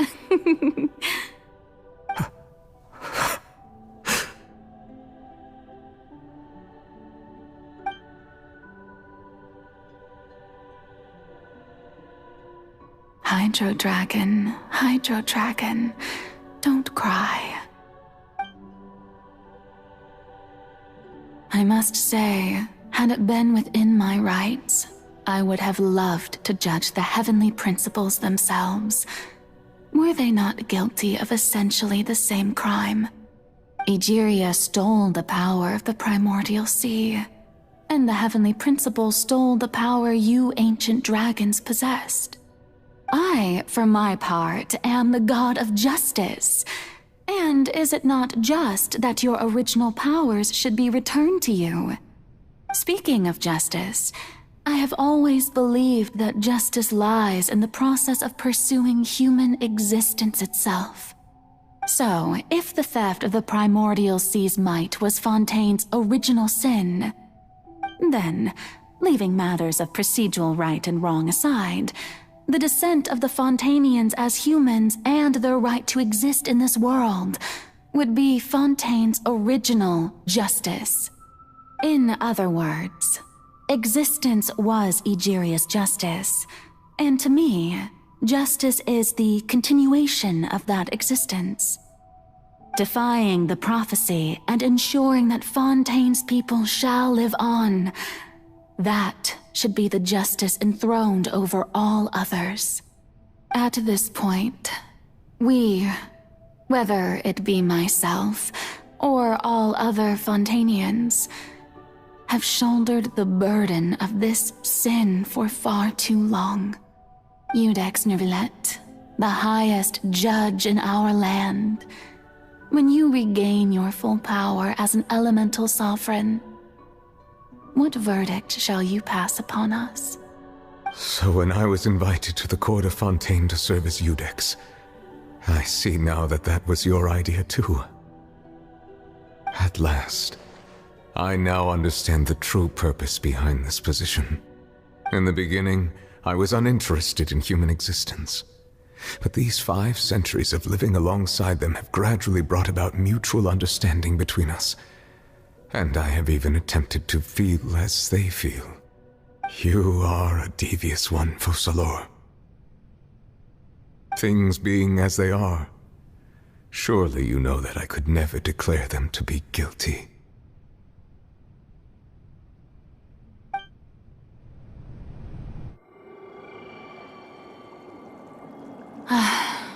The hour of my execution is almost here. For the sinner, the curtain call has come. I know I may not sound it, but faced with death, I find myself a little afraid. Perhaps this is one thing both gods and humans have in common.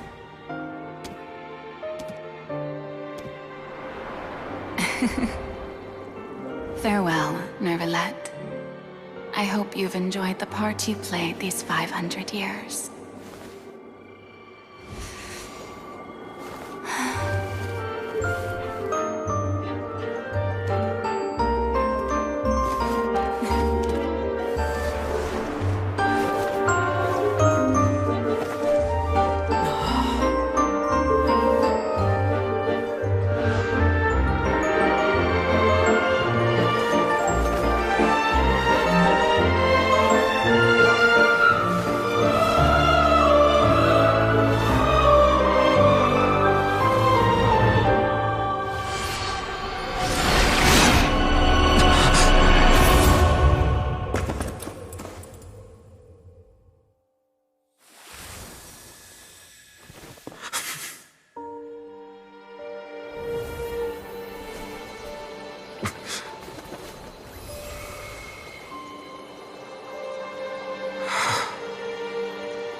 Iudex Neuvillette, hereby declare,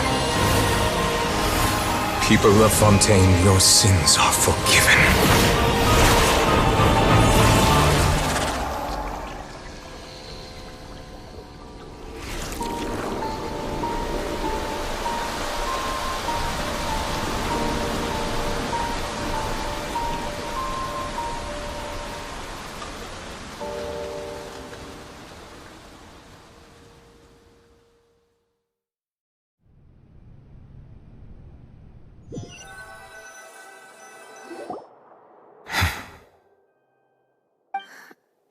What just happened?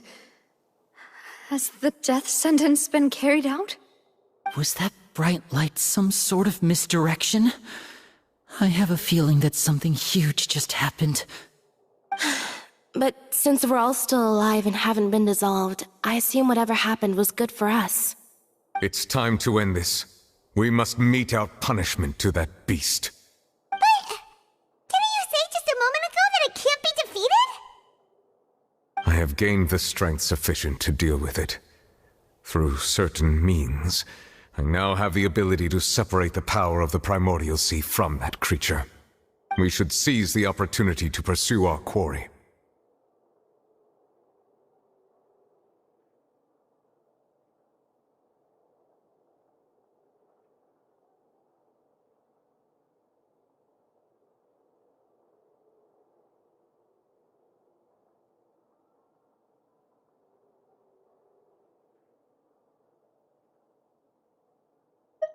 Traveler, now that the oratories can no longer function, I require an executor to help me mete out justice. The root of the calamities befalling Fontaine, the beast that enacts the prophecy. Its name is the all-devouring narwhal. Come with me, traveler. The hour of execution has come.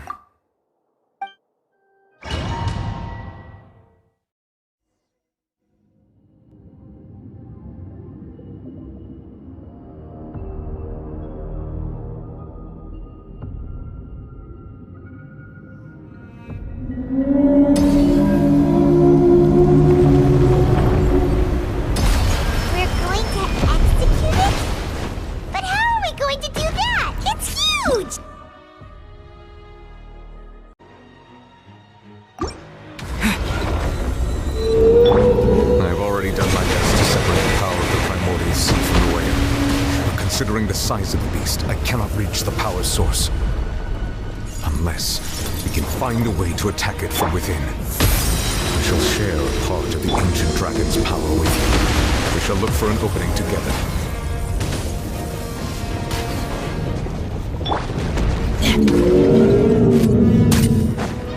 My guiding star! I can feel its sorrow turning into hostility.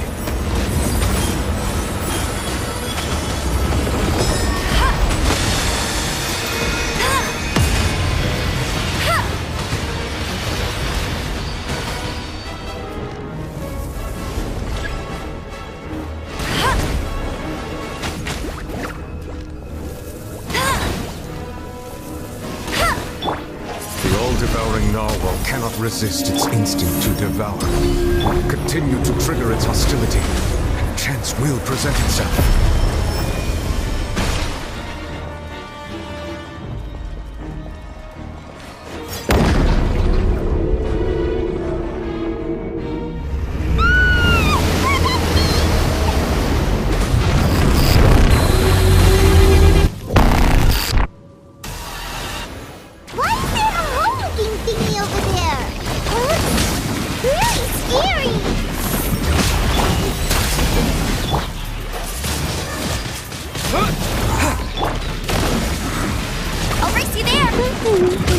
Manifest the authority of the ancient dragons.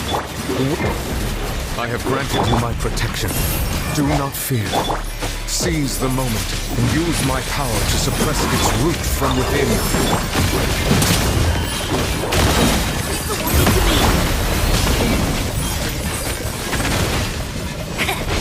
Get him! Windblade! My guiding stars! You had your chance! Yeah!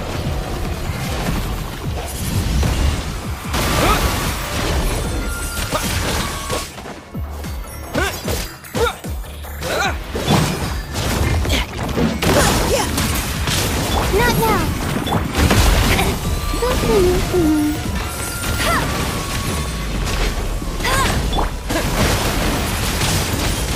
Windblade!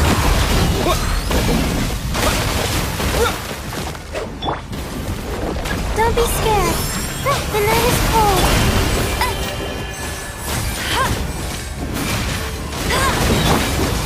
Neutralizing!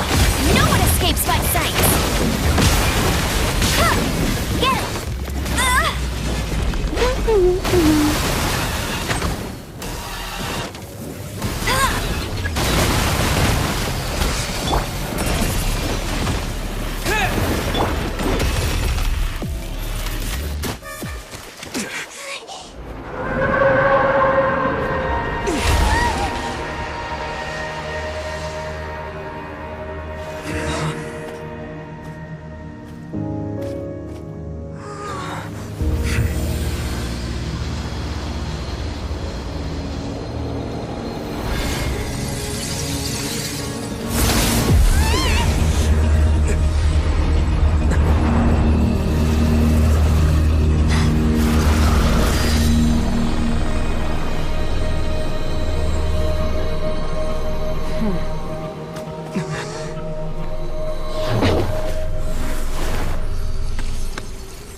Thanks for helping with the cleanup.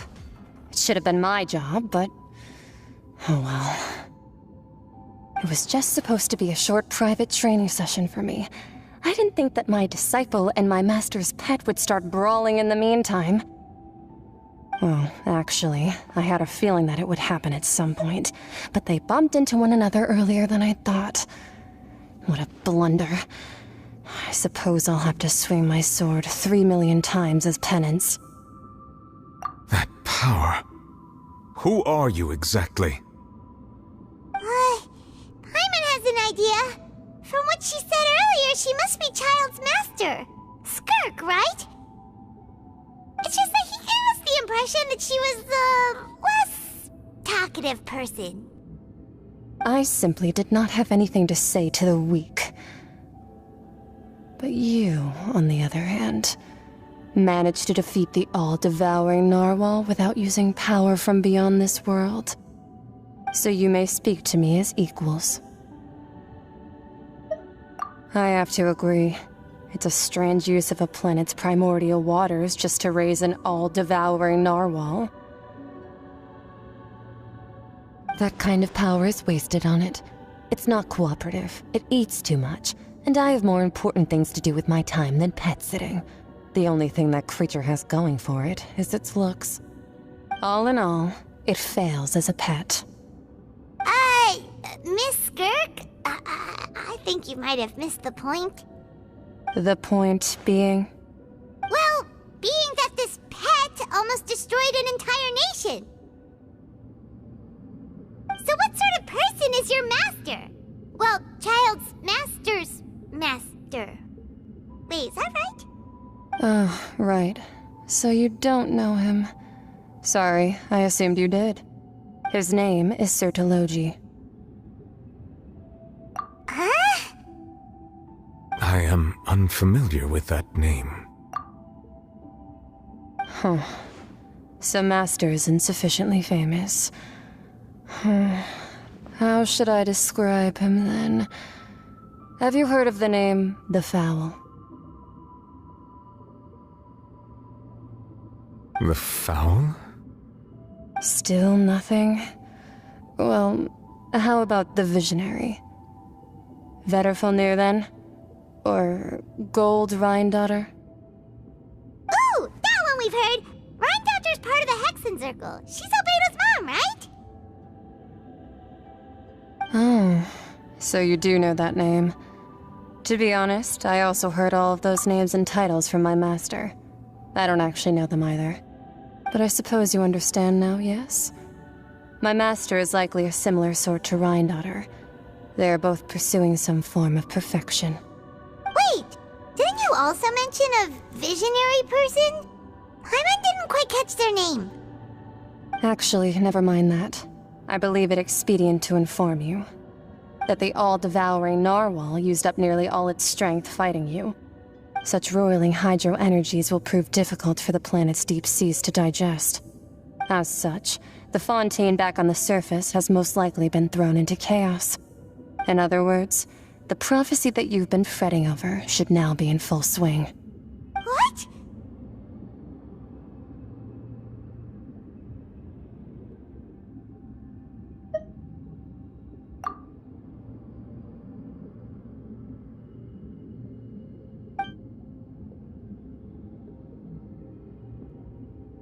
Not to worry.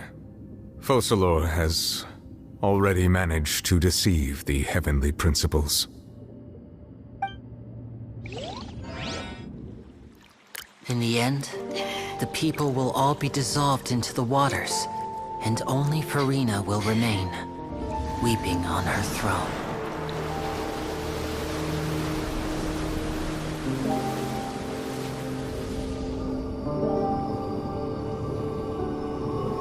Only then will the sins of the people of Fontaine be washed away.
All hands, initiate emergency rescue!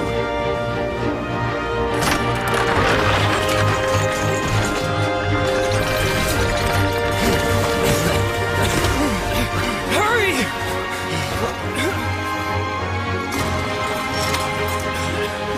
Hey, lend a hand!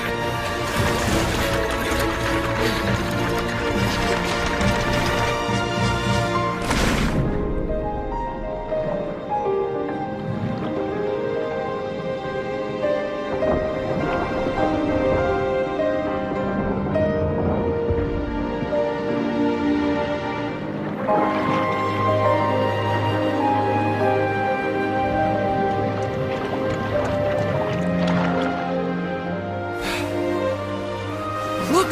The water's receding!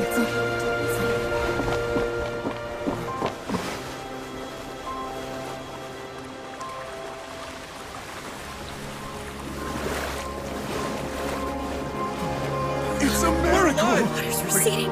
We didn't dissolve. The prophecy was wrong! The prophecy was wrong!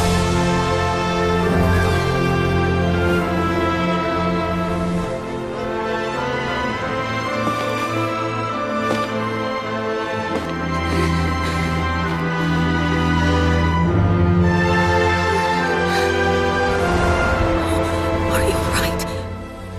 Yeah. We're saved. The prophecy was wrong.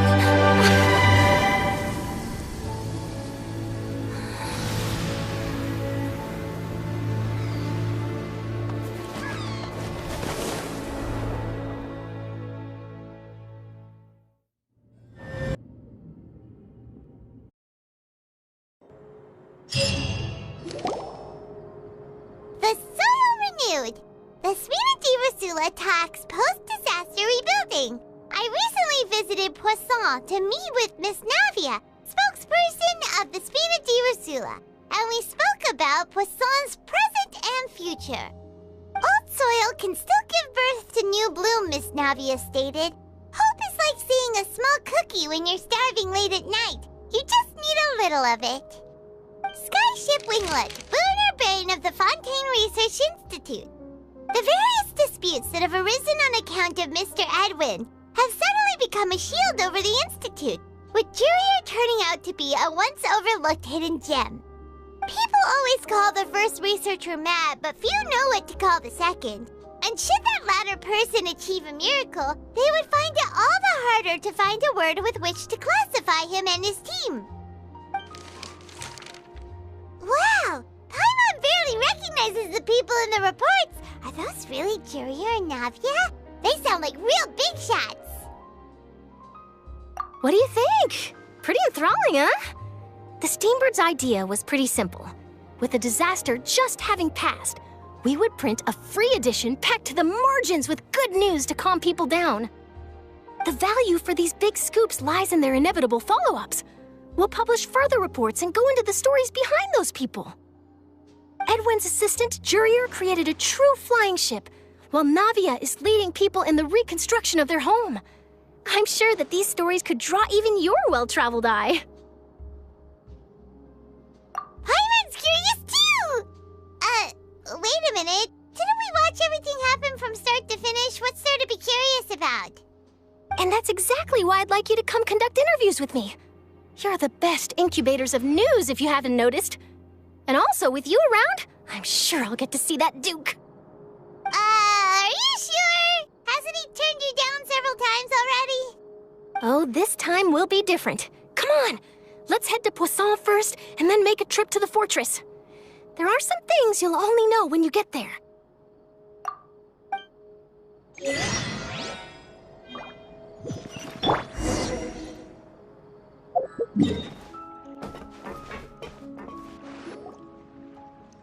Navia! Oh, it's you. What brings you all here? Hey, we're just having a look around. I'm here to update myself on how things are going here. Oh, the Fatui are here too. Let me introduce you. This is Mr. Garunt Snežević. He represented the Knave in sending us a large amount of supplies, and is helping with our work.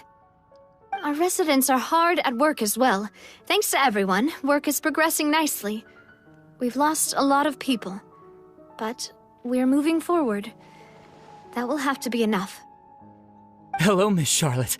I'm a big fan of yours. I especially like that article you wrote last year about Fontaine's stray cats. But if you don't mind, could you not emphasize our role too much in your report? It's not charity we're doing here. We just happen to share the same interests as the Spina. I get where you're coming from. I'll keep it as simple as possible. Or would you be willing to feature as friendly neighbors? That would be fine. Thanks. Oh, you're back too. How are things? We finished laying down the construction materials. It'll be another hour before the workers are able to go over there. Huh? You're here too, Clorand? Well, her reputation's greatly risen after that whole duel business with Miss Farina, so she's here in Poisson to wait out the heat. All right. She really came here to help me out. There's too much to consider in the reconstruction of Poisson. The Spina has need of more decision-makers. And, well, I do already happen to be connected to Mr. Callis. Oh, wait just a moment. Do you mind me asking a few questions? You know, about how you felt before the duel, about what it was like facing down a god. There's lots of exciting material there, I bet. Forget it. I'm sure you can find a better theme than that, Miss Charlotte. I see you're the same as always. Couldn't you do me a favor, for Navia's sake? Well, if we're talking about doing things for my sake, you might as well just take a few more photos of me. Or of the Traveler. It's better than wasting time persuading Clorand, at any rate. Of course I will. I'm not gonna let him off that easy. All right, then everyone who wants to be in the photo, gather up. And smile.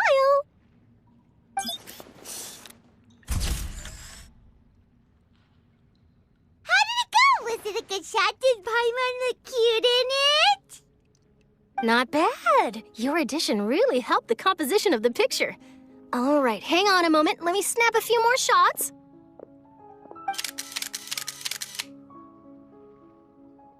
All right, that should do it. I'll be back here later anyway, so let's call it a day.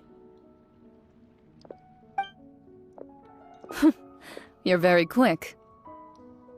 Speed is of the essence when it comes to the news, and freshness is the key. Also, not to brag, but I'm pretty good at building connections. Who knows? I might eventually get that interview with you after all, Miss Clorand.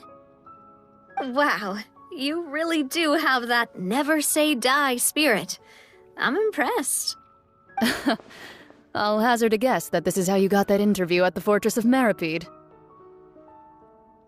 Whoa, you're well informed. Let me make a guess, too. I asked Sigewinne, who told Monsieur Neuvillette, and he told you, right? That's a very complete information chain. In truth, all Monsieur Neuvillette asked me was, when did the Fortress become so friendly towards the media? I told him that it was best not to speak too soon.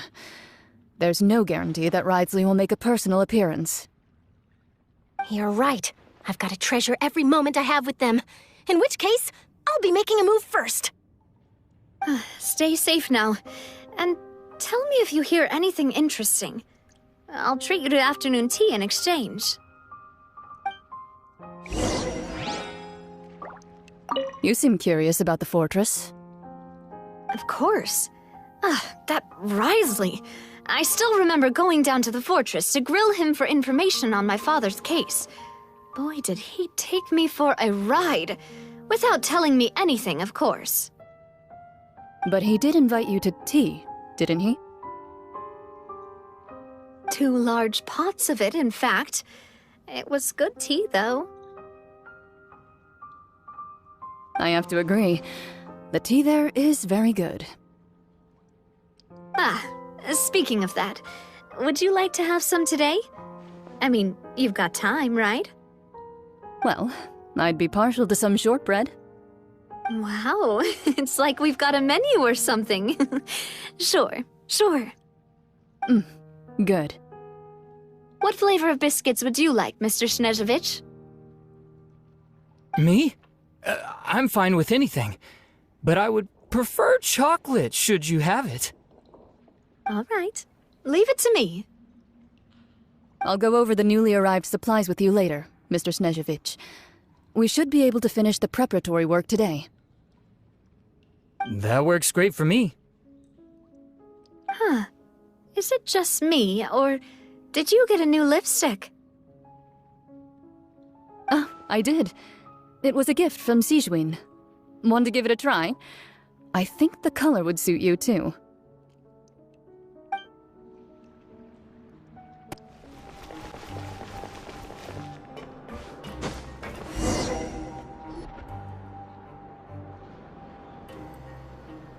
Wow, guess we're here again, huh? There's a real nostalgic feeling to this place. Looks like you've been missing us. Duke! Did you come all the way to the entrance to greet us? Of course. I'm here to welcome you and our dear Miss Charlotte, whom our good head nurse recommended to me. It's an honor to finally meet the much-rumored Duke. Thank you for consenting to my visit to the fortress, sir. No need to thank me. But that said, I shouldn't be the focus of your interview. I trust you recall our agreement? Of course, of course. All right then, this way.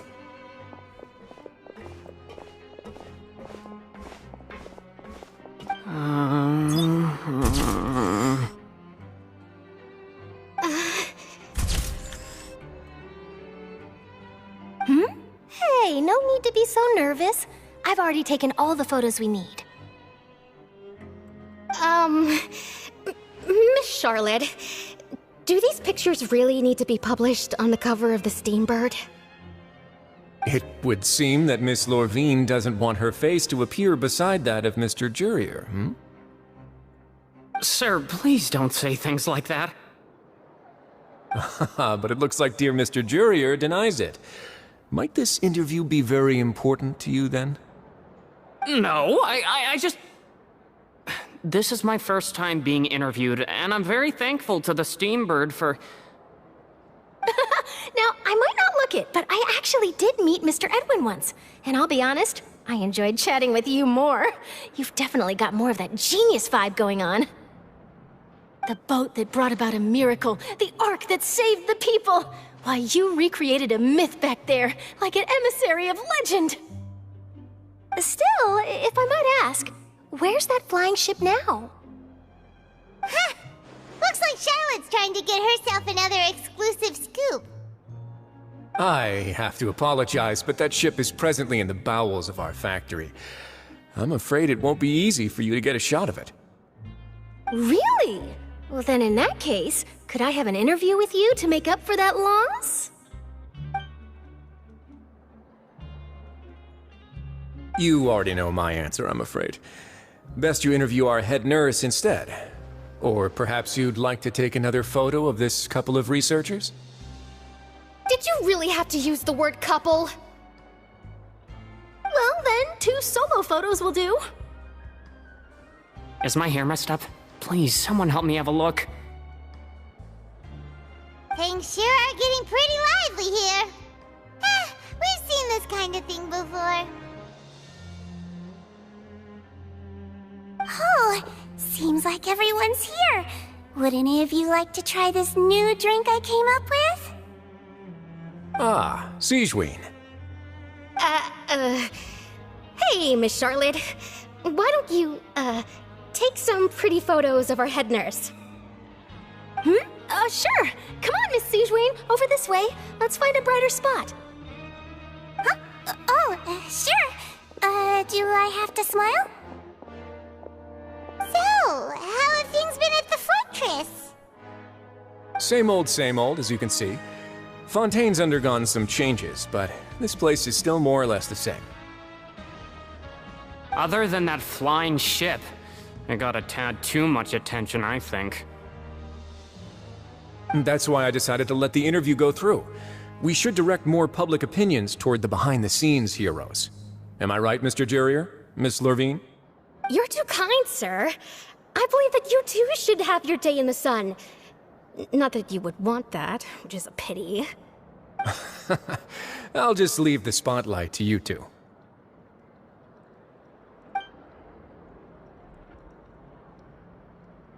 I see. Lots of things happened that day, huh? Anyway, regarding that Harbinger, I'm not sure you remember, but his 3 young followers are still waiting for his return. He sure did win them over, huh? I'll tell them that there's good news and bad news. The good being that their boss seems fine, and the bad being that they must face extended sentences for abetting his escape. Oh, actually, what about you? Are things gonna change for you too? What change can there be? The fortress will keep chugging along, and so will my duties. As to what Miss Furina's departure will mean for the nation, and if our laws and governance will be transformed, we'll leave those to the folks in the overworld. Hey everyone, the photo shoot's done. Good. In that case, let's call it a day here. Thanks for your cooperation. Come on, Traveler, let's go. Till next time, everyone. There'll be a next time? Maybe. Who knows? I might write a story about the underwater factory next time. Until then. All right, last stop, the docks. Oh, you know, I'd love to see you in one of Charlotte's photo shoots one day. Is that really necessary? Our line of work doesn't really require much photographing. It's precisely because we don't need the picture that they'll have value as keepsakes. You don't really look all that opposed to the idea, you know. Maybe I'm just happy that I managed to once again avoid the spotlight. I think this interview went well either way. Yes, you successfully kept prying eyes away by using Mr. Jurier and Miss Lurvine as shields. Very good. You should be happy for them. They have a bright future ahead of them.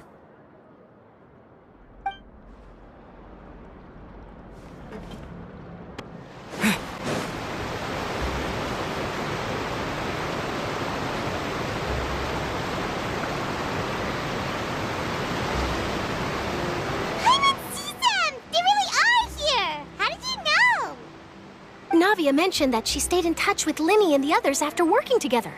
Apparently, they've been at the docks distributing these strange pockets the whole time since. Traveler, Paimon. Ah, and Miss Charlotte, too. Would you like a magic pocket? What sort of gadget is it? It's a wondrous bag that can be used to carry many things. The water level has returned to normal, but if you see any of your things floating around, you can use this to carry them. Or you could trick a friend into doing it for you. Trick a friend? I wonder which of my friends would fall for that.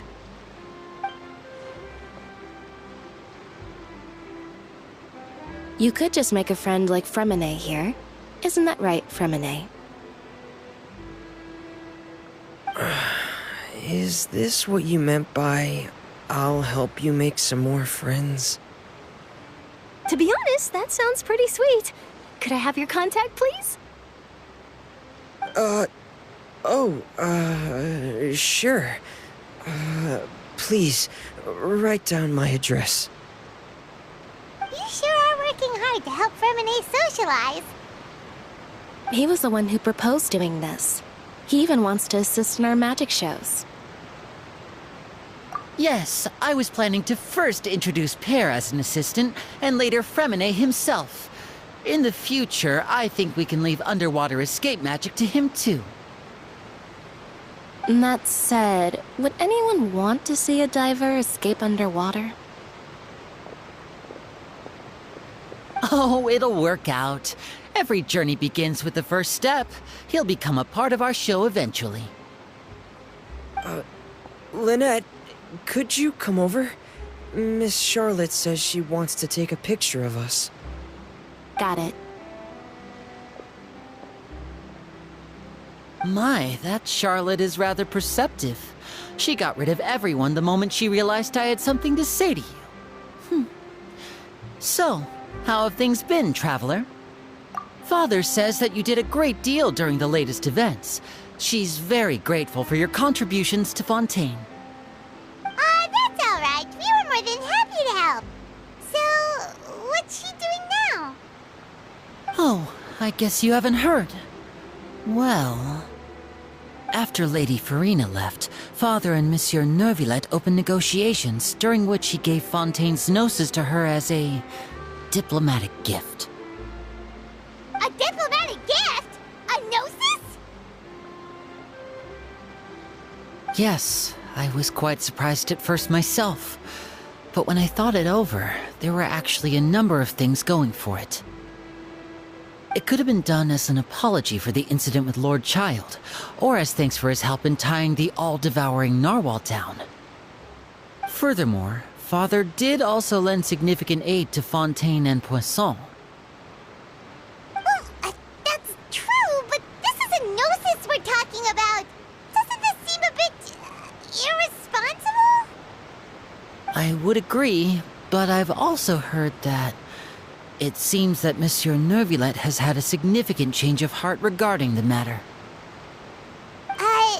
So there's some reason for this that only Neuvillette knows about? I suspect you'll have to ask him about that yourself. Yes, speaking of which, I did see him strolling around the entrance to the Fortress of Meripede a while back. Isn't he real busy and stuff? Paimon didn't think he'd have the time for that. But back to the topic. The gnosis was given to the knave, right? What about Child? They say that he's returned to Snezhnaya to recover from his wounds. I hear that the recent disaster really did a number on his health.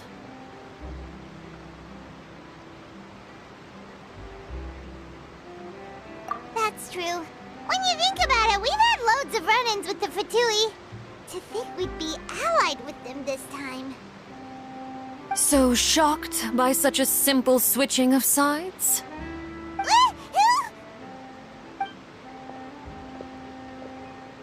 Father! Well, what do you know? Come to the docks to see how my children are doing and meet the Traveler by chance. Please do not pay my accomplishments in Fontaine too much mind. I would have done them regardless. Are you going to take the gnosis back to Snezhnaya?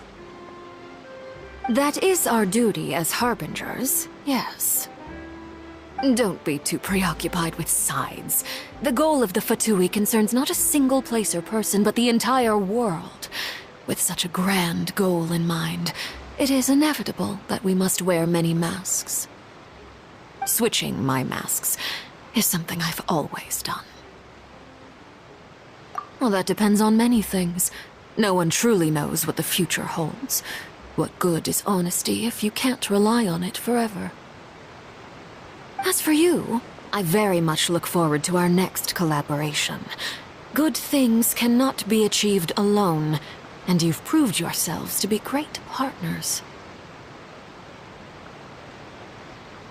A vision? All right. I'll remember to return it. Thank you for keeping it safe for him this entire time.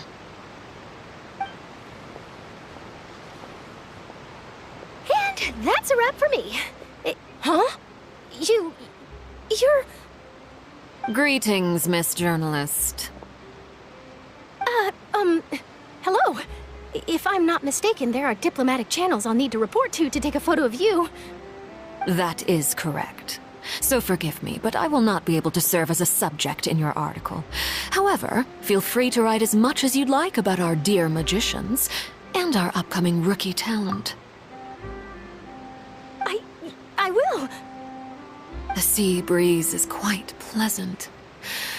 I shall continue my walk while the weather remains so agreeable. Farewell. Farewell, Father.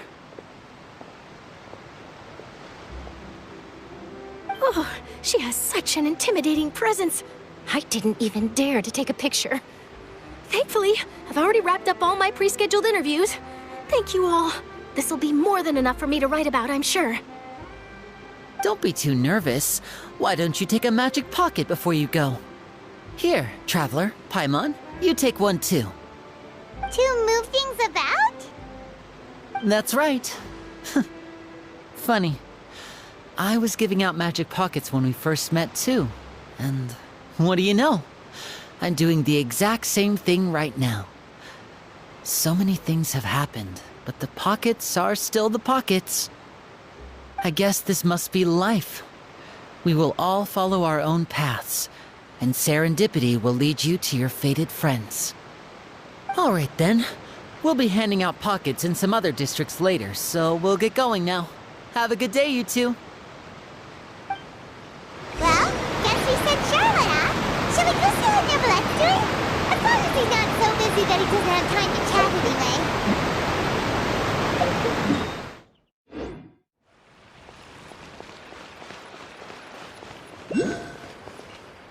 The entrance to the fortress! Ooh, he really is there!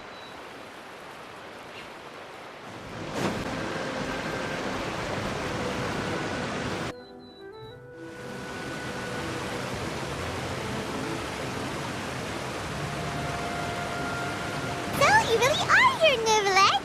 Paimon didn't think you were going to have free time this hour of the day. Really? Oh, I suppose you must have met Mr. Linney. He took the time to greet me earlier when he passed this way. In any case, you came at a good time. I was just considering reaching out to you to set up a meeting, so I may explain some things that I haven't had the time to before. Aw, Paimon's glad that you remembered. Thank you for keeping us on your mind, what with you being busy and all. Alright, let's have it then. How was Fontaine actually saved? The whole business is still quite the mystery to us. It is strange how words can often leave a bitter taste in the mouth when it finally comes time to say them out loud.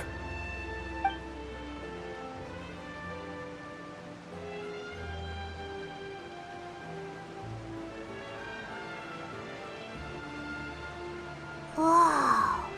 So that's what happened?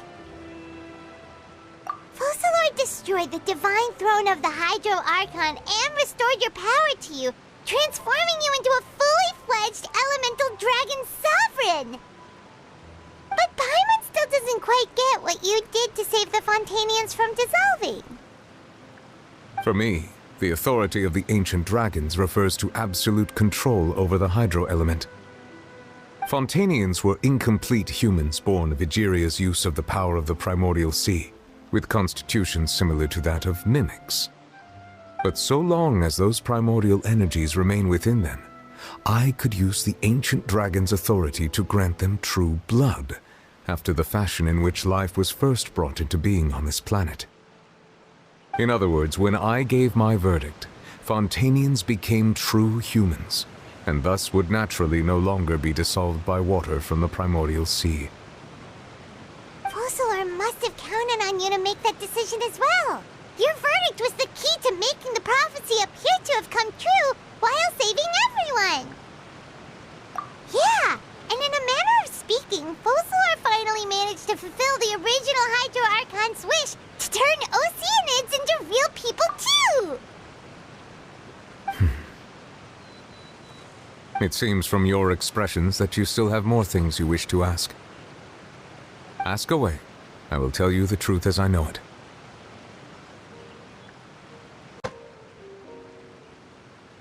I have investigated his case along many avenues, and I have learned that he once fell into an unknown chasm when he was young. There, by chance, he awakened the all-devouring narwhal. But whether it be by sentiment or reason, that should not have been enough to consider him the root cause of the disaster. At most, he would have had tangential liability. As for the judgment passed by the Oratrice during the trial, whether it was due to that liability by association, or Focalor deliberately using him to buy time for us on the assumption that he would be able to hold the creature off, I cannot say. Guess Focalor had Fontanians in mind the whole time. In the end, it was thanks to her that they finally became real humans. Hang on a second. Paimon suddenly got another question. Back when Fontanians hadn't yet become real humans, were the children they had also transformed Oceanids? Life has always flowed like water. Do you recall how Fontanians would often come to the Fountain of Lucine to pray for children? Yeah, Lynette said the fountain is where all the waters in Fontaine converge. In truth, even those couples did not know that such prayers were no mere custom, but instead a form of ritual. Those Oceanids who were blessed within the spring water would later descend as new humans in the coming months. Paimon sorta gets it now. Either way, seems like this ritual won't be of any further use, but it'll probably live on as a local custom. Ask away. I will tell you the truth as I know it. Yeah, about that. Risley said Farina has already left. What's that all about? Ah, Lady Farina. The people are only aware that her death sentence has not been carried out. She abdicated the post of Hydro Archon and left affairs related to that title to me, before leaving the Opera House. I related Focalor's words to her faithfully and completely. After hearing them, she seemed neither saddened nor comforted. She simply said that she was tired and needed to rest. Having said that, she then packed her things and moved out of the Opera House, not unlike how an ordinary person might. But she's still got a place to stay, right? You need not worry. I will make arrangements to ensure that she will not want for food, clothing, board, or travel. In truth, I am somewhat happy for her. The wear and tear on her spirit will, of course, take time to heal. But now that she no longer has to play the role of Focalor the Hydro Archon, she can finally lay down her burdens and lead a normal life. What about you then? What are your plans now that you've regained your full powers as the Hydro Dragon? After Focalor passed on, the Oratrice also ceased to function. This matter will directly affect our trials. After much careful consideration, I've decided to take over its role in our courts. From now on, I shall hear cases and pass verdicts by myself. Looks like you're still considering stuff from the perspective of the Udex, huh? As an elemental dragon, there are indeed many things that I must do. But this power and this duty, in a manner of speaking, you could say that both were granted to me. As such, before I attend to my other responsibilities, I must first and foremost continue to serve Fontaine as its highest judge. The duty of the Hydro Sovereign and the duty of the Udex shall coexist within my person. Additionally, the Hydro Archon's departure has brought about another problem, which is that the Opera House shall no longer produce indemnitium. That's true. That power was derived from the people's faith in the Hydro Archon, wasn't it? Wait, but the various mechs and machines in the city are all still okay. Where are they getting their energy from? As I am now, I have full command over New Musia, and it can serve as a complete substitute. Another reason why I cannot quite leave Fontaine immediately. Wow. This ancient dragon's authority stuff is really quite useful, huh? Ask away. I will tell you the truth as I know it. Oh, that's right! They say you've given it to the knave as a diplomatic gift or something! Leaving aside their intentionality, the two Fatui Harbingers have indeed done much for us during this crisis. Their sole remaining goal in Fontaine, at least at this point, would seem to be the Gnosis. The Oratrice has ceased to function. The Hydro Archon's divine throne is now no more, and I do not need the Gnosis's power. As such, it has lost all meaning for Fontaine. If the Fatui have impure designs, then we might as well accede to their request now, and avoid unnecessary conflict. What complicated considerations!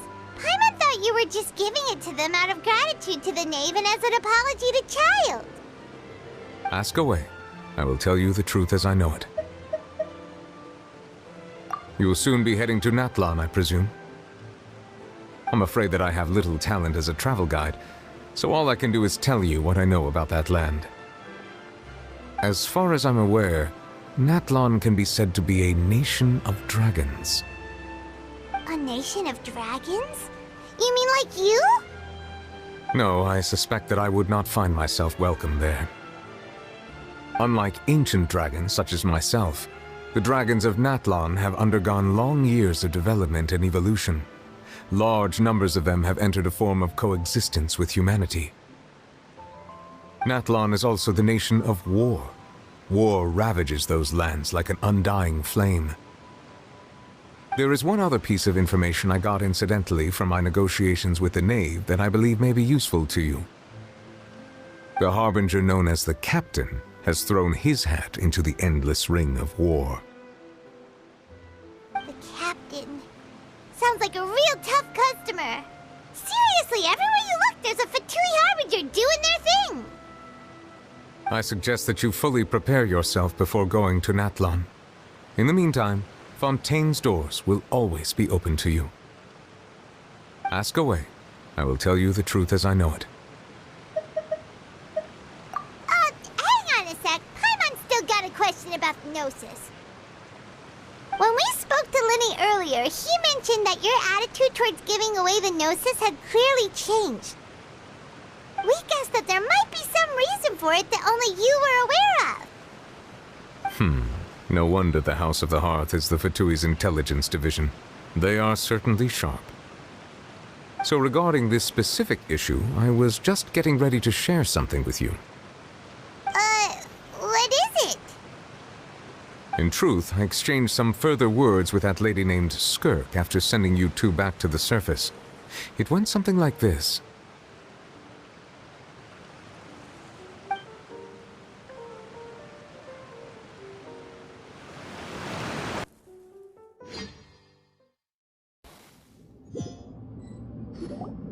Well, we're going to head topside to see what's going on. You hurry over soon as well, all right, Nervalet?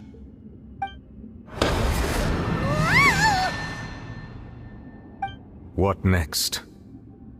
The all-devouring narwhal isn't here, so I'm no longer getting any interference. I can finally catch the scent of your power, what it's made of.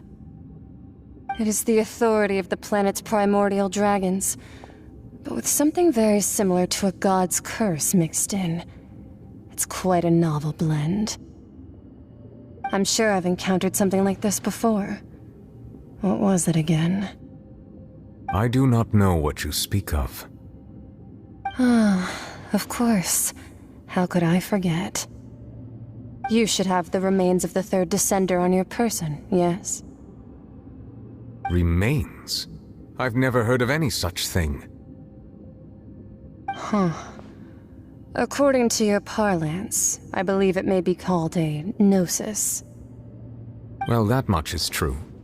After Focalor's divinity faded, she handed her gnosis to me. But I fear I have never heard of it described in the manner that you just did. I've been training with my master, the Foul, ever since I was young, and I have never returned to the surface since. So most of the information I possess, I got from him. It is only natural for those who are greater than humanity to possess a different sort of common sense, which is why there are so many problems in our attempts to communicate with humans. Regardless, you should probably get rid of objects of misfortune to prevent any disasters from befalling you. To live in itself is a blessing, but once a person dies, the bonds he once had with this world shall all turn to curses. What do you mean by that? No need to fret. These are just my personal thoughts, and my reason for no longer wishing to return to the surface. This third descender you refer to, who are they? And when did they die? Master never mentioned them to me. Perhaps it just wasn't that important for me to know. If you're interested, though, I could ask him. I'll be sure to pass the answer on to you next time. Next time? You believe we will meet again? I do. Wait. I have a disciple of my own, don't I? He can be the messenger then.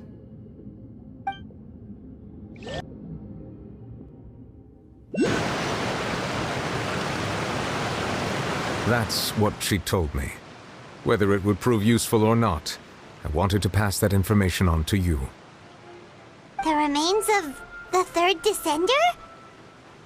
So that's what the Gnosis actually are. Paimon just thought they looked like chess pieces. How could they be a person's remains?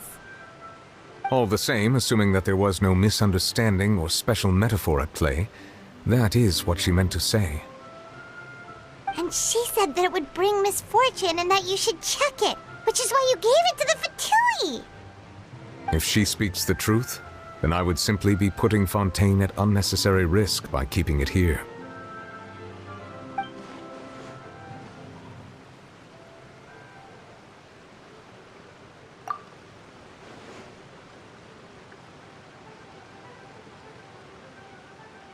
I had guessed that you might already be familiar with this concept, but I did not expect you to be one of them.